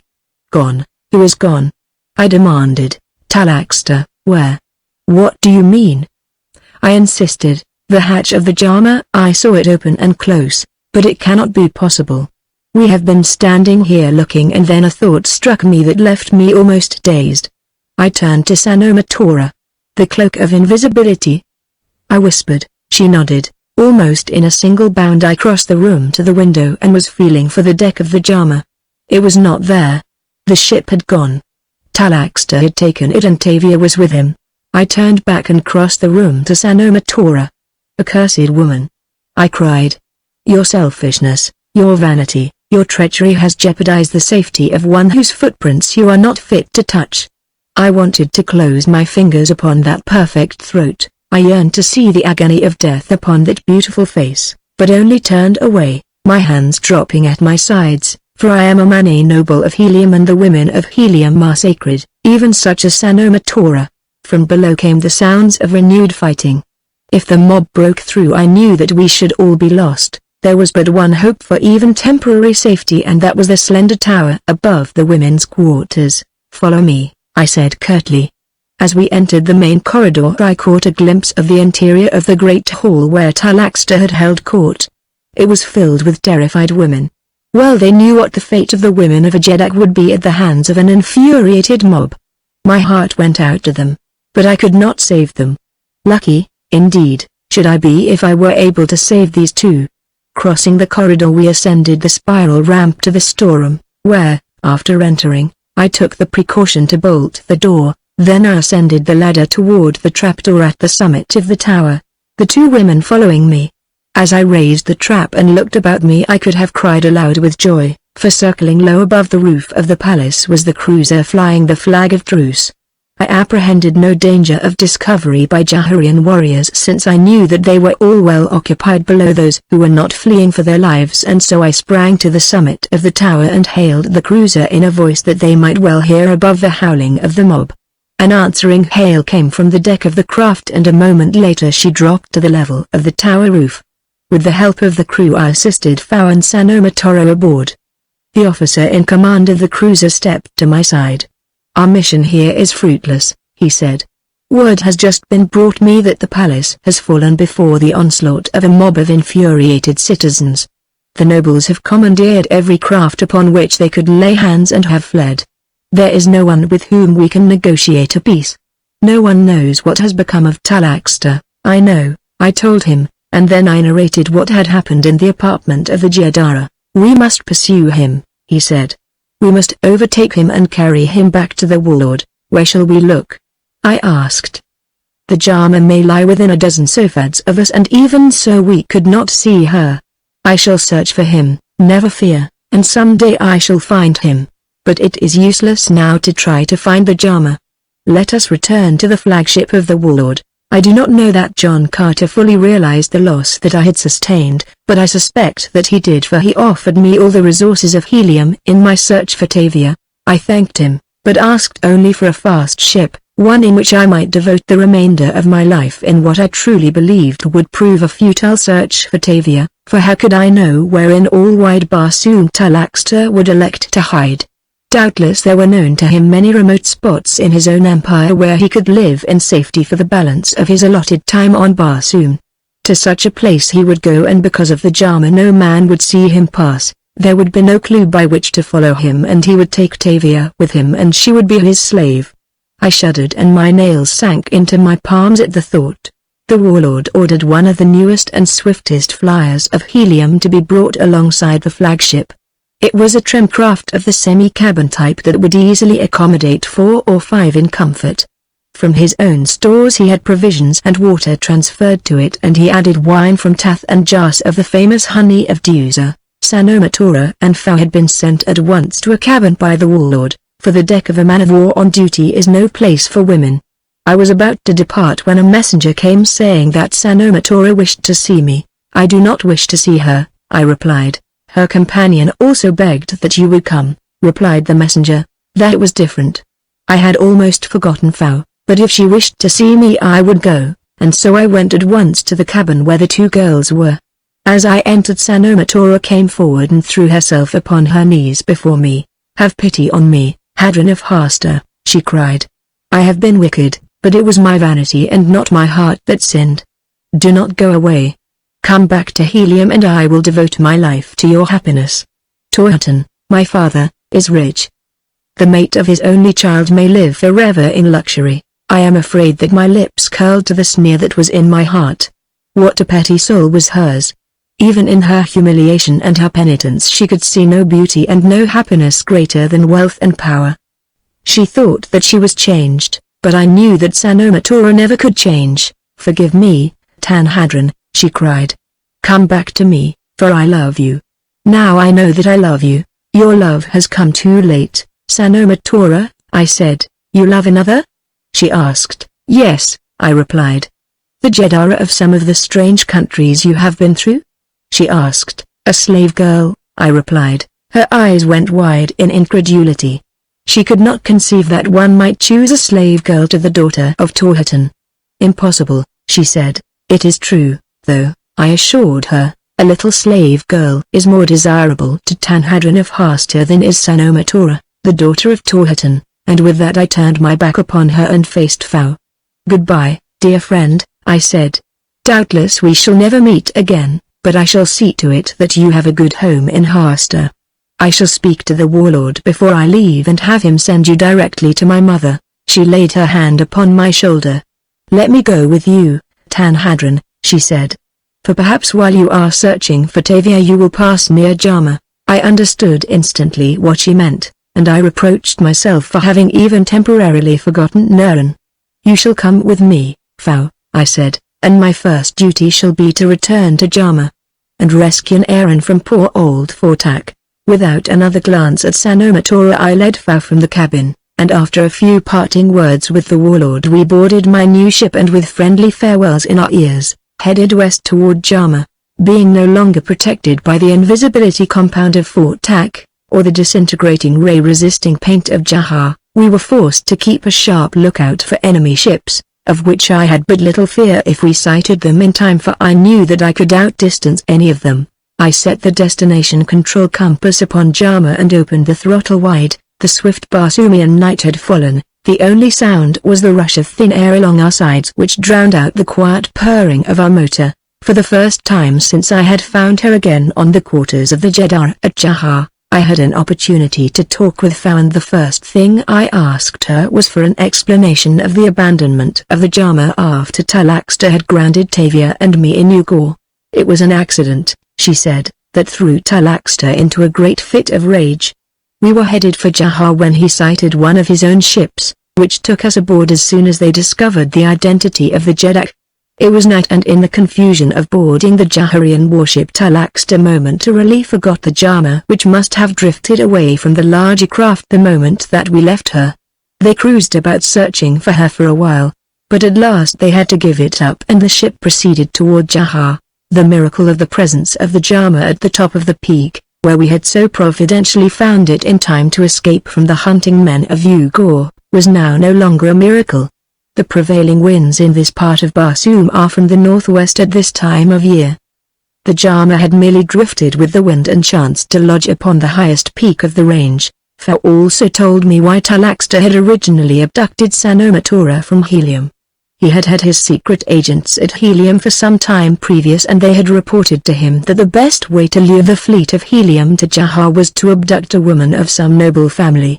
He had instructed them to select the beautiful one, and so they had decided upon the daughter of Torhaton. But how did they expect to lure the fleet of Helium to Jahar if they left no clue as to the identity of the abductors of Sanomatora? I asked. They left no clue at the time because Talaxta was not ready to receive the attack of Helium, explained Fao, but he had already sent his agents word to drop a hint as to the whereabout of Sanomatora when John Carter learned through other sources the identity of her abductors. So it all worked out the way Talaxta had planned, I said, except the finish. We passed the hours with brief snatches of conversation and long silences, each occupied with his own thoughts. Fao's doubtless a mixture of hope and fear, but there was little room for hope in mine. The only pleasant prospects that lay before me lay in rescuing Naren and reuniting him and Fao. After that I would take them to any country to which they wished to go and then return to the vicinity of Jahar and prosecute my hopeless search. I heard what you said to Sanomatora in the cabin of the flagship, said Fao after a long silence, and I was glad. I said a number of things, I reminded her. To which do you refer? You said that you love Tavia, she replied. I said nothing of the kind, I rejoined rather shortly, for I almost loathed that word. But you did, she insisted. You said that you loved the little slave girl, and I know that you love Tavia. I have seen it in your eyes. You have seen nothing of the kind. Because you are in love, you think that everyone must be. She laughed. You love her and she loves you. We are only friends, very good friends, I insisted, and furthermore I know that Tavia does not love me. How do you know? Let us not speak of it any more, I said, but though I did not speak of it, I thought about it. I recalled that I had told Sanomatora that I loved a little slave girl, and I knew that I had Tavia in my mind at the time, but I thought that I had said it more to wound Sanomatora than for any other purpose. I tried to analyze my own feelings, but at last I gave it up as a foolish thing to do. Of course, I did not love Tavia, I loved no one, love was not for me. Sanomatora had killed it within my breast, and I was equally sure that Tavia did not love me. If she had, she would have shown it, and I was quite sure that she had never demonstrated any other feeling for me than the finest of comradeship. We were just what she had said. We were comrades in arms and nothing else. It was still dark when I saw the gleaming white palace of Fortak shining softly in the moonlight far below us. Late as it was, there were lights in some of the rooms. I had hoped that all would be asleep, for my plans depended upon my ability to enter the palace secretly. I knew that Fortak never kept any watch at night, feeling that none was needed in such an isolated spot. Silently I dropped the flyer until it rested upon the roof of the building when Aaron and I had first landed, for I knew that there I would find a passage to the palace below. Wait here at the controls, Fao, I whispered. Aaron and I may have to come away in a hurry and you must be ready. She nodded her head understandingly, and a moment later I had slipped quietly to the roof and was approaching the opening that led down into the interior. As I paused at the top of the spiral ramp I felt quickly of my weapons to see that each was in its place. John Carter had fitted me out anew. Once more I stood in the leather and metal of helium, with a full complement of weapons such as belonged to a fighting man of Barsoom. My long sword was of the best steel, for it was one of John Carter's own. Beside this, I carried a short sword and a dagger, and once again a heavy radium pistol hung at my hip. I loosened the latter in its holster as I started down the spiral ramp. As I approached the bottom I heard a voice. It was coming from the direction of Fortak's laboratory, the door of which opened upon the corridor at the bottom of the ramp. I crept slowly downward. The door leading to the laboratory was closed. Two men were conversing. I could recognize the thin, high voice of Fortak. The other voice was not that of Naren, yet it was strangely familiar. Riches beyond your dream, I heard the second man say. I do not need riches, cackled Fortak. Hey, Oa. Presently I shall own all the riches in the world. You will need help, I could hear the other man say in a pleading tone. I can give you help, you shall have every ship of my great fleet. That remark brought me up standing. Every ship of my great fleet. It could not be possible, and yet, gently I tried the door. To my surprise it swung open, revealing the interior of the room. Beneath a bright light stood Talaxter. 50 feet from him Fortak was standing behind a bench upon which was mounted a disintegrating ray rifle, aimed full at Talaxter. Where was Tavia? Where was Naren? Perhaps this man alone knew where Tavia was, and Fortak was about to destroy him. With a cry of warning I leapt into the room. Talaxter and Fortak looked at me quickly, surprise large upon their countenances. Hey, Oa! Screamed the old inventor. So you have come back? Knave. Ingrate. Traitor. But you have come back only to die. Wait, I cried, raising my hand. Let me speak. Silence. Screamed Fortak. You shall see Talaxter die. I hated to kill him without someone to see, someone to witness his death agony. I shall have my revenge on him first and then on you. Stop. I cried. His finger was already hovering over the button that would snatch Talaxter into oblivion. Perhaps with the secret of the whereabouts of Tavia, I drew my pistol. Fortak made a sudden motion with his hands and disappeared. He vanished as though turned to thin air by his own disintegrating rays, but I knew what had happened. I knew that he had thrown a mantle of invisibility around himself, and I fired at the spot where he had last been visible. At the same instant the floor opened beneath me and I shot into utter darkness. I felt myself hurtling along a smooth surface which gradually became horizontal, and an instant later I shot into a dimly lighted apartment, which I knew must be located in the pits beneath the palace. I had clung to my pistol as I fell, and now, as I arose to my feet, I thrust it back into its holster. At least I was not unarmed. The dim light in the apartment, which was little better than no light at all, I discovered, came from a ventilator in the ceiling, and that aside from the shaft that had conducted me to the cell, there was no other opening in the wall or ceiling or floor. The ventilator was about 2 feet in diameter and led straight up from the center of the ceiling to the roof of the building, several levels above. The lower end of the shaft was about 2 feet above my fingertips when I extended them high above my head. This avenue of escape, then, was useless, but, alas, how tantalizing. It was maddening to see daylight and an open avenue to the outer world just above me and be unable to reach it. I was glad that the sun had risen, throwing its quick light over the scene, for had I fallen here in utter darkness my plight would have seemed infinitely worse than now, and my first ancestor knew that it was bad enough. I turned my attention now to the chute through which I had descended, and I found that I could ascend it quite a little distance, but presently it turned steeply upward and its smoothly polished walls were unscalable. I returned to the pits. I must escape, but now, as my eyes became accustomed to the dim light, I saw strewn about the floor, that which snatched away my last hope and filled me with horror. Everywhere upon the stone flagging were heaps and mounds of human bones picked clean by gnawing rats. I shuddered as I contemplated the coming of night. How long before my bones, too, would be numbered among the rest? The thought made me frantic, not for myself but for Tavia. I could not die. I must not die. I must live until I had found her.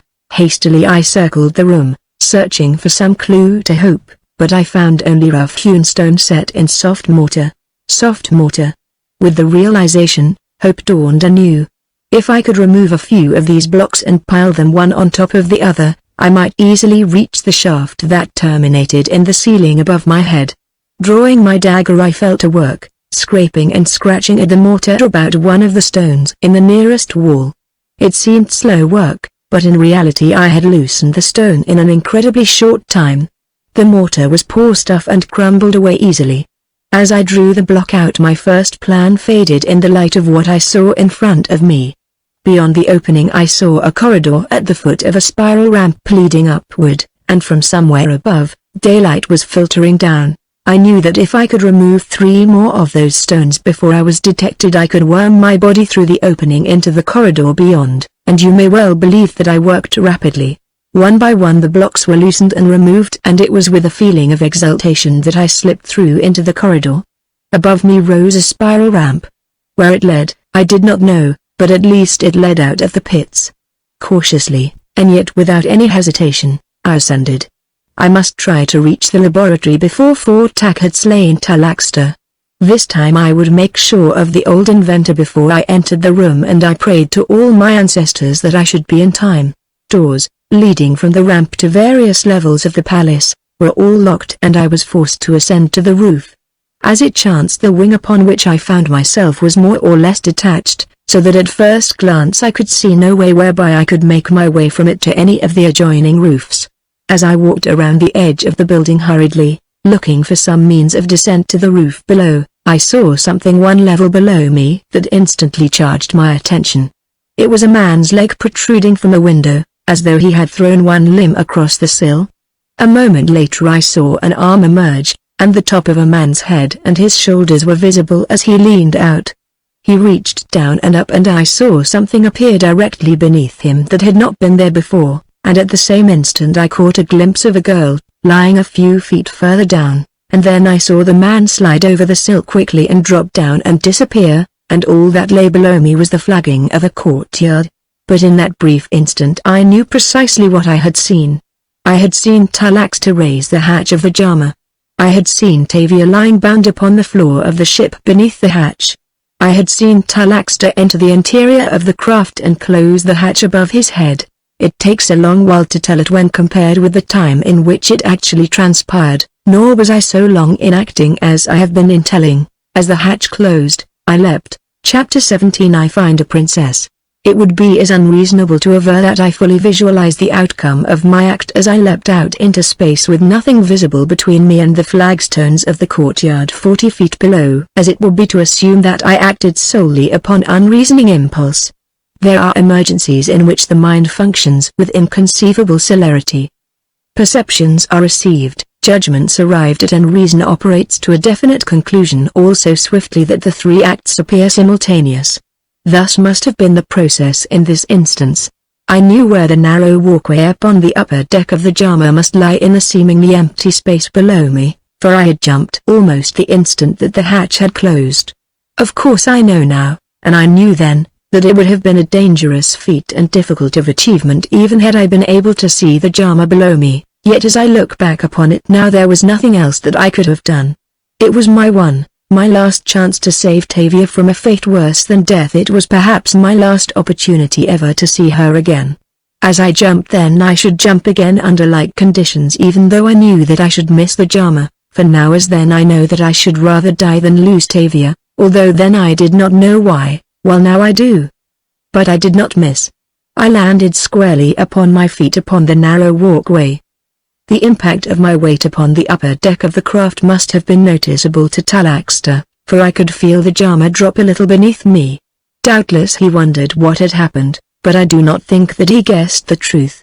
However, he did not raise the hatch as I hoped he would, but instead he must have leapt to the controls at once, for almost immediately the Jama rose swiftly at an acute angle, which made it difficult for me to cling to her since her upper deck was not equipped with harness rings. By grasping the forward edge of the turret, however, I managed to hold on. As Talaxter gained sufficient altitude and straightened out upon his course, he opened the throttle wide so that the wind rushing at me at terrific velocity seemed momentarily upon the point of carrying me from my precarious hold and hurtling me to the ground far below. Fortunately I am a strong man, none other could have survived that ordeal, yet how utterly helpless I was.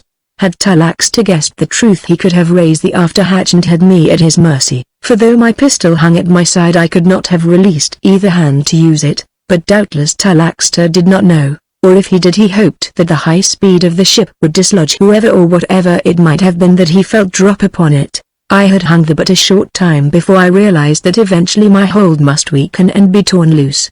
Something must be done to rectify my position. Tavia must be saved, and because I alone could save her, I must not die. Straining every thew I dragged myself further forward until I lay with my chest upon the turret. Slowly, inch by inch, I wormed myself forward. The tubular sheeting of the periscope was just in front of me. If I could but reach that with one hand I might hope to attain greater safety. The wind was buffeting me, seeking to tear me away. I sought a better hold with my left forearm about the turret, and then I reached quickly forward with my right hand and my fingers closed about the sheathing. After that it was not difficult to stretch a part of my harness about the front of the turret.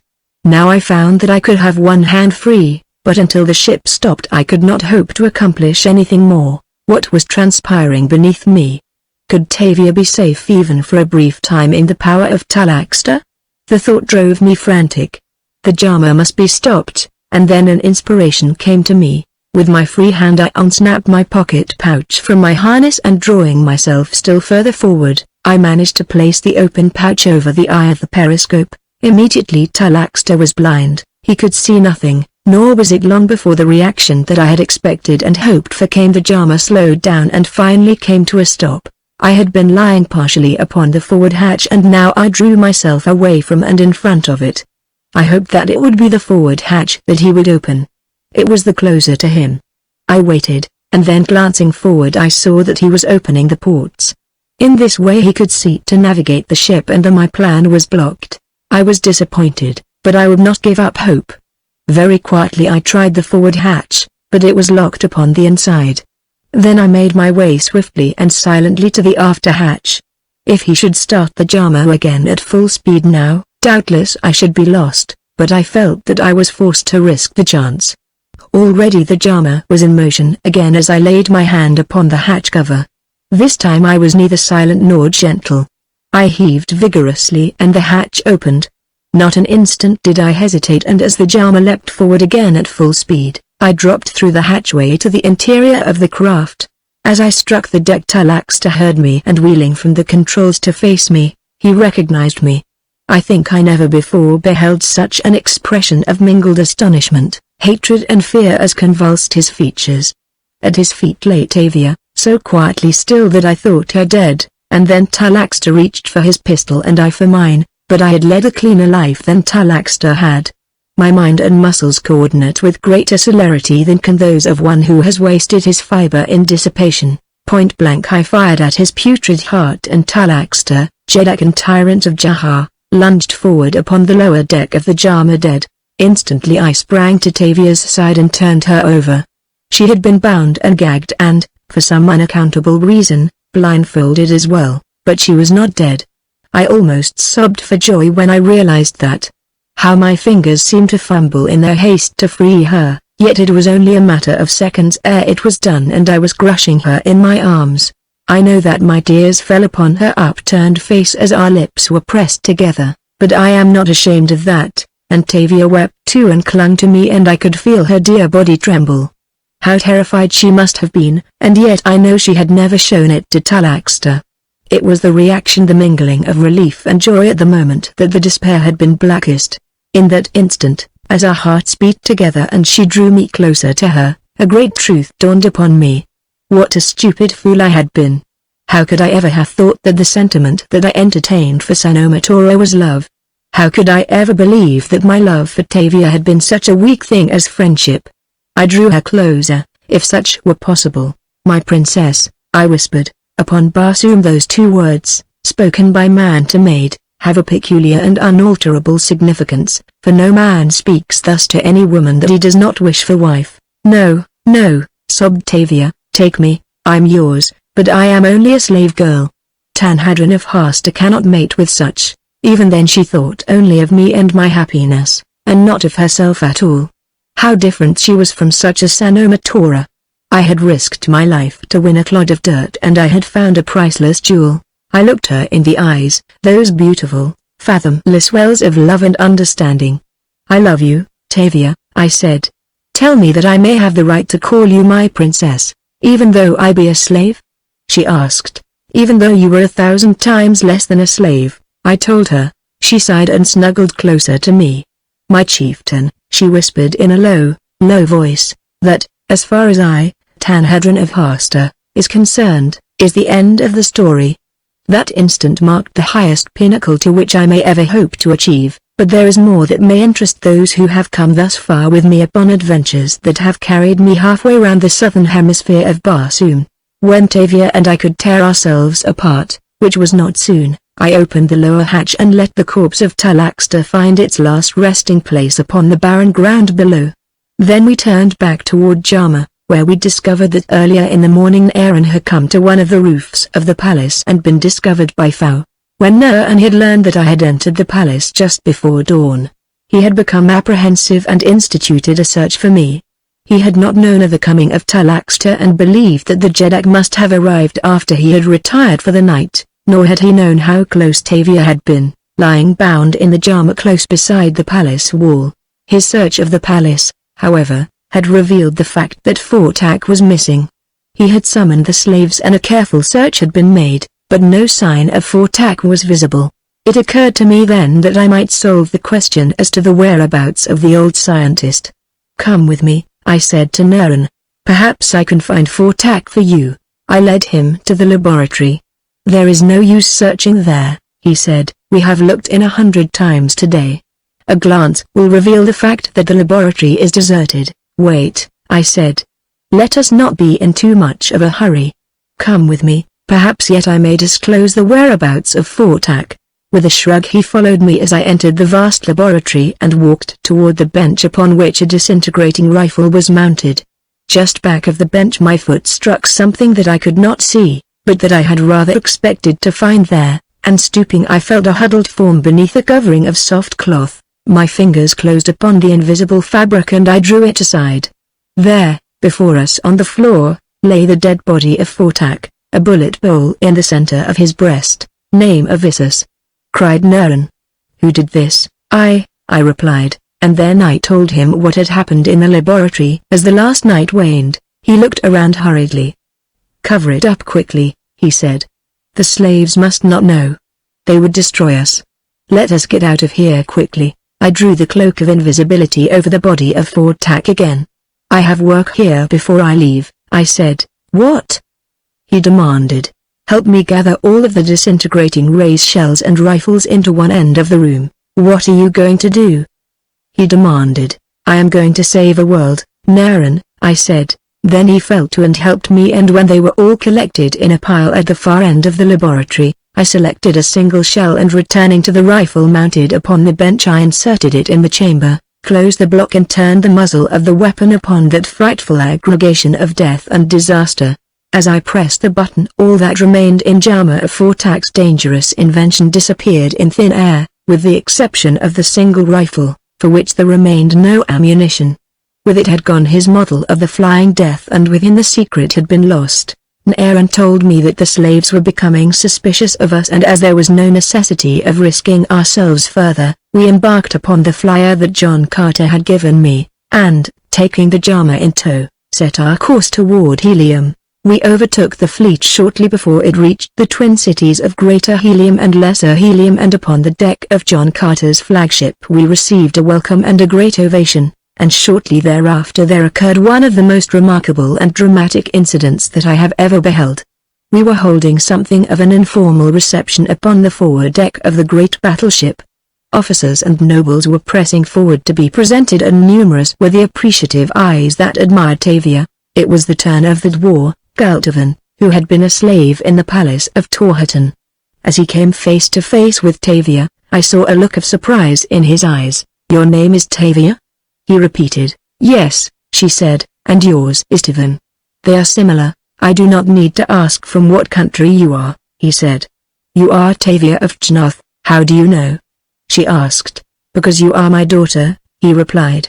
"Tavia is the name your mother gave you. You look like her." By that alone I should have known my daughter anywhere. Very gently he took her in his arms, and I saw tears in his eyes, and hers too, as he pressed his lips against her forehead. And then he turned to me. "They told me that the brave Tanhadran of Hasta had chosen to mate with a slave girl," he said, "but that is true. Your princess is in truth a princess, the granddaughter of a Jed. She might have been the daughter of a Jed had I remained in Chnoth. How devious are the paths of fate! How strange and unexpected the destinations to which they lead! I had set out upon one of these paths with the intention of marrying Sanomatora at the end. Sanomatora had set out upon another in the hopes of marrying a Jedak. At the end of her path, she had found only ignominy and disgrace. At the end of mine I had found a princess,